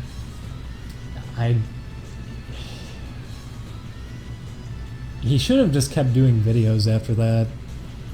I don't know why he did it to begin with, especially with how unprepared he was, and then I don't know why he's let it just define him at this point now. He hasn't... If he just kept doing like videos or kept trying his hardest afterwards, because that was what happened with Ethan and the whole Leafy thing. It's like, hey, you know what? This is stupid drama. Just fall back on doing the funniest video you could think of doing. Just do something like that. Don't stall out after something like that happens, because then you are just gonna destroy yourself. And yeah, Destiny destroyed himself right after anyways. Destiny decided to then start shit-talking everyone who's in animation, saying how they're so privileged and they make so much money when animators make fucking next to nothing and get zero respect for the kind of work that they're doing now anyways. And then to be told that they're so privileged and everything's working out great for them, coming from a Twitch streamer. You know what? I mean, I'm in the same position as Destiny right now. I'm Twitch streaming. I'm doing the same thing he's doing, so let me say it. No, you know what? Animators are not privileged. They're not in a great spot, and a lot of them are fucking busting their ass for little in return. All for the hope that maybe someday they can get to a point that they get to have some kind of influence on a project or be able to realize their dreams, but have to constantly bust ass, suffer, struggle for years and years on end, doing thankless work, just for that opening to come. No, animators are not privileged, and I don't think they've ever really been. But go ahead and tell me all those Korean studios overseas where people are getting paid next to nothing too, how they're all privileged too. Because You know, I'm sure he was focusing on just like web animators or American animators. How about over there? You want to tell me they're doing great? All of them are privileged. They're in a good spot. It was a stupid argument. I don't know why he brought that up to begin with. It's because he was going out of his way to start picking on people who were tied to John, and he got mad at Zach. It's stupid. Had nothing to do with any of it either. I remember I saw that one Dark Souls guy. I forget what his name is. That one YouTuber. He even hopped in and was like, "Funny how they get all mad and defensive about animation, but not about John." Yeah, because it wasn't about John. It was about animation. Because people don't fucking care about that because it wasn't relevant.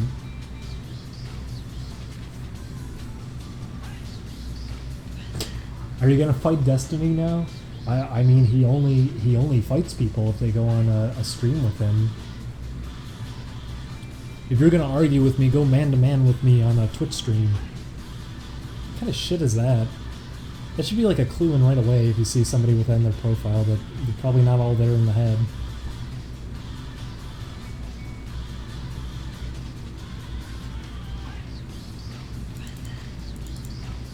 I don't know what all that was about though. That was really stupid. I don't know why you'd want to shame the animation community. Everyone there tries so hard and struggles so much. Calling that privileged work.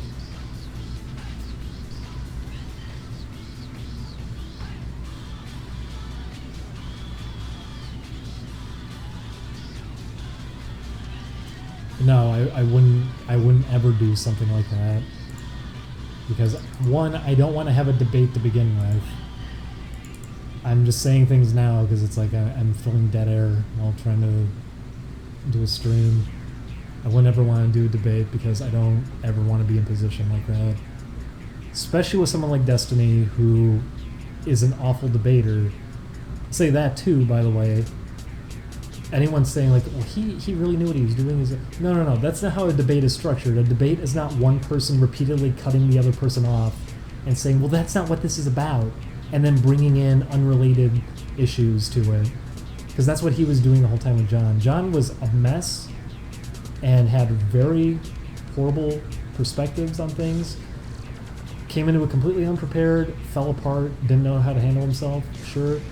Destiny at the same time was an asshole during it, and that's not how you do a debate. That's not how you have a civilized debate, is cutting the other person off and not even letting them have a word in and just telling them that they're wrong and doing that. John was doing it too. He was saying, like, yeah, just look it up.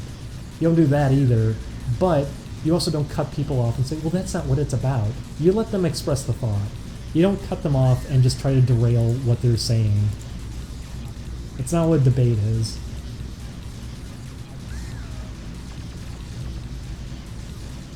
It's also, Destiny didn't destroy John. John destroyed John. That's how I feel about it.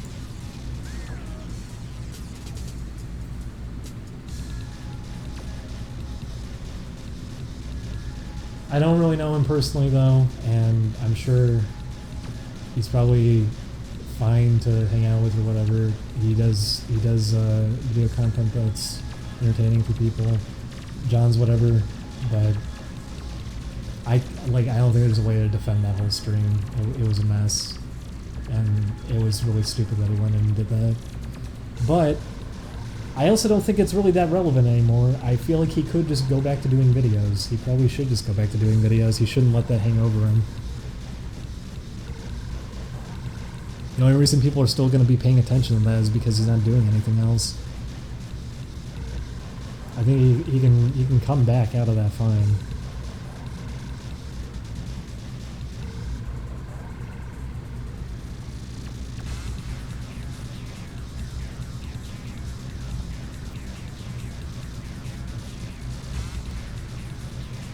But there you go. There's a discussion I didn't really want to have that somebody asked about. So there it is. I just think the whole thing is stupid. If you want to sum it up, ultimately, I don't really care.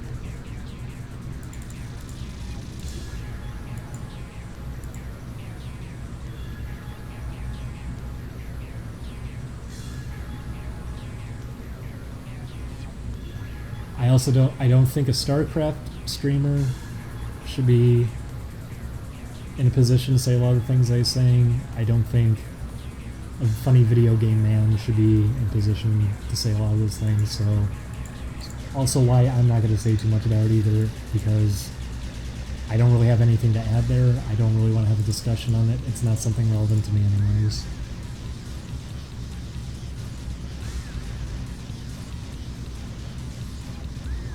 How the LA lifestyle? I'm not in LA. I don't really like California too much, I'll say that. I'd be fine. I was talking to someone about that too. I'd be fine. I honestly might even say I'd be fine with going back. Chicago was a mess, but California could be really shitty all the time. It's just expensive for no real reason. It's just because it's the reputation. Same goes for New York, I'd say too. New York has this glowing reputation, that's why it's so expensive, but I don't think that's worth it.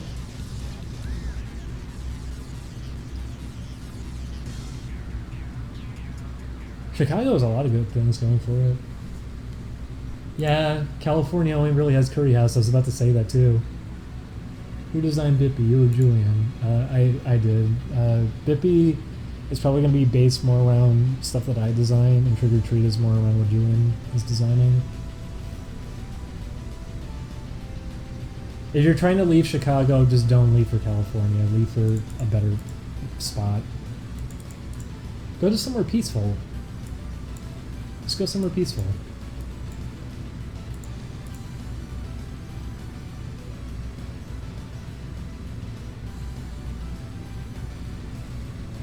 Is the crime in Chicago as bad as people make it out to be? It depends on where you are in Chicago.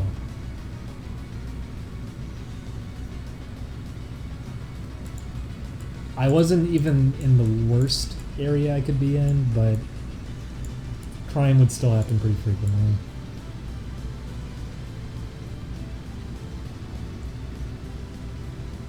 Holy shit, I just noticed John hasn't uploaded for 5 months. Has it been 5 months? Has it been that long? Wow. Damn. Yeesh.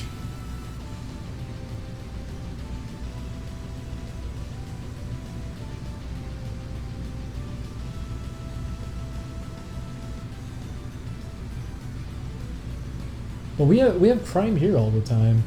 In fact, I would say we have more. We've run into more here than I ran into when I was living in Chicago. Because you would see drug dealers around Chicago pretty often, but I remember a lot of the ones I ran into weren't even as shady as the ones I see out here. Here you actually feel like you're being threatened when they come up to you. And we have them like right outside of our place. We walked probably 2 blocks, and as we're crossing the street, I see just 2 guys ready to approach us about it. And I'm like, Julian, can we hold a conversation or something? These guys are drug dealers. I don't want to talk to them. And they kept shouting, what? What about these guys? And I just shut my mouth after he said that, because it's like, Julian, no, you just acknowledge them. And they came right up to us, and they tried to lock us into a conversation about drugs. We walked right past. We managed to ignore it, but I mean, we had shootings down the block just a little while back. We got to hear some gunshots go off late at night, and I wouldn't have cared as much back in Chicago, because drug dealers there usually were a lot more calm. It also wasn't like that. You weren't getting double teamed, but it's because it was so close to our place too, and it was so late at night and everything. It was just knowing that that's right by our apartment was kind of upsetting.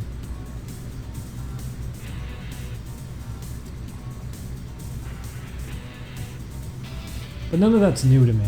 Like it's why I recognize that was drug dealers to begin with. Like I'm familiar with all that. I've been around it. I understand.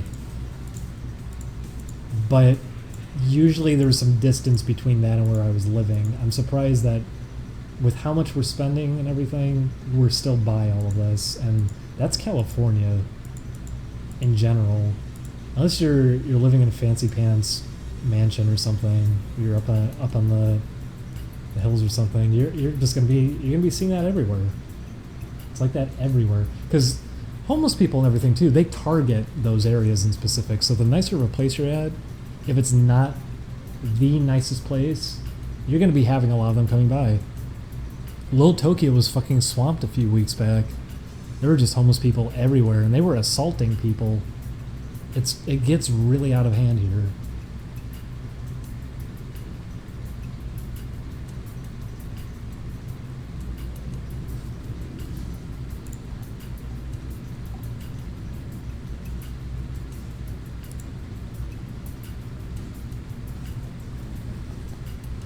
But I mean, that's the one thing I would say about Chicago over California. A lot of people at least realized it was shitty out there and everything. And I was actually fine with giving like homeless people their money too. California, it feels weird doing it if you ever do it because they're so nasty and lash out so hard here. Chris got shoved into somebody else because he didn't end up giving a guy any money. And Matt got asked and he said, no, I don't have any change on me, sorry. And the guy says, fuck you, that kind of thing. I never had that happen in Chicago. I would have expected it, but I can't think of it happening. I haven't even been here for a year, and I'm seeing that kind of behavior just so often. It's kind of crazy. Oh yeah, Baltimore's fucking awful. I was there a while back. I remember when I was in Baltimore, I don't know if that's exactly what happened, but I remembered seeing a homeless guy on the corner during the day, and later during the day when I came back, there was an ambulance there lifting him and putting him on a stretcher. I'm not sure what happened, but shit would happen all the time there too. Yeah, Baltimore was pretty bad.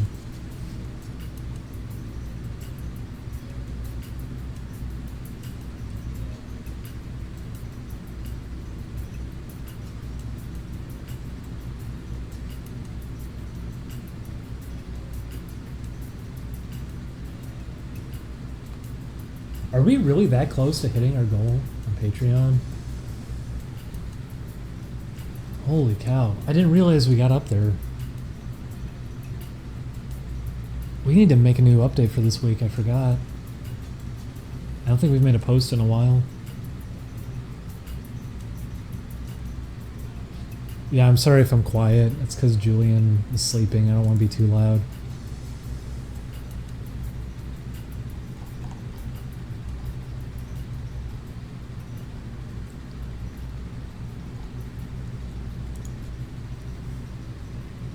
But here, I'll sum up discussions we had. John and Destiny, I don't really care. I think the whole thing was stupid on both ends. California has very nasty people and is overpriced, and there's nothing very good about living out here. It's just the reputation, just kind of like New York. I wouldn't recommend moving out here. What else? Samurai Jack, I loved the beginning of the season and was very, very happy for it, but I feel like it's kind of on a decline right now, and I'm hoping it picks up.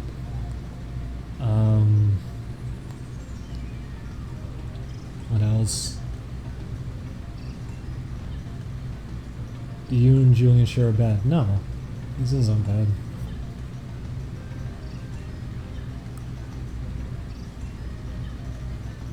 Wish I didn't miss Digimon. Just wait until Tuesday. Undertale, I like things about how I like the battle system. I wish it was fleshed out more. I think its writing collapses in on itself and doesn't exactly preach the message it's hoping to get across. And I think the comedy in it is almost unbearable. So I'm very mixed with it as a game.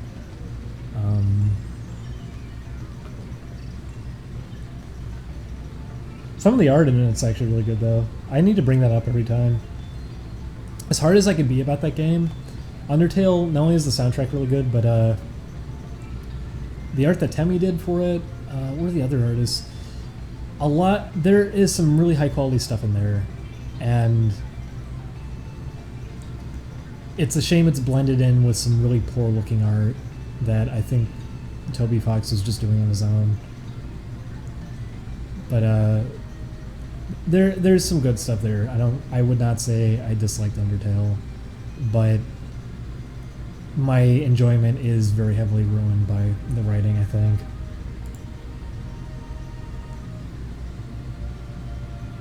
Gay Tuber Frog Tuesday can wait. Yeah, I can wait. Oh, they said can't wait. No, I can wait. I can wait. I already had a good discussion about it. It's fine. I don't need any of that now.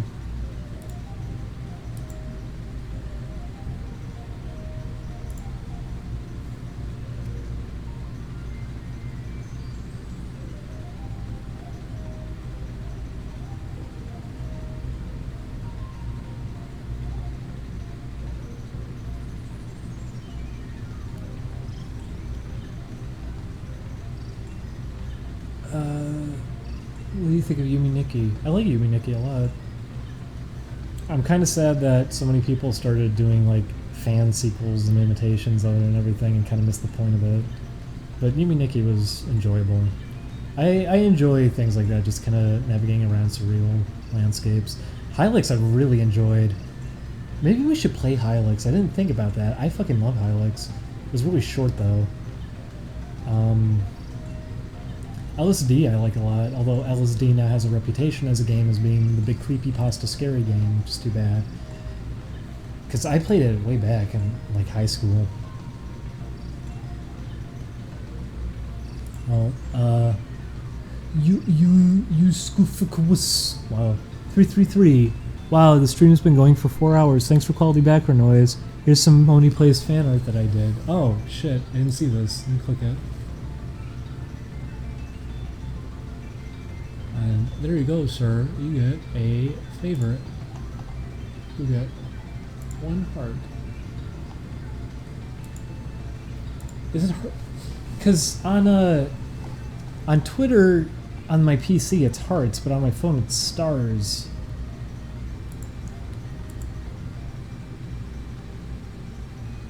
Yeah, I'm talking about LSD, the game. I'm not talking about actual LSD. That's probably why so many people played it and made it into the spooky, scary, haha funny game, is because it's called LSD.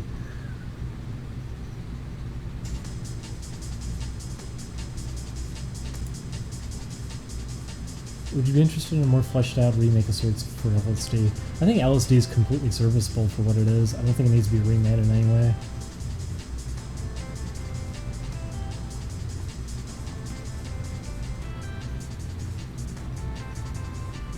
Are you saying drugs aren't funny? If you want funny, you should watch a bunch of old anti-drug episodes of cartoon shows, because I've mentioned this in previous streams, but me and Julian, we watched like 4 anti-drug episodes back to back to back of different 80s cartoons, and Julian at the end of it even said, like, you know, I didn't really want to do marijuana anymore, but after watching all this, I want to do drugs again. And even me, as someone who doesn't give a shit about any of that, really, I'm fine without it. Even I was a little bit like, you know, if you did that, maybe I would, and then I was just like, wait, yeah, you know what, you're right. Isn't that kind of weird? And we thought about it, and it's like, yeah, I mean, it's obvious that that's what ends up happening when you make kids aware of drugs, is now they know how to get them. But, it's why the DARE program failed. They took it out of schools in Illinois, I remember, because it failed so hard.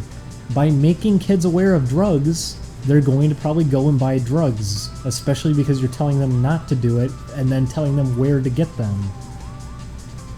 And that was what I remember too about the DARE program, is they had that as hypothetical situations that you had to do for assignments. Oh, Sammy goes to a party, and as he walks through the alleyway on 21st Street, he gets approached by a man whose name is Tom Robertson, you might be able to recognize him. It looks like this, and he's selling these at a rate of this. If you pick up he sells edibles. 2 cookies will cost you about $22, which is pricing wise compared to other like they would just spell the whole thing out to you. It's like what the fuck is this? Why is this so elaborate? Why are you going into all of this? It wasn't to that extent, obviously, but they would spell it out, like where to find this shit, what it would do to you, what to look out for and everything, where you could find it, who to look out for, and it was like, what the... Just don't even tell kids about it. They wouldn't do it if they didn't fucking know about it. Spelling it out like that's gonna make them want to do it.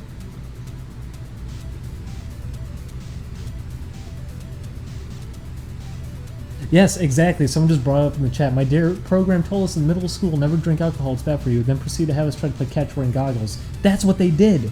They had the beer goggles, and everyone was excited for the beer goggles. And it was supposed to be like, no, kids, this is not fun. This is what happens to you when you're drunk. And they put the funny rainbow goggles on you, and they say, now juggle these balls. Play with the wacky ball. They make you play games and shit, and everyone's laughing and having a good time. And it's like, this isn't doing anything. This isn't doing anything helpful. You're making kids look forward to it. This doesn't help anybody. And maybe that was the intent all along. I wouldn't be surprised.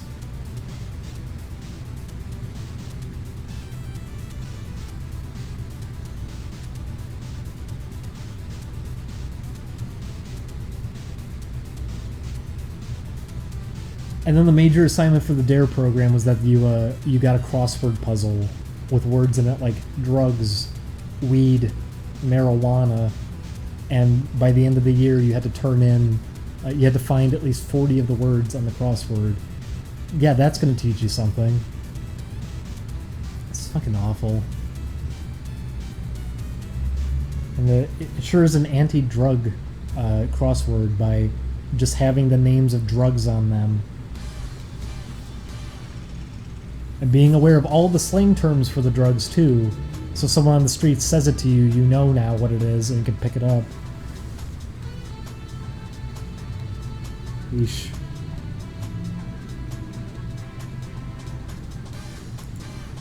Maybe they still do DARE in some people's states, though.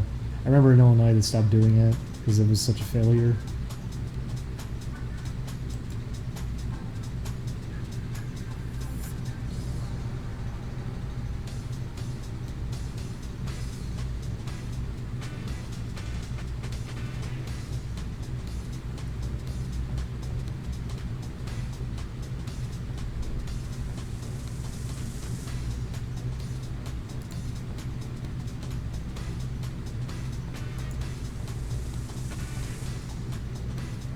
Someone just pointed out on that on Twitter too. They pointed out the image that Chris posted. I guess I may as well say that because people fell for that too. It was a joke. Has no one seen that image before? Where it's the three cringe kids or whatever. It was obviously a joke.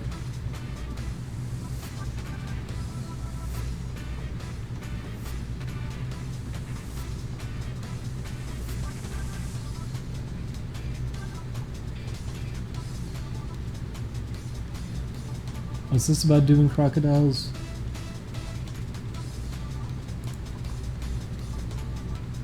The musical crocodiles?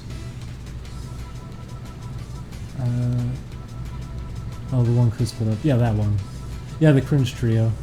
People thought it was real. People thought that was a real image. I guess everyone's just really gullible. I don't know. That kiss. This is how you know I'm tired. That kid genuinely looks like Chris at first glance, though. I mean, that's part of the joke. Sorry, crocodile.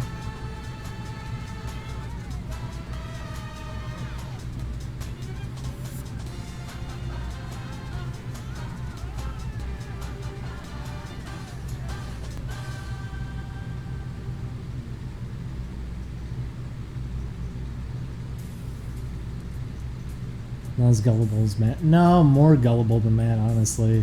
The glass eye thing. Matt even went along with that joke.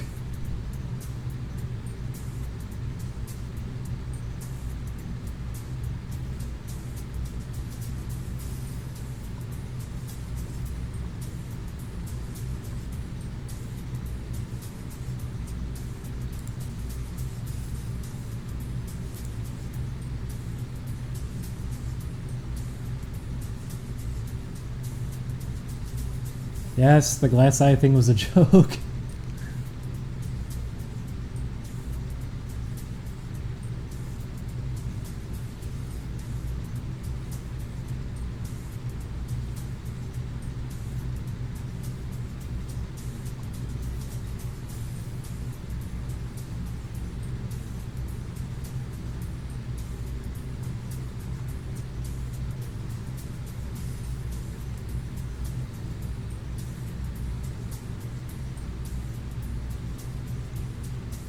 You guys structured that one. Yeah, I was actually really proud of Julian. He handled himself really well in that one. Julian usually just cracks up and can't keep a straight face, but he did a good job. Yeah, he kept that one up really well.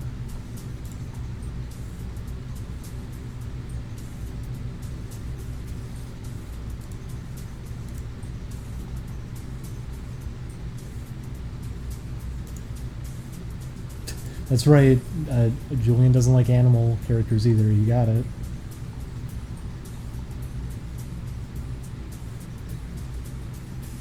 And I don't like tuba frogs. It's all a joke, everybody. It's all a big laugh, all a big goof. You caught on. Ah, rats. They figured everything out.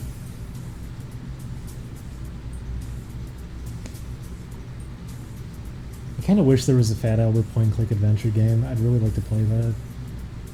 Why doesn't Julian have a Twitter?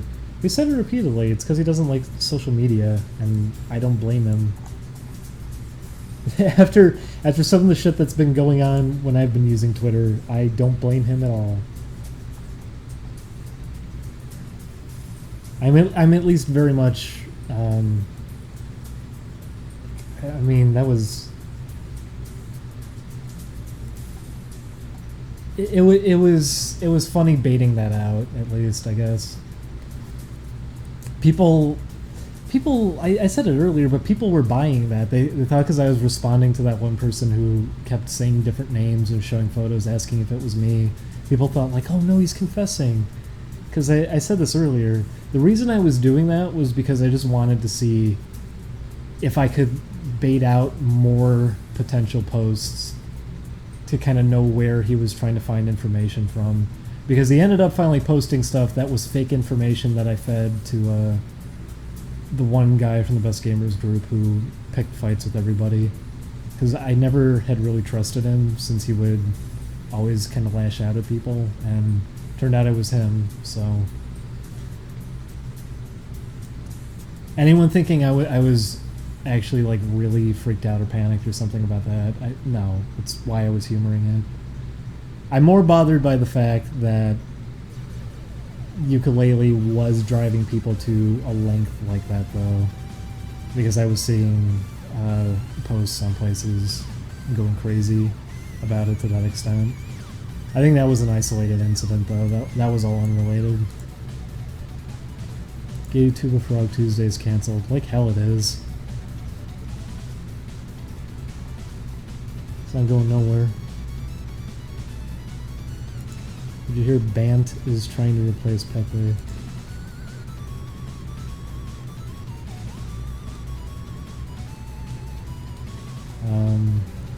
What's Bant again? That's the Random Board International that they just added. I don't see a point to that. I don't know why they added that.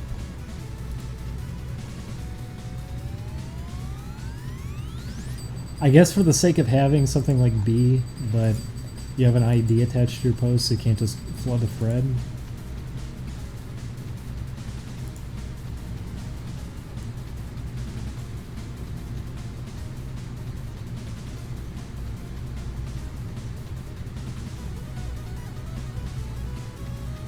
It's so sad the creator had to kill off Pep. Did he do that? I remember he had a response to it.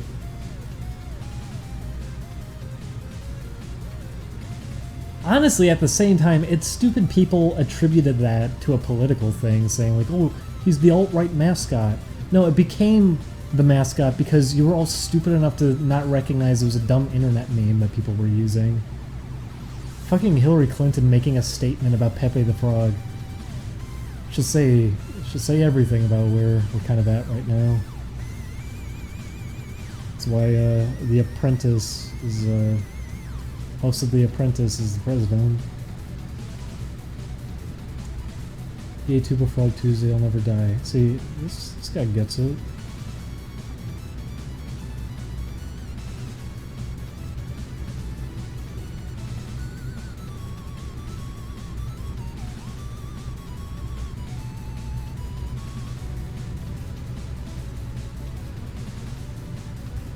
Yay, Tuba Frog Tuesday was a mistake. That's true too. That's true too.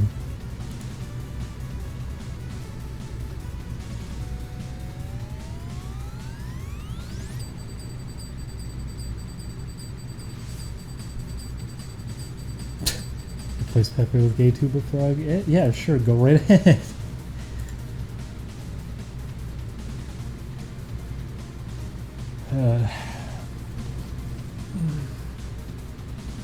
Like an actual funeral and all. Like, is it a serious thing? I figured the way you're describing it makes it sound like it's a joke comic.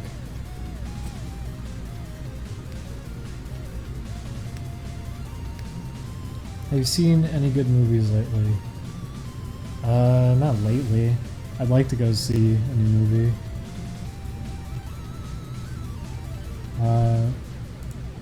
What do you do if they make Gay Tuba Frog a hate symbol?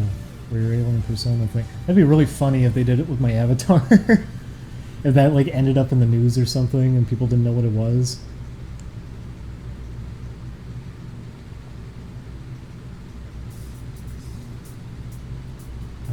Why tuba? Because it complements a fat dope really well. Go see Guardians of the Galaxy. That's the only thing really playing right now. The theater we even went to only had one movie screening, and it was Guardians. I don't really want to see it too much. I'm not that interested.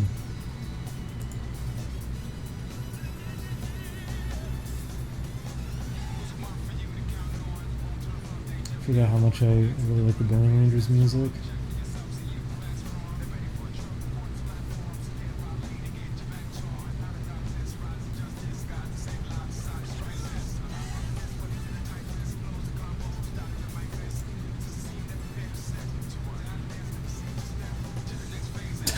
Showgirls is a great movie. You drove me crazy in that episode. I'm so sorry. It is a great movie in its own ways.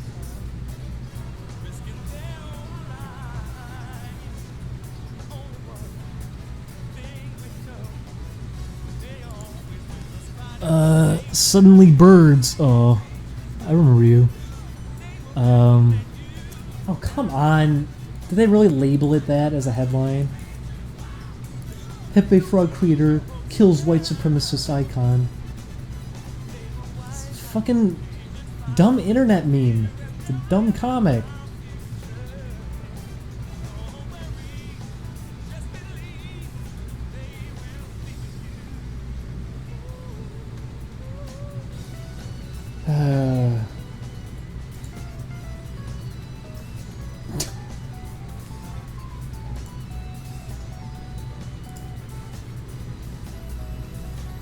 Imagine doing that. It just means you could do this to anything now. What if people just started hijacking Simpsons characters for that kind of thing? They start posting Lisa and every poll thread discussing Donald Trump as they use her as like a little Trump supporter or something. They just start using Lisa Simpson everywhere. So 2 seasons later, they end up having to kill Lisa off because of it.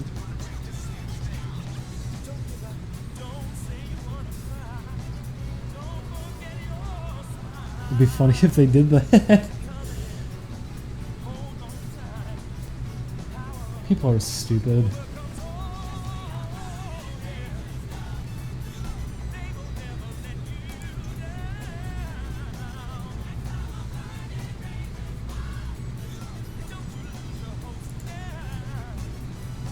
God, Lisa. We had a discussion about this a little while back. I was talking to Chris about it. I actually really liked Lisa during the Tracy Ullman shorts. When she was just a little sister character and she just got into trouble with Bart, I was completely fine with her. That worked just fine.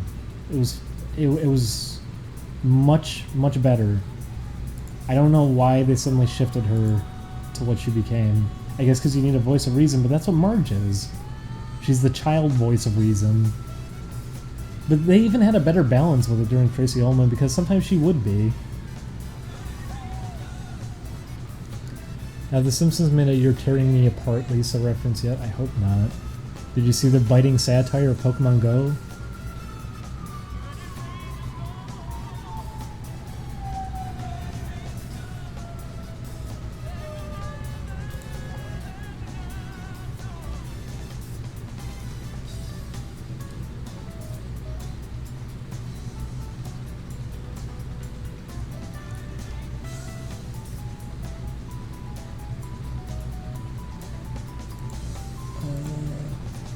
Yeah, it was.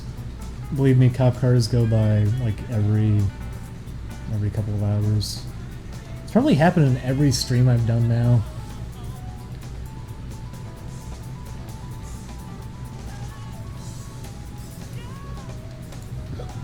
Oh, I mean, no, don't stop. I mean, donated $21.82. RPJX donated $4 and said, "Hey, thanks for the content you and the gang put out. Look forward to every video you guys put out and the games you work on. Your streams are amazing too. I also wanted to know your opinion on BioShock games and Hyper Light Drifter. I have not gotten the chance to play Hyper Light Drifter, and I would really like to. Come out with your tube in here. I don't have one. If only I had a frog with one. Let me know your opinion on the BioShock games. I really actually had a pretty decent time with BioShock 1. BioShock 2 I didn't get to play too much of. Infinite though, I got bored. I got really bored. And it was weird to me hearing like people were saying that too, like, oh, it's the greatest game. It's the greatest BioShock game.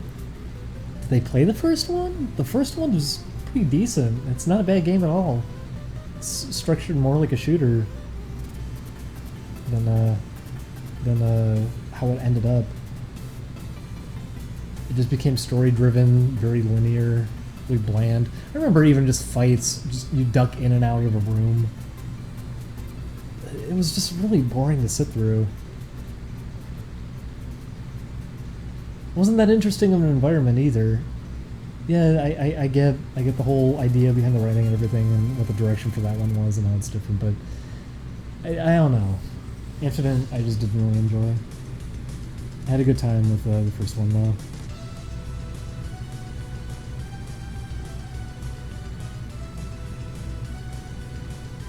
But I bet 2 is probably better than 1. I didn't get to play too much of it. I would imagine 2 fixed up a lot.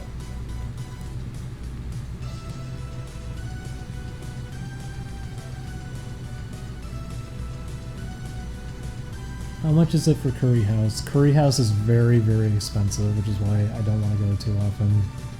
Curry House, we have to spend, I think it's like $40 because it's me and Julian getting curry. So that's the food, and then it's usually about,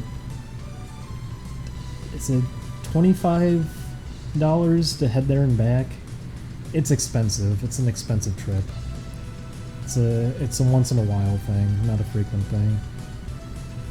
Ever tried homemade curry? Yeah, we made some very, very good curry a while back. I posted a photo of it on Twitter. It was our second attempt making it. We fried the chicken ourselves. Turned out great. It was really, really good. I would do it again if it weren't so much work, just to make some food for yourself. In terms of that, it's really expensive too. Like, it's expensive getting everything you need to make curry just right. Bubba donated $1 and said bada boom bada bing. I like to play. I'd really like to do Bubba Fest again. Little Herschel donated $50 said thanks for the laughs even on the hard days. Thank you, little Herschel.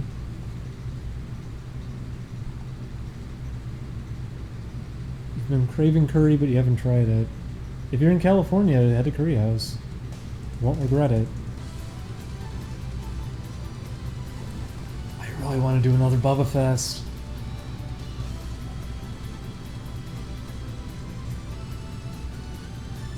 Bubba and Oni plays. That feels criminal to do that. It feels like hijacking.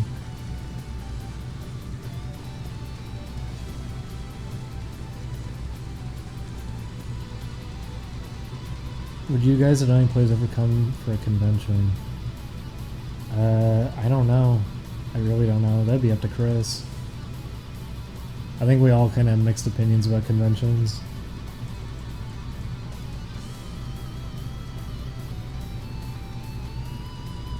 What does it taste like, honestly? I imagine it'd be like spicy paste.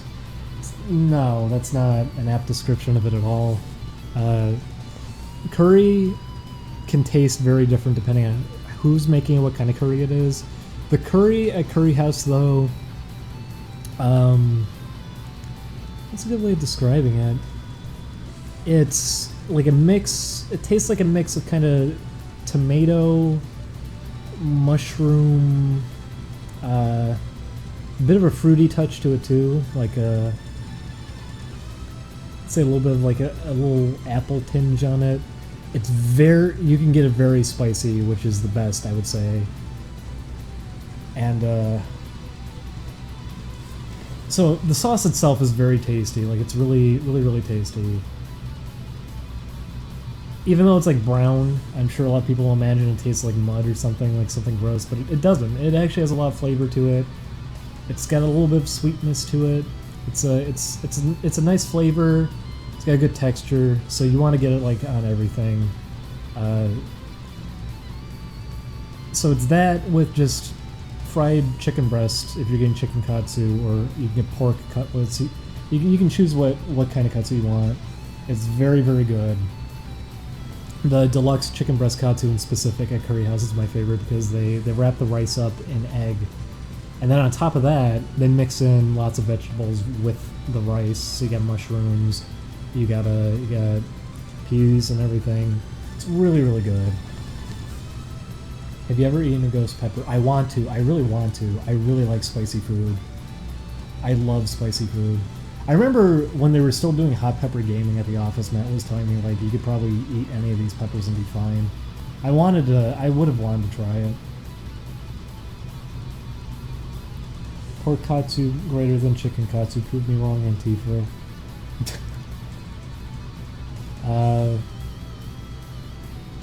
Pork is really good too. Both are really good.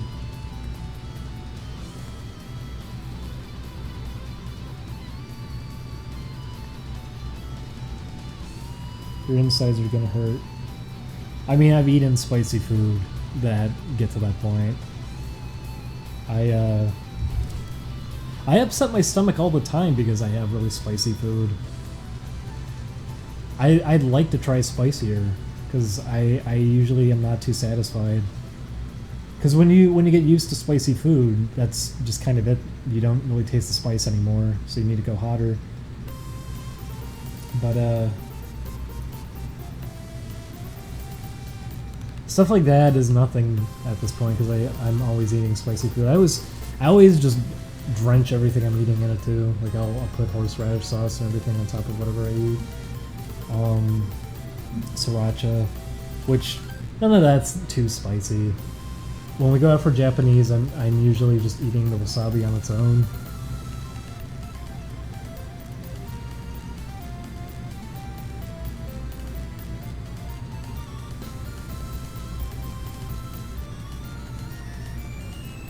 Curry House, I kind of wish their spiciest was a little bit hotter, but it's still pretty spicy. Like I'll still have my eyes kind of water up a little bit while eating it, even though it's not that spicy.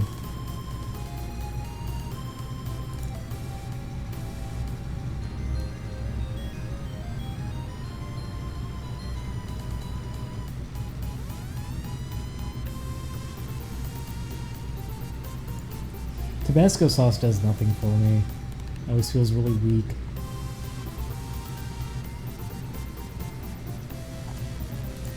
Oh, I could probably delete that one tweet now. For people wondering why I delete tweets so often too, I usually just do it because I don't like clogging up timelines. I usually try to delete anything that's just casual talk or anything like I'm asking a question. I don't want to leave that on my timeline. I don't want to bog people down with that kind of thing. What if Only Plays got a Curry House sponsorship? Oh my god, I wish. I would love that. I would be all for it. I mentioned it in a previous stream. We did get contacted. We got sent an email because someone from Curry House apparently was asking about us mentioning it in a video. If anyone can find videos, by the way, that we've mentioned Curry House in and have like time codes, can you send it to me? Because I wanted to respond and say like when we have brought it up in a video. But if anyone's gone to Curry House and they've enjoyed it or something, use the website and just say like you ended up going because we recommended you to it. Because apparently people have done that before and they were wondering about it. I love Curry House.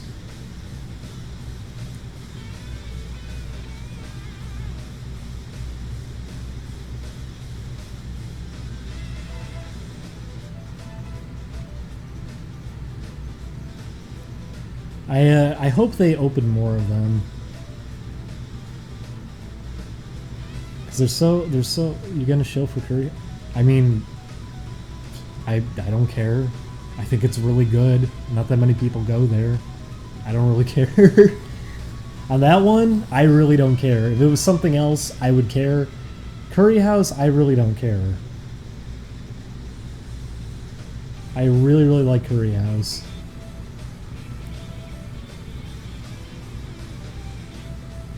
Plus, they have a pretty big menu. Oh my god, Curry Pond there is really good too. Oh.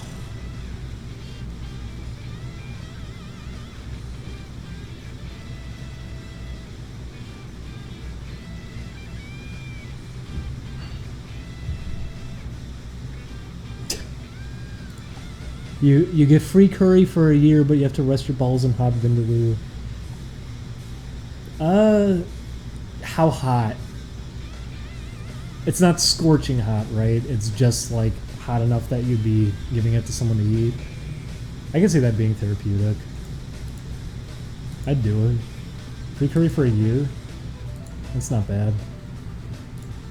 Yes, I am. I'm getting very hungry. I'd really like some Curry House right now. Oh my god. We haven't gone in a while. I'd really like some.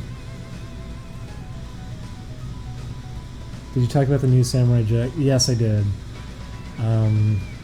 I'll just sum it up. I really love the first 3 episodes of the season. I think it's falling off a little bit right now. And it's getting a touch too predictable. I'm hoping it fixes itself a little bit.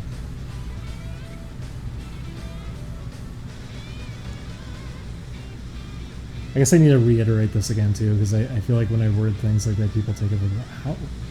So condescending, so up his own ass. That's just how I feel about it. I'm not saying that that's right. That's how I feel about the new Samurai Jack episodes. I'm sure others enjoyed it fine.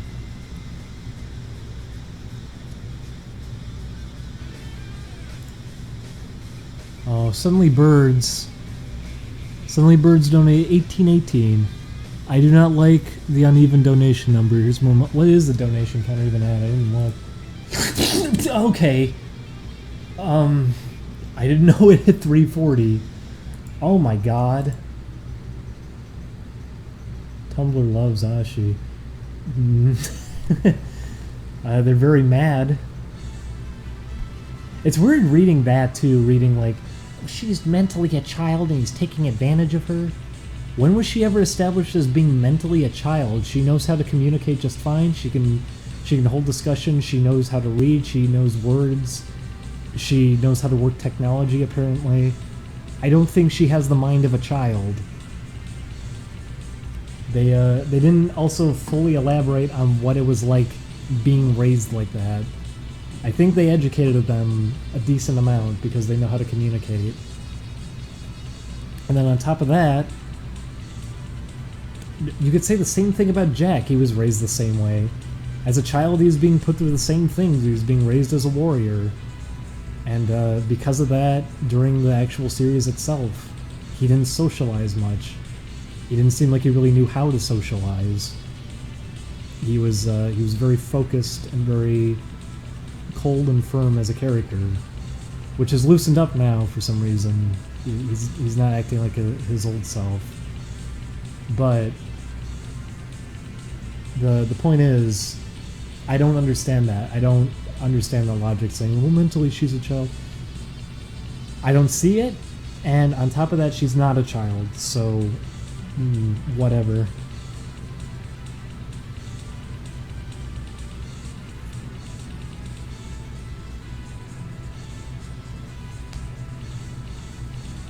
He's pretty much the same as a chick. Yeah, exactly.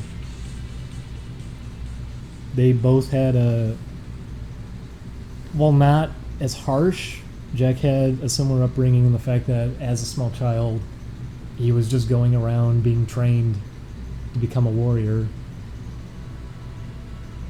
And she was birthed to become a warrior. So it was obviously more rough for her, but the point is both of them had kind of a similar situation as they're younger, and they both are about as social as adults. I don't think she has the mind of a child. I don't think Jack has the mind of a child. You can make the same argument for him.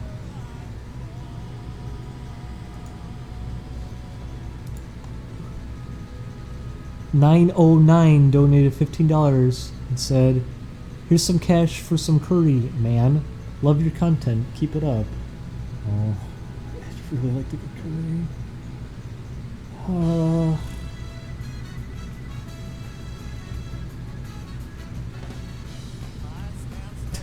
Remember the episode Samurai Jack where a lizard turns him into a chicken? I do remember that.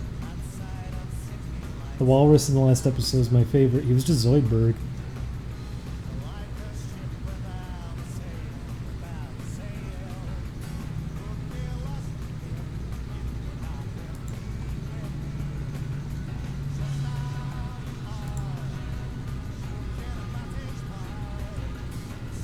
Remember the episode where there was a farting dragon? I sure do.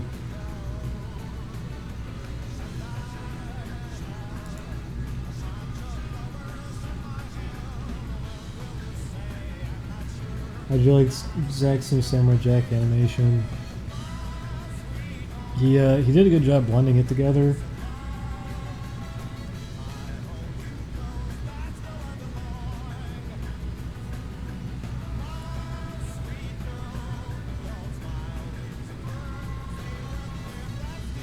Made a Space Ace joke. They sure did.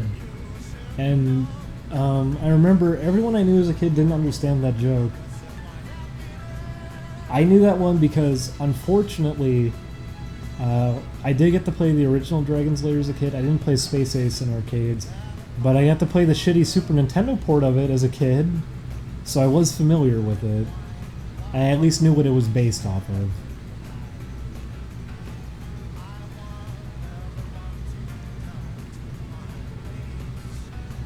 I mean, they're complaining too about how, oh, it was fucking straights.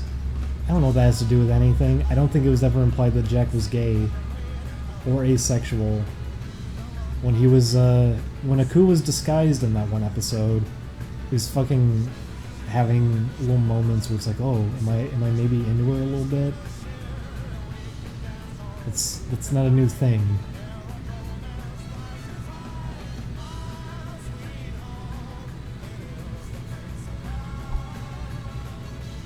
Is everyone saying holy moly? Where's my mouse? Oh my god, okay, that's why everyone's saying that. Admiral Sexington, why'd you do that? Admiral Sexington donated $40 and said, just came back from a meal. You should get your ass to Curry House. Love your stuff. And quick question, you played any of the new XCOM games? I want to hear your thoughts. I actually want to, because I was hearing really good things about the XCOM game that came out a while back. I really like the original XCOM. It was a very fun little strategy game, and it was very difficult too. But I enjoyed it a lot. It was a fun concept, and apparently they're exploring it like they structured it like how the old games kind of function. So it seems like it could be pretty fun. I'd give it a try at some point.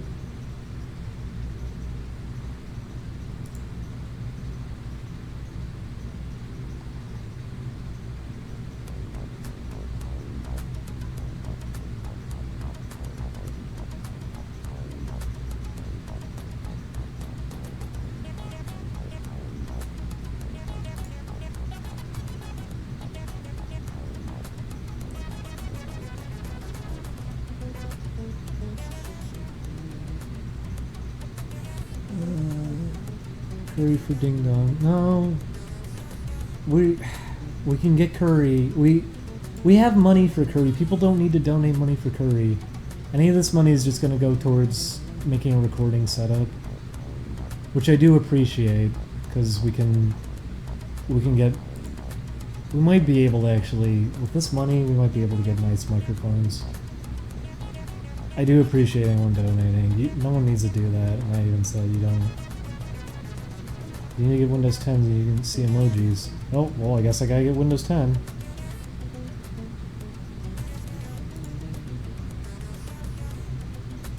Pay Ding Dong and Curry House coupons. If people have Curry House coupons, please give them to me because I would appreciate that. Yes, we do record at the Game Grumps office, but we'd like to have a setup back at our place too, so if there's anything going on at the office, we could potentially record here. Or we can just do streams. Dress Julian up as Shogun Gecko Nut. You people. Wouldn't be the same anyways. Wouldn't be the same.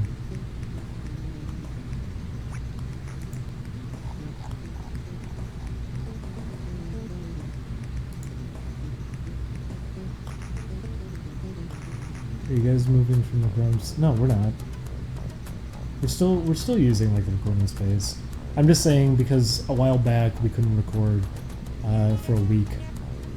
It would be nice to have an alternative if there's an emergency.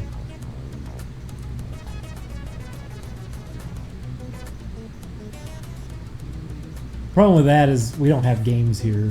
The office actually has games, so that's another issue.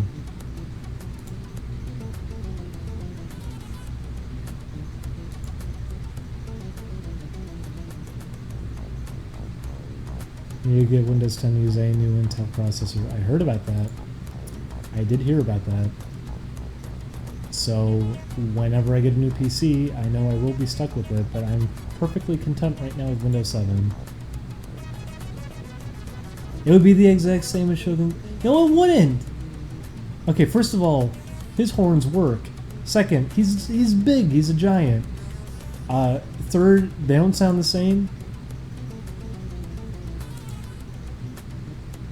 Wouldn't be the same at all. Be completely different.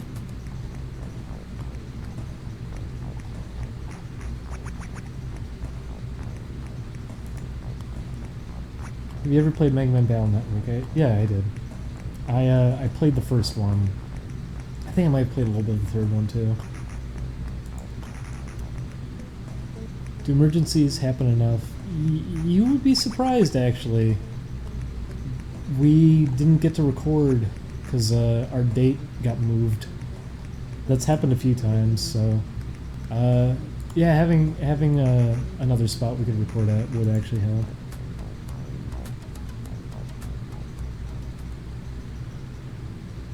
Julian's shorter than I am.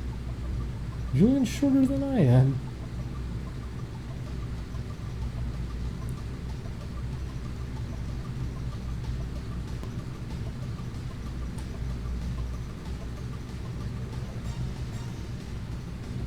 What are your feelings on the new? Why does he have the belly button with a bandage on it? Because it looks goofy. They do that all the time. I'm fine with it. What are your feelings with the new Aku voice? It's funny because the Kingdom Hearts episode went up when we were talking about Samurai Jack, and that was just as the second episode aired.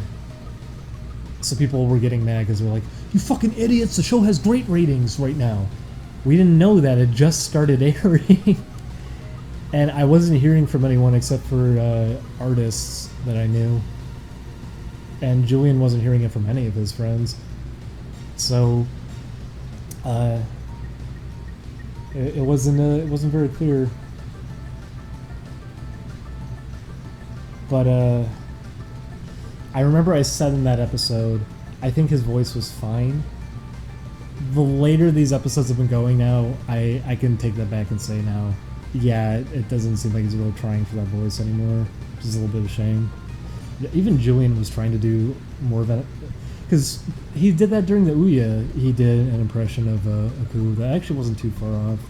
It was off because it's Julian's voice, but just certain things you need to mime when you're doing his voice, mannerisms, how he pronounces certain words and puts emphasis on it. All of that's gone now. He just sounds like kind of a grumpy old man. Which worked in the second episode that I saw because he is just grumpy in that episode. I didn't mind it there. That's why I was like, oh, the voice is fine. But I can start to see in these newer episodes that there's an issue.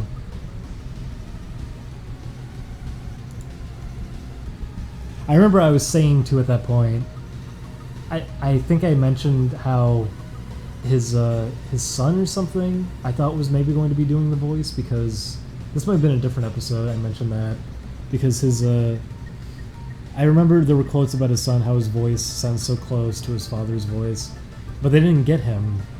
It's just some random voice actor doing Aku's voice right now, I think.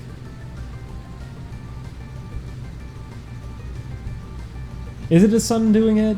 I thought it was his son doing it, but people were telling me it wasn't his son doing it. It was just some random guy.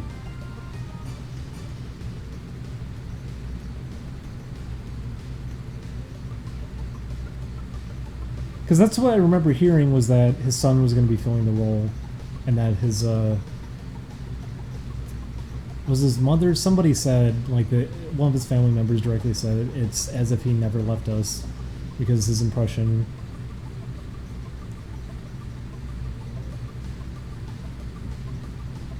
Oh, okay, an avatar. Yeah, I remember hearing that about him, and I thought he was going to be the replacement for Aku, but then it turns out it was a random guy, I thought. Some guy named Greg. Okay, that's what I thought. Because when that second episode aired, I didn't know who it was yet, and it didn't sound like him. And I think, was it the Ouya video? I mentioned that I said I thought it might have been his son who was going to be doing the voice, because apparently he does a spot-on impression, because that is what I thought, was it was going to be his son, and then it's just some random guy.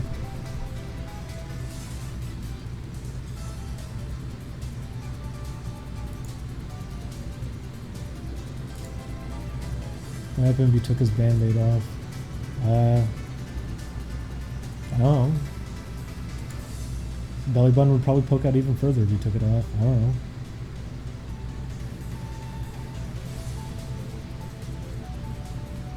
He let all the air out of him. It's made for his horns. Do you have a playlist for all these songs?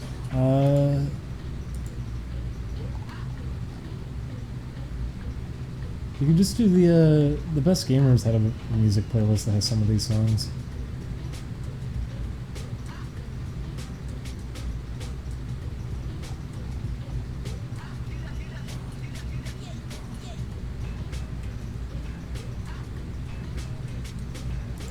I am getting really hungry though. Oh, the thoughts of curry.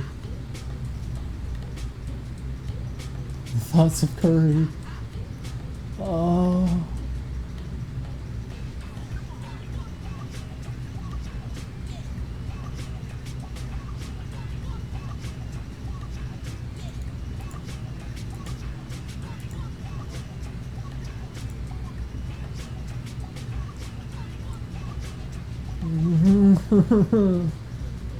Curry House isn't open yet. I can't just go.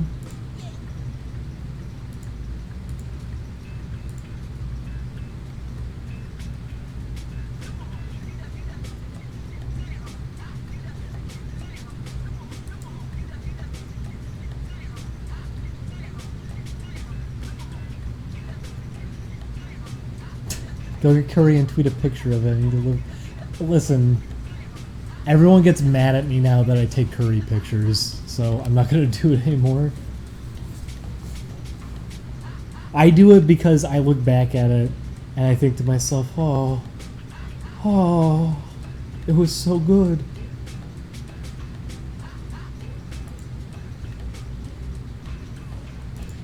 We made curry before. It's just too expensive and too much work.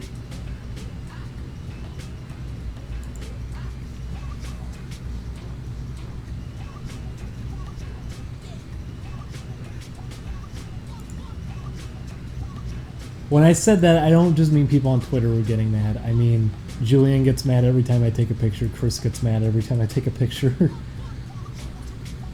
I feel like a buffoon doing it.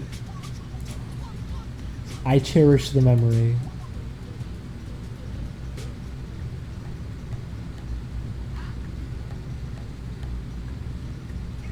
Oh, I haven't made any progress on this spray because I've just been reading the chat the whole time now, so maybe it's time to wrap up the stream.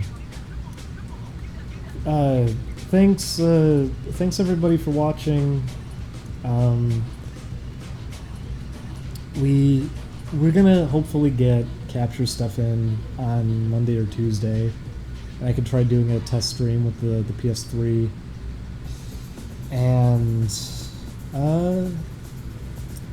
hopefully we're gonna record again soon sometime. We got more Banjo-Kazooie coming up this week, which I think turned out to be a pretty decent series.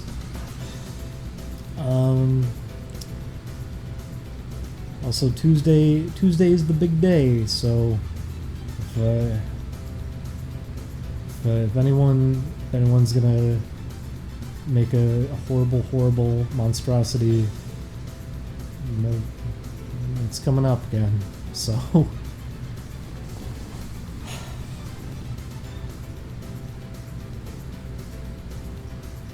it's happens Tuesday.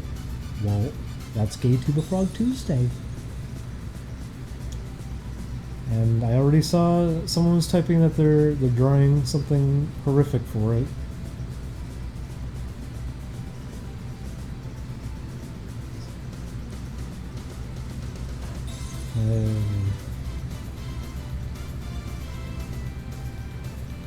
Someone drew Vor last time, and I can only imagine what's going to happen this time. Someone said Tuba Vor. I can only imagine what that entails.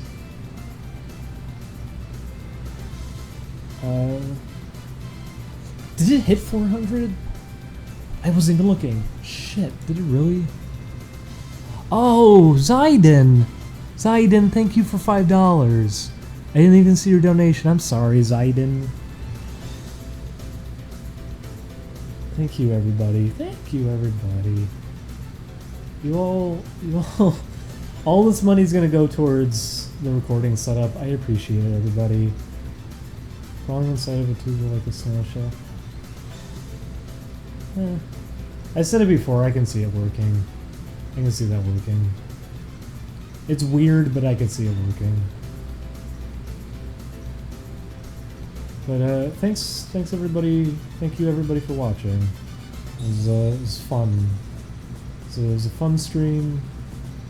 Sorry I didn't get too much done. I kind of feel bad I didn't do too much. I only got one frame knocked out. I'm really bad at working and doing a stream. Because I want to answer like everything. But thanks everyone. Yes, we'll consider getting curry either tonight or tomorrow. Depending on what... Julian's usually the one who opposes getting curry. Nice stream, you frog fucker. Thank you. Thanks everyone. Thanks for watching, putting up with this garbage. Thanks for all the donations. We'll get some nice microphones in here. Hopefully stuff comes through the PO box. I hate stuttering because I'm tired. I do it so much. Hopefully stuff comes through the PO box and not everything got lost. So we'll have some games that we could potentially end up recording or streaming. Streaming I want to do a lot more of with games, and if we get a good capture setup, it'll be good for that. And yeah, so see you all on Tuesday. And hopefully everyone enjoys the Banjo-Kazooie series, because I think it's been one of our best in a while. Farewell. See you all later. Don't donate at the end. That's rude. I was about to cut it off. Scabadoodle, come on, you donated so much. You didn't have to do that. Scabadoodle donated $10 and said, "Whoop." Scabadoodle. Alright. Bye, everyone. Farewell. See you all on Gay Tuba Frog Tuesday. And warning to all followers on Twitter, probably should disable my retweets on that day, or block the hashtag. There's your preemptive warning, because after last time I can only imagine what I'm going to see this time. Bye everybody. Also Julian just woke up. Bye.